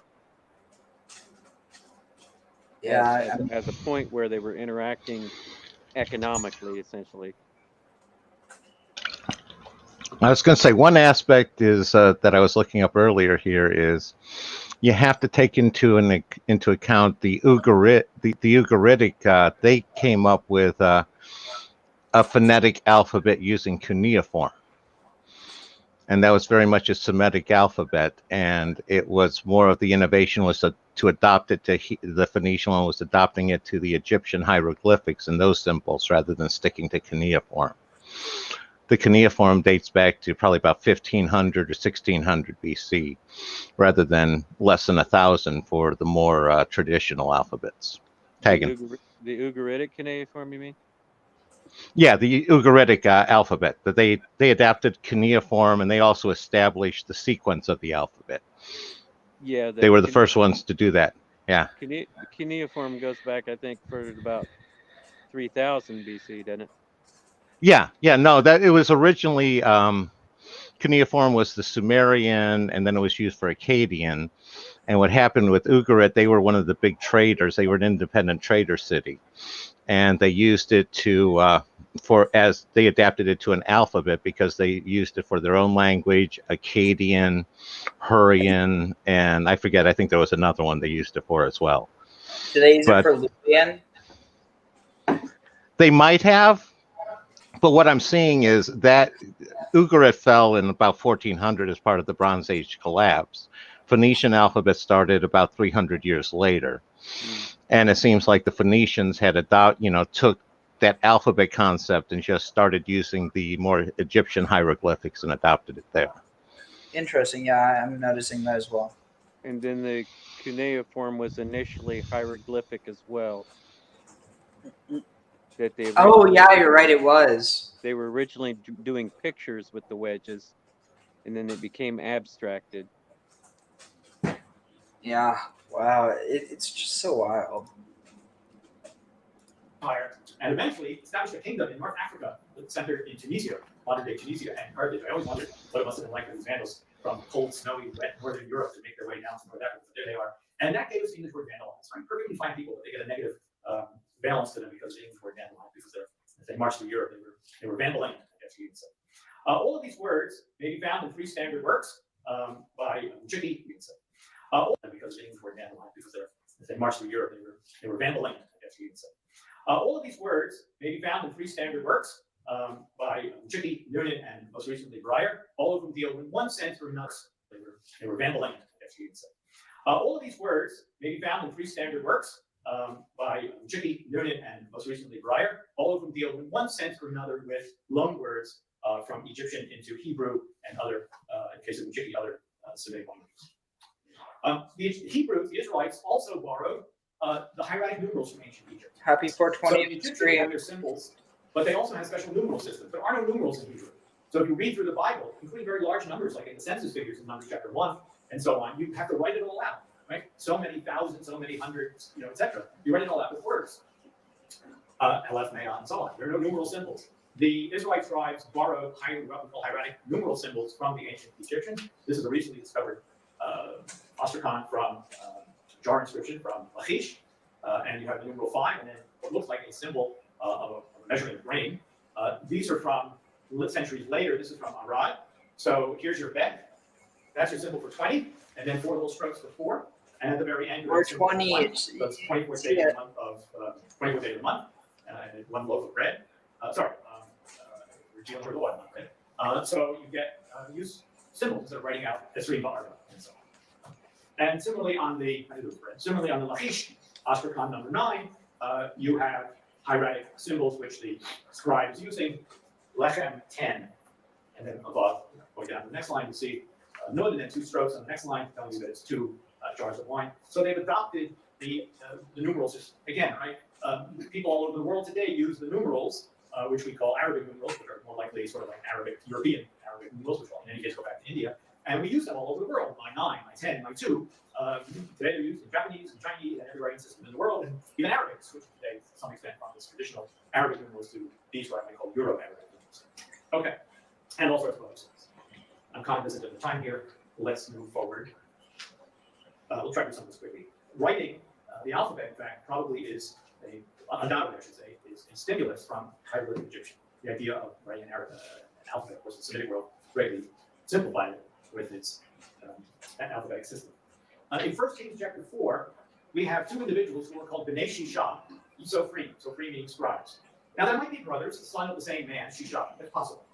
But list of Solomon's officials. But scholars have suggested, and I'm inclined to agree, this is the Egyptian word sesh, meaning scribe. Whoa. On the left, sesh with the higher scroll means writing, and on the right, sesh with the human, with the man means scribe. And probably, sibilance notwithstanding, that is probably what Shisha is in this biblical text. Wow, it's wild how it's all connecting. But yeah, I think that that's a good evidence that because they were using this material, I'll bet you anything they were making papyrus out of hemp as well as, I mean, because they had a lot of hemp left over. We know they were using it for sails and for ropes. So I don't know the similarity between shisha and seisha or shisha. It's just there's something there. Now the other direction. Close to 600 words have been found in Egyptian texts from the New Kingdom and late period, which are borrowed from the Semitic languages.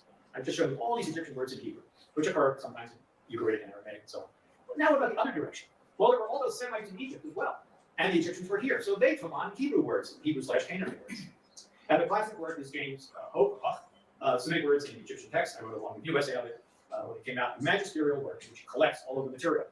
And they come from all manner of semantic fields, military terms, topography, food and beverages, and so on.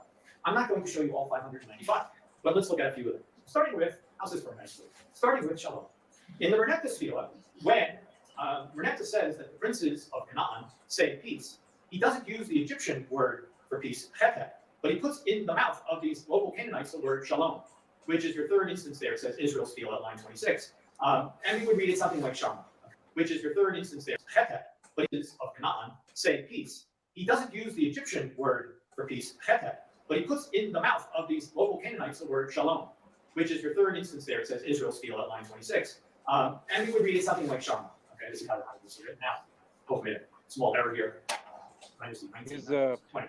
But nevertheless, is you Ash get to see in how the Ashura, scribe does that relate to joy? Yeah, a share like joy, blessedness, or happiness.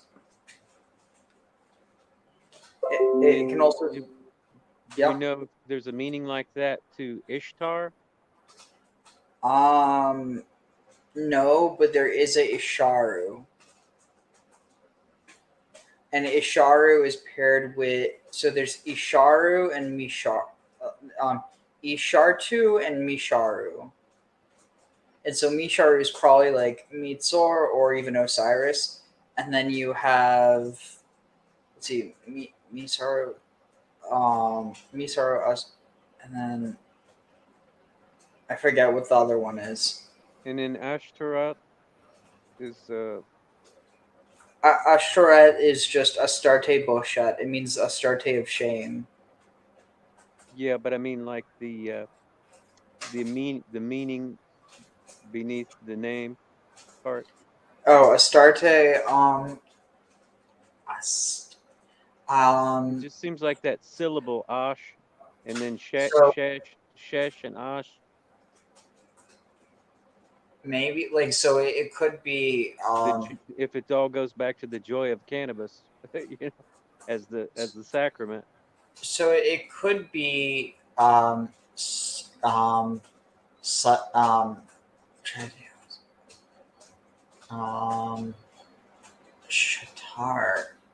Ishtar, Ashtart. Honestly, I think. Here, check this out.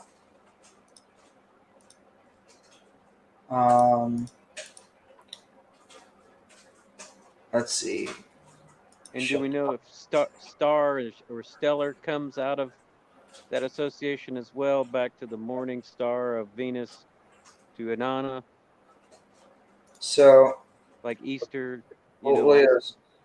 So Shatar to document Shoter, official or officer. Shitrai, let's see, Mishtar means rule or authority.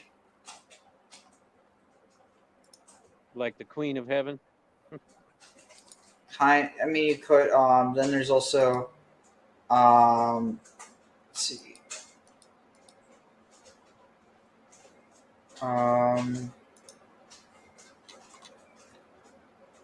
Ashar. Let's see. It could also be. It could also have something to do with. Yeah, because Atar or abound with herbage, abundance of herbage goods. Ashrati, and you So you just need, let's see, you just need a tet here to make it Ashtarti. And you're saying herbage? Yeah. Also riches, rich. And then if you were to say that it's like from, no, but it wouldn't be. It would be Einshin. Let's see. Well, I think it's pretty clear that there's a relationship between Asherah and Ishtar. You know, Yeah, borrowed over into and then transformed. I think it's similar to Hera and Rhea. They use the same letters. Mm-hmm. In another association, if you said as a ruler, if the shesh as the scribe, and I think of the term authority coming from an author, because like the one that writes the deed is the authority.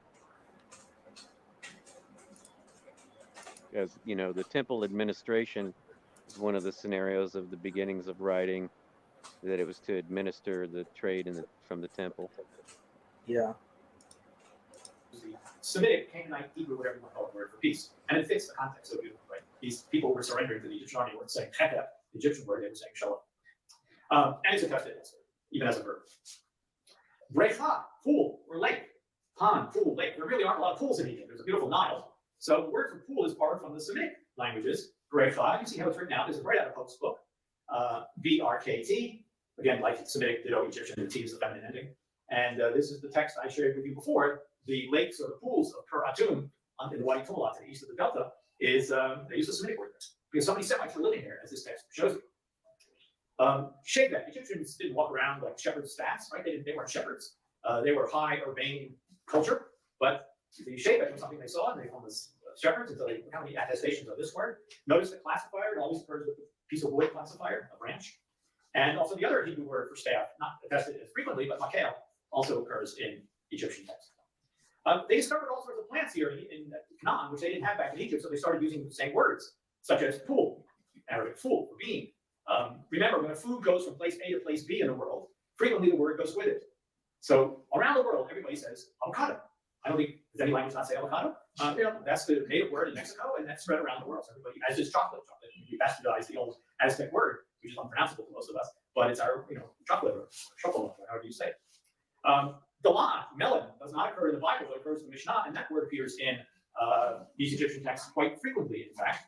For those of you who love the phonetics, notice that the ayin at the end of that word, before this feminine ending, is written frequently with a G or an RG, probably it's the Hayin sound, which Egyptians were still hearing from the pronunciation of the Lachat or something. Rimon, the pomegranates in Egypt, but when they come to this land, they discover the Rimon, and they try to figure out a way to write the word, and there's all sorts of ways of writing the word pomegranate. And they don't have oak trees in Egypt, so when they or an RG, probably it's the Hayin sound, which Egyptians were still hearing from the pronunciation of the Lachat or something. Rimon, the pomegranates in Egypt, but when they come to this land, they discover the Rimon, and they try to figure out a way to write the word, and there's all sorts of ways of writing the word pomegranate. And they don't have oak trees in Egypt, so when they got here, they looked at these mighty, beautiful trees, and they wrote out the word alon. There's no L sound in hieroglyphic Egyptian. Some scribes created one, but typically, this one does have the L sign, actually the lion, but Pope still transcribed it with the R symbol there. And that's all that's left. Topographical features. Yam, meaning sea. I mean, of course, they have the Mediterranean to the north, and they had a term for it, but they just called it the Wa'ajwar, which means the great green, the color of the sea, will green to them together. Wa'ajwar meaning the great green. So they borrowed the word Yam, meaning sea, pronounced in Hebrew Yam or in Phoenician as either Yom or Yum. And eventually that comes into Egyptian and Coptic and Arabic as El Fayum. Pa is the late Egyptian masculine singular definite article. Pa. So they didn't just say, it's just not Yum, but they put the pa in front of it. So Fayum means the sea. And this is El Fayum with a second definite article on it, not the Arabic one. It's the only real sea or lake in all of Egypt. And here it is to the west of the Nile. You see it there, south of Cairo to the west of the Nile is the Fayum. So that word goes back to Hebrew Yam, even though the native Egyptians today would just call it Fayum. What's that for the Red Sea?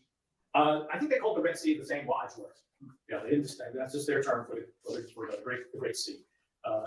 Typically used in the Mediterranean, but I think it's actually used. Shipwreck sail, it's used at the beginning of shipwreck sail also, I think. When he's down the Red Sea. Yeah. So, okay. Chov for shoreline, borrowed from Semitic. no snow in Egypt, so when they got to the land of Canaan and they saw the Hermon and other mountains, they had to create a thing. Just took over the word, Shelley, for snow.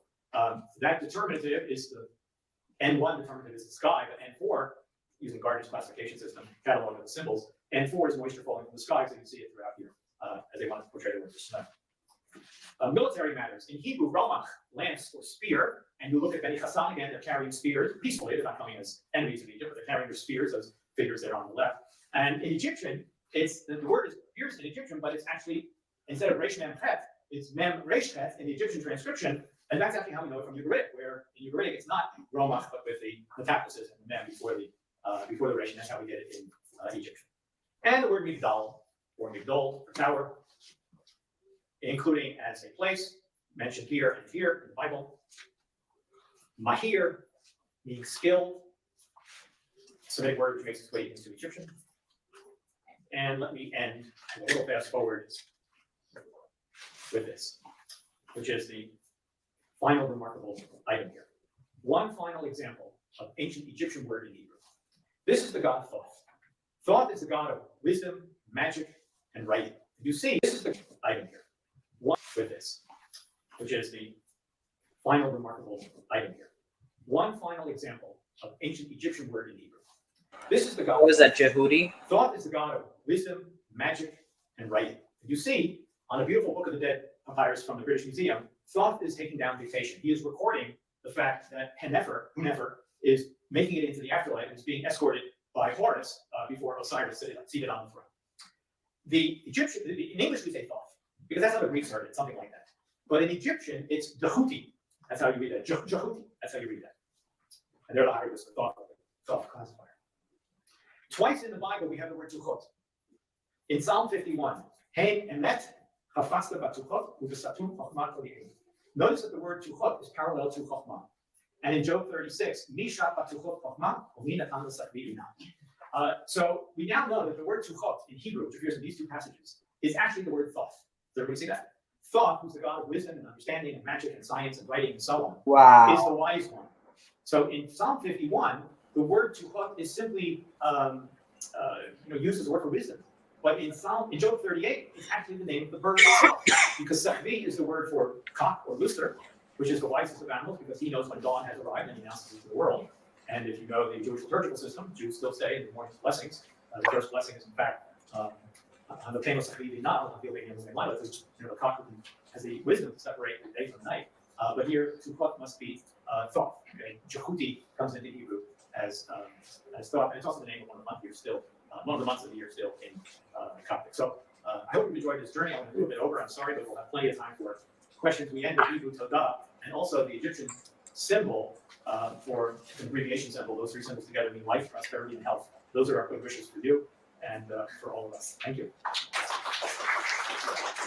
Thank you very much, So, our audience and our audience, they also put their question in the chat. so the Wondering about the with sauce, it's more like tot, right? Yeah, but or Tehut, like Jehote. Okay.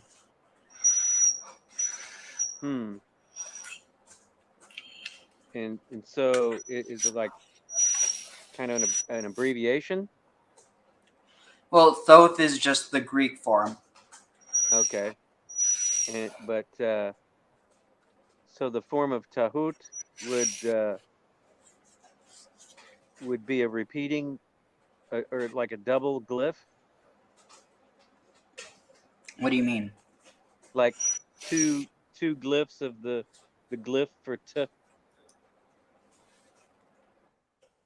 with the, or is it?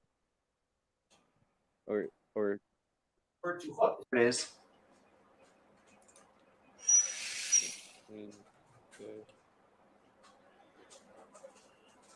Can't see it very well. Okay, so it's ibis-headed god, so Thoth. One of them is Thoth, like just straight up, then bread, and then two lines, a chick, a wick, and a snake, and then the other one is just a man It looks like a pharaoh with bread, the two signs, and then an ibis. So the bread would be the t. Or the ha.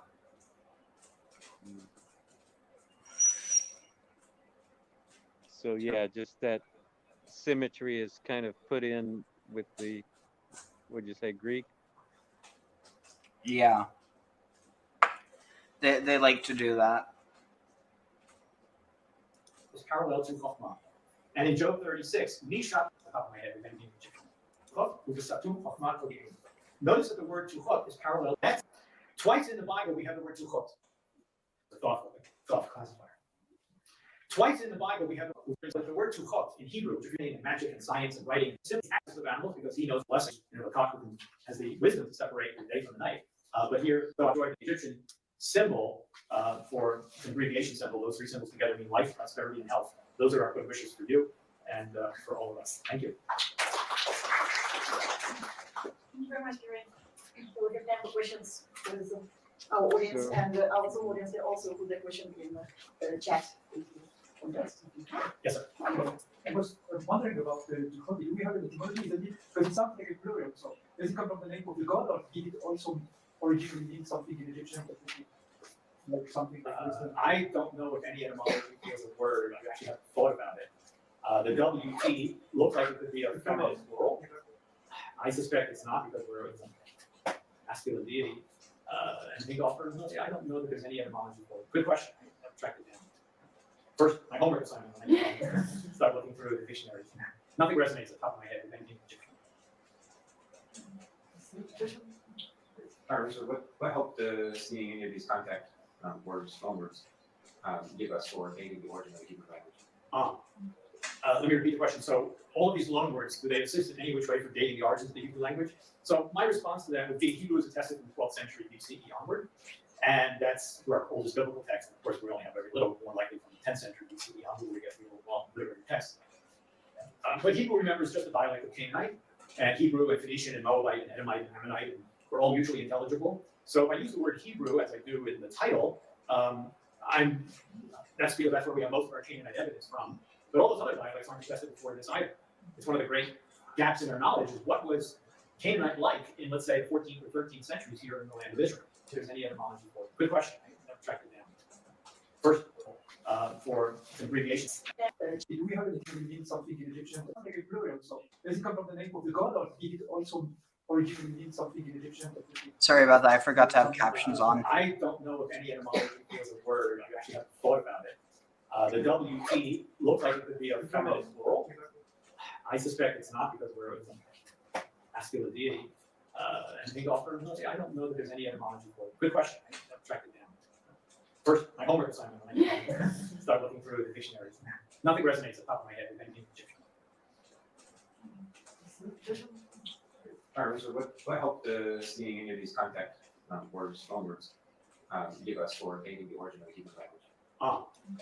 Let me repeat the question. So all of these loan words, do they assist in any which way for dating the origins of the Hebrew language? So my response to that would be Hebrew is attested from the 12th century BCE onward.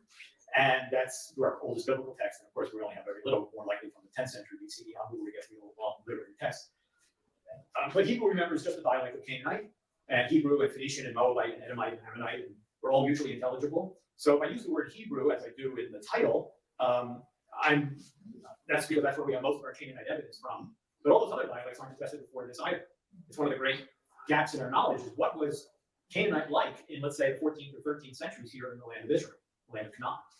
We have clues because we have Ugaritic, but it's much further north. And we have the Canaanite glosses and the Amarna letters. So I don't think any of this really helps per se to answer that question other than say that what we call Iron Age Hebrew, earliest strain of biblical Hebrew, what I would call early Iron Age Hebrew, Iron 1 Hebrew, it's just an outgrowth of the late Bronze Canaanite that was here, evolving in various ways, dialectally distinguished from Phoenician and so on. Are there any cases where you can't be sure whether a Canaanite word has gone to Egyptian or from Egyptian to Canaanite, or is it always clear from terms of which way the word has gone? Great question. Is it always clear which way the direction of the loan word is? And the answer is almost in all cases, yes. Although I focused on the Canaanite words, almost all of these, if I were to go back, almost all of these have etymologies. I'm guessing it's based on how much it's used. Isn't another thing example, right? Because knowledge appears in Arabic and in other Semitic languages like call. So this would be a good Semitic word. You have no reason for the Egyptians to even know this. And the other piece of evidence we have, ditto, we go back to Shalom, which is of course attested across the Semitic languages. The other piece of evidence we have is that because knowledge are known in other Semitic so Shelling is a perfectly good example, right? Because knowledge appears in Arabic. Almost all of these, I'm going to go back. I mean, almost all of these have etymologies. Let's just are known in other Semitic languages. Shelling is a perfectly good example, right? Because knowledge appears in Arabic and in other Semitic languages like call. So this would be a good Semitic word. You have no reason for the Egyptians to even know this. And the other piece of evidence we have, ditto, we go back to Shalom, which is of course attested across the Semitic languages. The other piece of evidence we have is that if they do not occur, and the vast majority of these, 99% of them, like I said, do not occur prior to the New Kingdom. They do not occur prior to late Egyptian. If they were native Egyptian, they would be there in Old Egyptian or Middle Egyptian. And all of a sudden, burgeoning of almost 600 examples of Semitic words during the New Kingdom makes sense that they there are for borrowings of from Semitic Canaanite, specifically attested, especially in Hebrew, in the Egyptian language. So that is what justifies it in the general case, although maybe in particular, within these hundreds of words, maybe individual ones. It's not impossible, and that's why I also set out the parameters in the beginning. They're both Afro-Asiatic languages, so I had that word for locust. That could have been borrowed in either direction, except it's attested in Egyptian much earlier, or it could be a shared lexeme from Afro-Asiatic, which we just don't. We're dealing with a pretty rare word with very few attestations. Some questions in the chat. Is there any book that you can recommend in Egyptian hieroglyphics apart from the one on Go ahead. And another question, are there loan words either way in the Egyptian version of Psalm 104, Great King of Icon? Yes, okay. So is there a book I can recommend beyond Gardner's book? I'm very old school and I still use and teach out of Gardner. Third edition published in 1957. It's the one that I learned hieroglyphics from, and it's the one I still use for teaching. There are newer volumes, very good one by James Allen, formerly of the Museum, now Brown University, and several others. But I still like the Gardner. Its clarity, its organization, it comes with a glossary and so on. I think it's still the best. So I'm just going to go with Gardner. And by the way, Gardner's grandson was my colleague at the Cornell University where I taught for 18 years. So I sort of got little stories about Sir Allen through my colleague. As for the hymn of Aten, so Psalm 104 has all manner of passages which are parallel in the great hymn to the god Aten found at Tel El Amarna, and again, 18th dynasty, 14th century.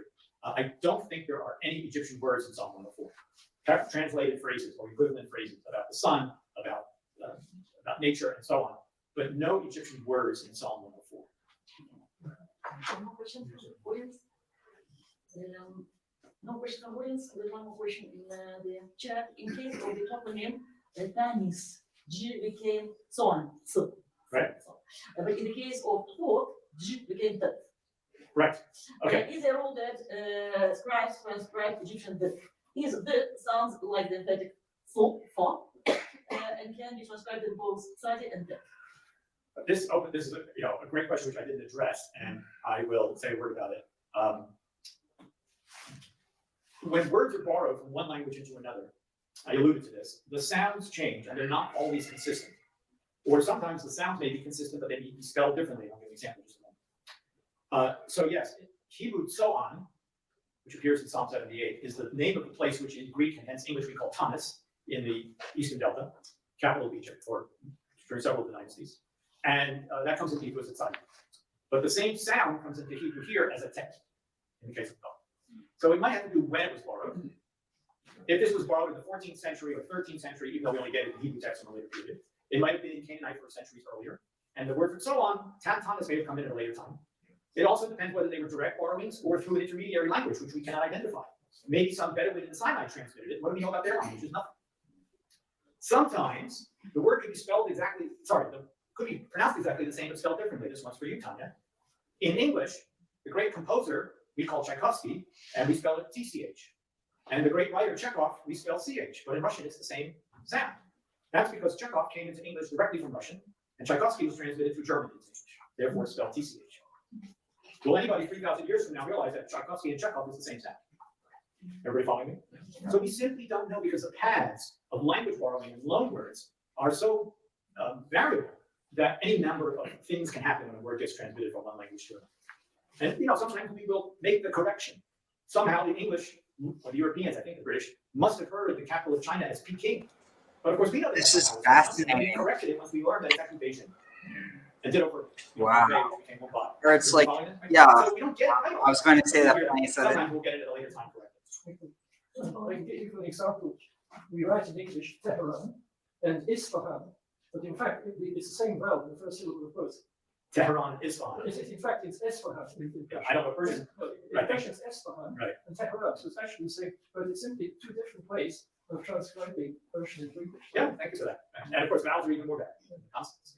Yes, sir. Why in Hebrew and maybe in other Canaanite languages, I don't know, there were proper names for, like the name for Egypt and the name for Memphis, for instance. They have their own names. They don't. It doesn't seem to be the Egyptian names that we know that are just right.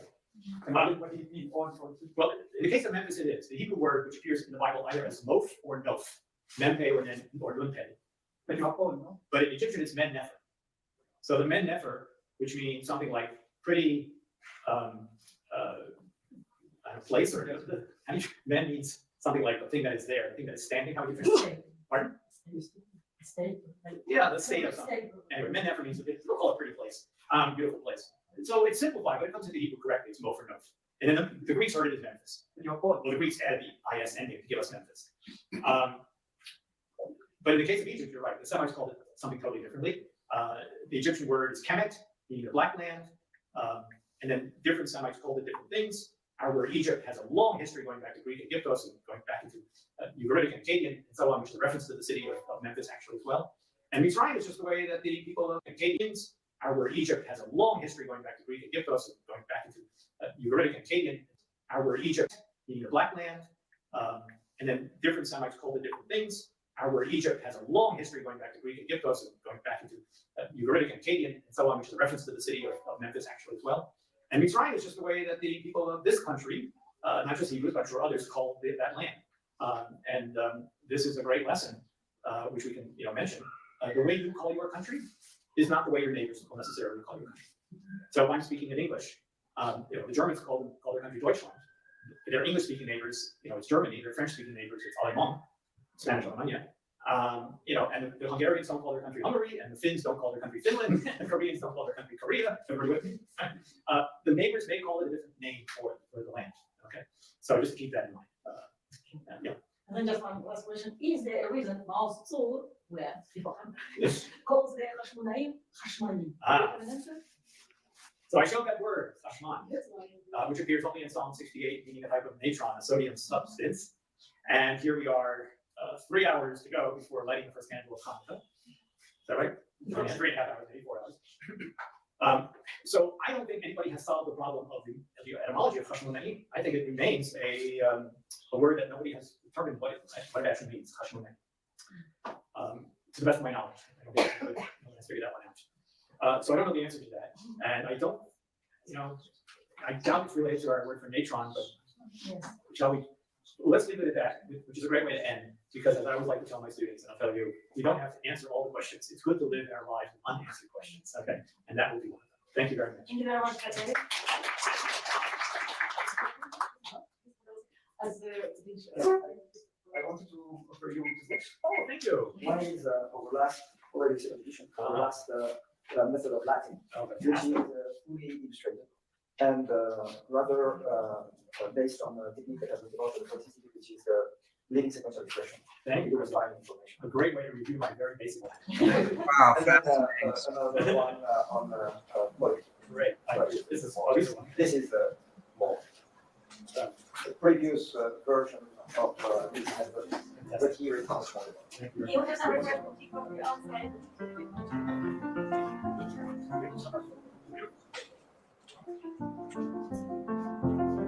So you were saying that I think Ashera, you were saying that Ashera relates more to Hera and Rhea?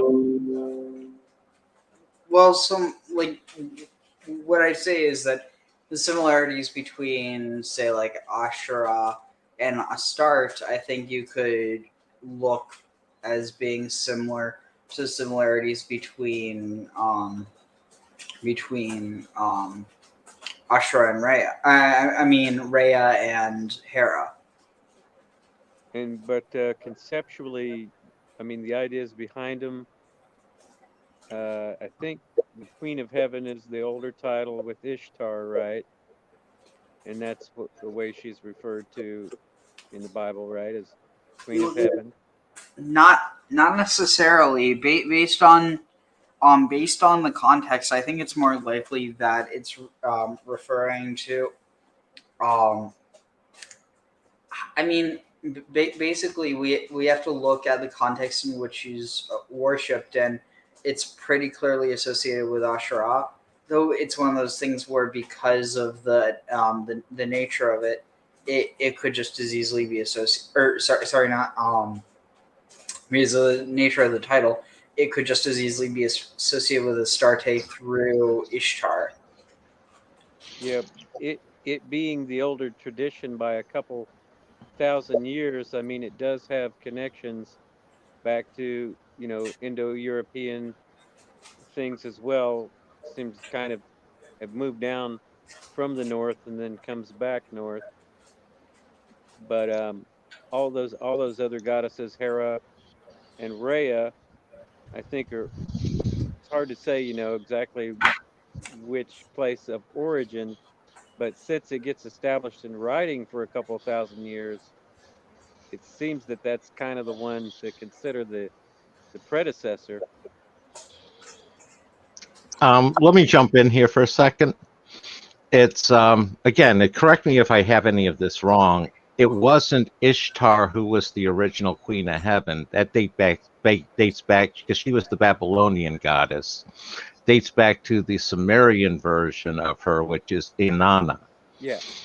And so Inanna was the original Queen of Heaven, and the Sumerians weren't part of the Indo-European tradition. They also weren't part of the Semitic tradition, as far as anybody knows. They were pretty much a cultural and religious, more or less, isolate there. And I was going to say, go ahead. No, continue. And that's why I can't go so much with the Indo-European. Asherah, as I was telling Ariel, I believe last week, is one of the ideas that I'm kicking around directly ties into this guy's presentation. And I'd be curious what Semitic loan words were in Egyptian before the New Kingdom, because that is when you had that was when you had the 18th, 17th, 18th dynasty. And I've been trying to look into see what sort of connection there was between Tedashari, who was the basically the queen who was the matriarch of the 17th, 18th dynasty that led to Tut and Akhenaten. And it was under them that they actually worshipped Asherah in Egypt. That was when she was worshipped under there, because normally it was a different goddess that they worshipped in Egypt. And I've been trying to look into seeing if there are parallels between Asherah and Tedashari. And it's usually those goddesses tended to be associated with a city, and it would vary from sometimes city to city which goddess was worshipped, but they tended to be more tied with the land. And this is sort of what I was looking at here and getting out of that one. I was going to say I'm going to tag right now. So I'm forgetting the author right now, but it's Nephilim, Kings of an Epic Age. He connects and I was, talking about Inanna really, but Ishtar as the intermediate effect toward Ashara. But he connects things up to the Hurrians and things further north and east. The symbolisms of the snake and the tree that's in the Inanna myths, back to shamanistic concepts, in the Indo-European tradition, and the Sumerians not being known where they were from. I mean, aside from the idea that they would have been dropped by a spaceship or whatever, they had come from somewhere, and you know, with Oannes as the sea god that taught them everything in a way, kind of like their Prometheus. Am I with you? Are you hearing me? That scenario that they kind of came from the sea, and there's a scenario about how as the seas rose, displacement and migration that would have occurred, and some ideas of possibly even over from the India area, and the whole Aryan influx that splits, part of them going to India, part of them coming down into Turkey and all. I mean, there are some there are in the Sumerian myths and things, they refer to the mountains. What is it, Urartu? So up to Ararat and all of that.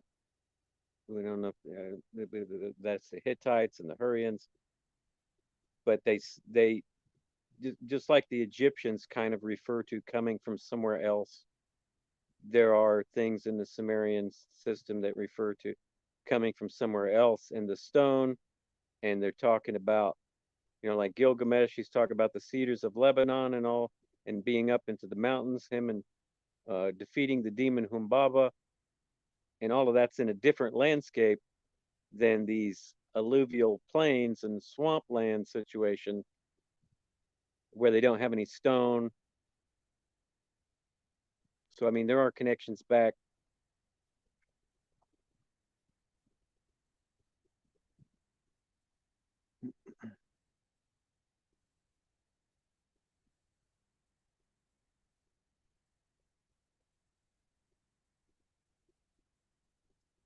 I'm not hearing anything. I don't know if it's that you're muted or. Oh yeah, sorry about that. Do you think it has any connection to Kudshu? Talking to me? Yeah. You say who? Kudshu. Don't. I think I've seen that, but not familiar.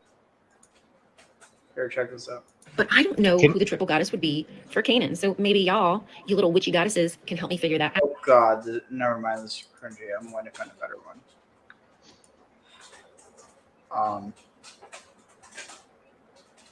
Oh wait, here. And to say, was I consistent there? I don't know if I was cutting out or what. Yeah, it was good. Yeah, I was going to say, no, I was going to follow up on that, where some of your stuff doesn't line up with some of the stuff that of my research, and especially with the Indo-Europeans, because you have the Indo-Europeans, and they really don't have much impact in India until the second millennia BC. Usually they date it right around 1500 and all. That's right around 1500 is a popular date for transitions in the world. And you have the Sumerians coming in closer to 3,000 or 4,000 BC. So they predated by at least a millennia or two. And I have a lot of trouble doing there. You're 100% right with possibilities of some Indian influence. You could also even go further east to Southeast Asia. Might have some influence from there as well with the Sumerians, as opposed to the Egyptians who talk about coming from the west. So you're differentiating Indo-Europeans from, I guess, Indo-Aryans? Well, the Aryans they're considered basically like a subset of the Indo-Europeans. Yeah. It's like the Aryan invasion theory in India pretty much has that happening in, like I said, 1500, 1600 BC area. And by invasion, what the archaeology tends to show right now, it wasn't a military invasion, more like a cultural invasion where the culture just sort of took over without any real violence. But I mean, there are some references to the mountains and places further north. Oh, in Samaria, yeah, there's a question of what they actually mean by, you know, the references to the mountain one. Up in around Ararat is one that I haven't seen favored as much as I do somewhere more in the Zagros Mountains up to the northeast. Wouldn't that So be like, Wouldn't that be southeast? not from Sumer. Oh, I thought you were saying from Ararat. Yeah, no, Ararat is up in the northwest and you know, almost like 2 or 3 times the distance as the like the Zagros mountain area. Oh yeah, I was just saying Zagros relative to Ararat is southeast. Yeah, I was basing it off of a starting location of Sumer though. Oh, I see. And do you know of Urartu relating to Ararat? I know this. I know the late.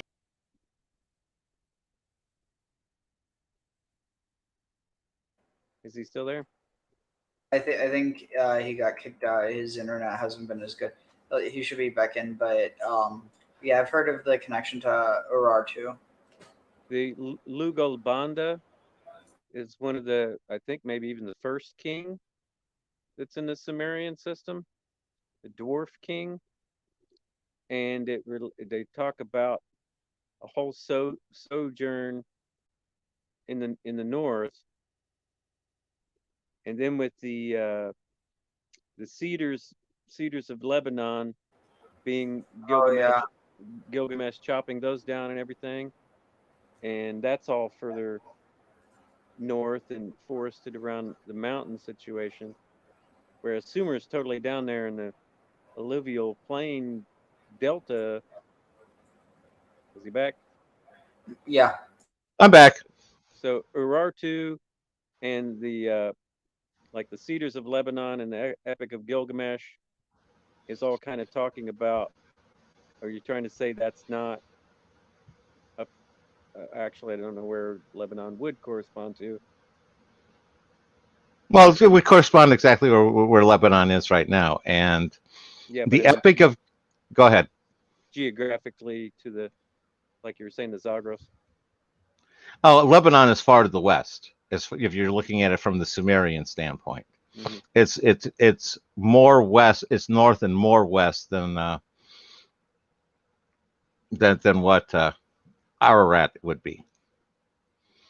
And with the Epic of Gilgamesh, one of the things I wonder is that is written as a Babylonian story, which is clearly a rewrite of the Sumerian one, and you know that they had to have a lot of changes via political and stuff. And the I pretty much see a good chance and a likely correlation between Humbaba and Yahweh. And it was a story of conquering Cana, sort of. It incorporated a conquest of Cana by the either Babylonians or the Sumerians back then. So I think possibly even Akkadians. You know, Lugal Banda. I think he's like the first king of Sumer. I'm not sure 100% on the name. That sounds reasonable. Are you? You know, there was Lugalagazi who was Sargon was the cupbearer to, and basically overthrew him, and he was supposedly the first emperor that took over a bunch of cities, but we don't have the archaeological record to support that claim, you know, conclusively. So is that Lugal? Is that Akkadian, not Sumerian? No, Lugal would be Sumerian. And Lugal would basically stood for leader, like leader, yeah, big man, yeah, leader of the city. Big man or house. Yeah. So the stories about, I think, Lugal Banda, I think, is a dwarf king who ends up dying in a cave. I think it is. He has a vision, and the Anzu bird is at the top of the tree. The snake is in the roots of the tree. And then you have that in Inanna with the Lilitu in the midst of the tree.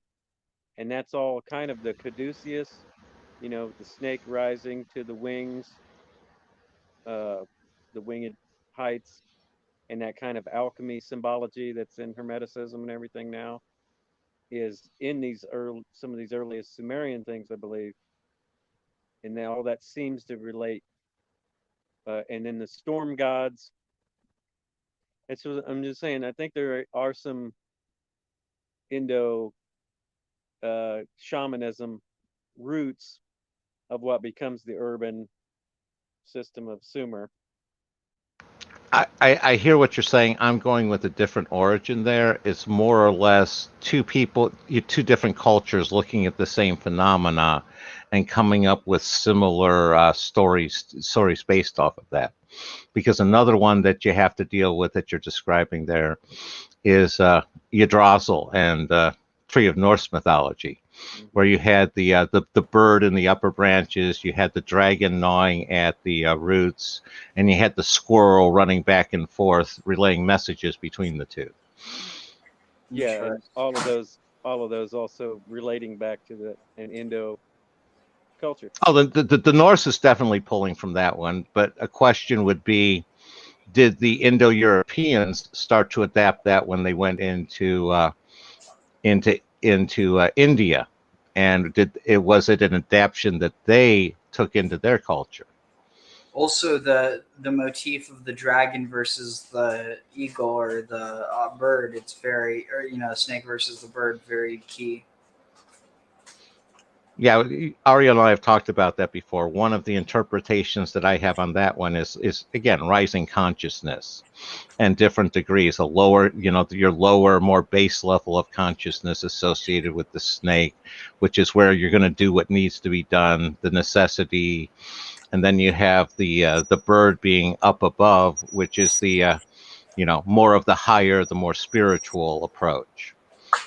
And again, with the rising Kundalini, and you identify it exactly right with the caduceus.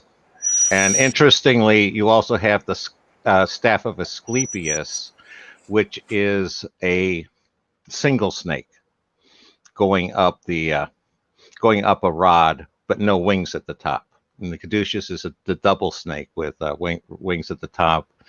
And the usual number of twinings that you see traditionally in either of those is 7, which often tends to correspond with all those things the 7 comes to, which, if you're referring to Kundalini, you got to look at 7 chakras that you have to pass through.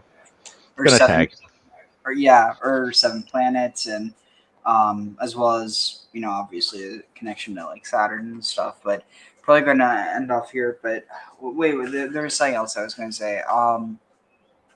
There was about how the serpent, it has a tongue that goes off in two directions, but it's one tongue in 2 directions, and it's able to see like I forget the angles, it depends on the snake, but then with the eagle it sees out like to its sides, and it has a beak in the middle, like it so like they both have something in the middle, but the key thing is that the serpent, it's like it's in the middle, being able to go both ways, whereas the eagle uses its 2 eyes to see what's on both its sides, but it can't see what's right in front of it. Well, I see a relation as being reptilioid, that the birds are, modern dinosaurs. And so them kind of being 2 stages of not exactly the same species. Oh, that's a good point. So then the feathered serpent scenario that you're like in the Mesoamerica is that same kind of union of understanding of some kind of a genetic relationship between the snake and the bird. Wow. And I take it not the genetic route, but more of the internal consciousness route, where you're dealing with 2 different hemispheres of the brain, and the balance between the 2. And your winged serpent is similar like your winged dragon. It's a being that's able to handle that works on both the reptilian level, which is sort of like the more of the automatic level of the brain, the lower part of the brain. Or in other As well- words, sorry, go ahead. I was going to say, as opposed to the birds, which are much more of the cerebral part. So it's like the animal part versus the cerebral part. Going to tag on that. Well, but I mean, birds, there's a reason they have the term bird brain and not like, oh, you're a majestic bird brain. It's insulting. So like, even though they have this spiritual nature to them because they can, reach up to the heavens, they're not actually capable of realizing it. You know what I mean? Even though yeah. I was going to say that I thought was more of the reference to the size of the bird's brain, because you have birds like the owl, who is traditionally associated with knowledge and wisdom. Well, so go ahead, tag. Yeah, but it's a relatively dumb bird. The reason it's associated with that, I'll bet you, is the association with Ishtar and Anat, and the connection with warfare, not with wisdom. It's wisdom in warfare. And if you're really good at warfare, nobody will know that you're a horrible strategist because you're just a really good warrior. Well, it's the symbolism comes from being the lowest animal and the highest animal. I mean, you could have a bat be the flight symbol or whatever, but interestingly, eagle is flying higher than other birds. Well, but think about this. So the bat, not only there's like a lot of Asherah symbolism with that, because they in some cases they'll cling to trees, especially with like fruit bats. But on the other hand, they're maternal. They don't just because some birds, they'll once they like they stay close in family units, and they also breastfeed their young. Well, the juniper tree with Asherah seems to be definitely the tree cult idea within there too. The whole Axis Mundi scenario of that being the connection between the upper and lower realms. The roots are in the underworld, all the stories of the underworld, and then of course the heavens.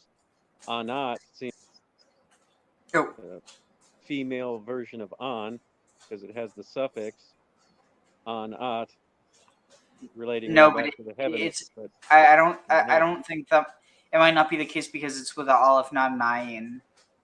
Say again. It's with an aleph, not wait. I'm trying to think. Yeah, it's with an. So Anu would be with an aleph, whereas Anat is with an ayin. No, you might be right. I would have to look more into this, but So what is the differentiation there? Is the aleph the glottal stop? Yeah. Like ba'al, like saying ba'al instead of batal. So it's Baal versus Baal.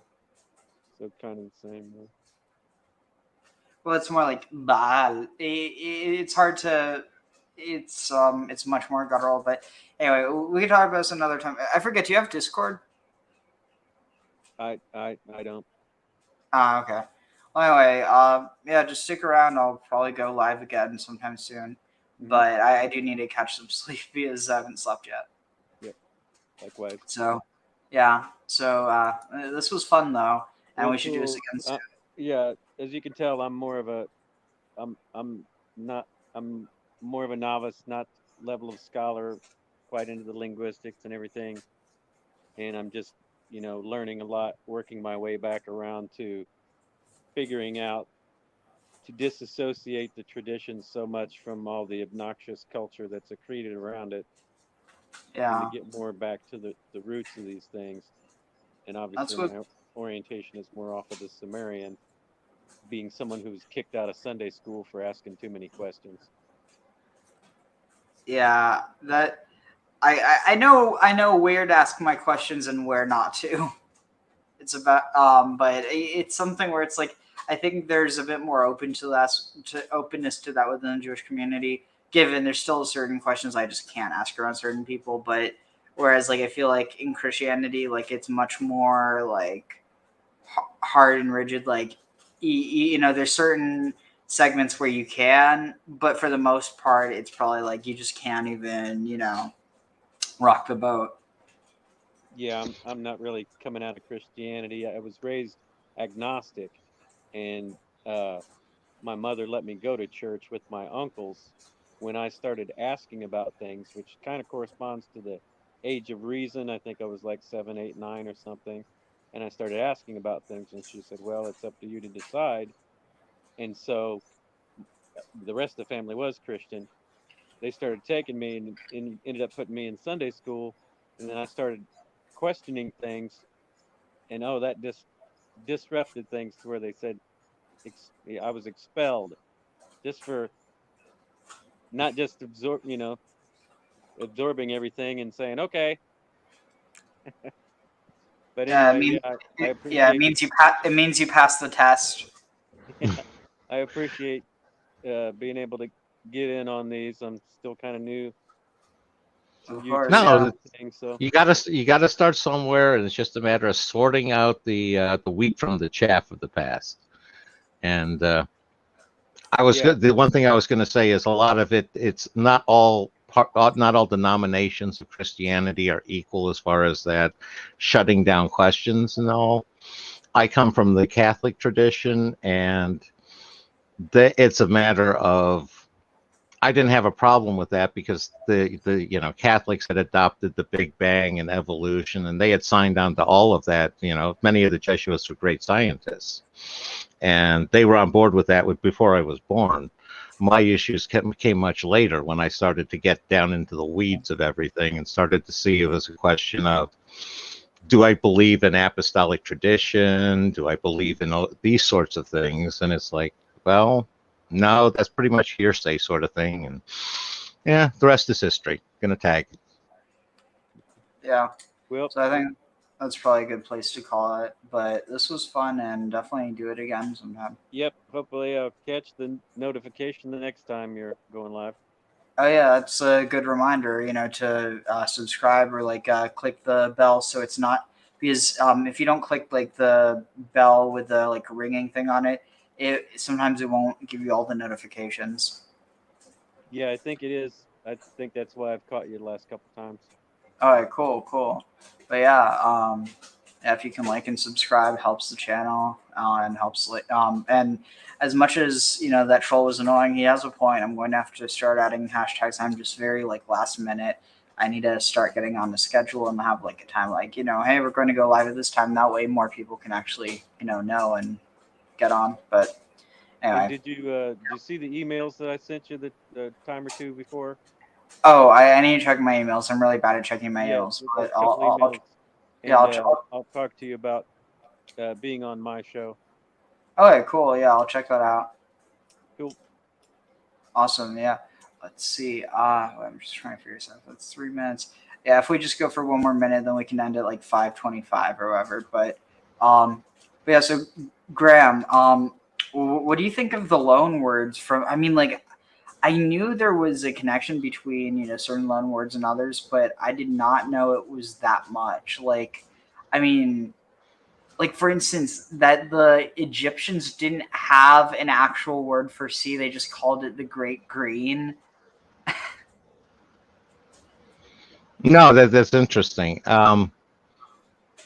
So many of the loan words tend to be from outside of the natural environment the language developed in. And as I was commenting, the loan words coming in the Middle Kingdom and later there seems to be very reminiscent of, again, the Hyksos invasion, the much more seemingly Hebrew orientations with Asherah of the 17th and 18th dynasties and all of there. So I think that had a role to play. But yeah, the loan words going back and forth. It's like when you have chariot and a wheel and things like that, those tend to be loan words from societies that didn't have those initially. They just adopt the word that somebody tells them it is. Tagging. Interesting. Yeah. So I think that this is probably let's see, would it be? Yeah, this is a good place. So anyway, I hope to see you all in the next one. And until then, this has been Asher's Orchard. Take care, everyone.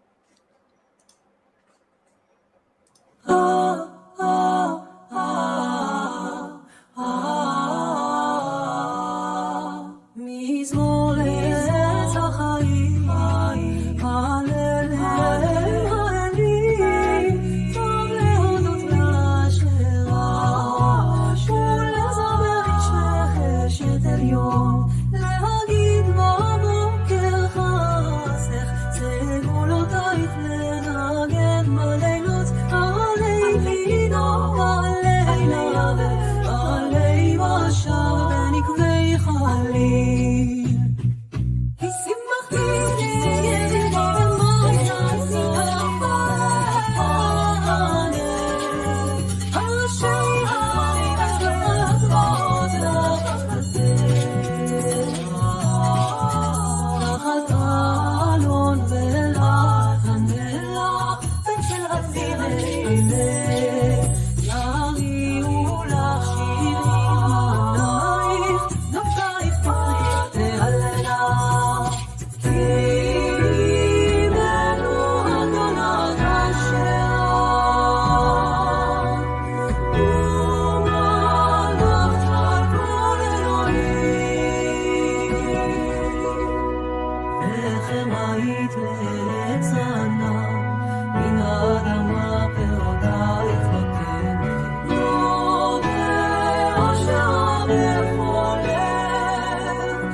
היפים,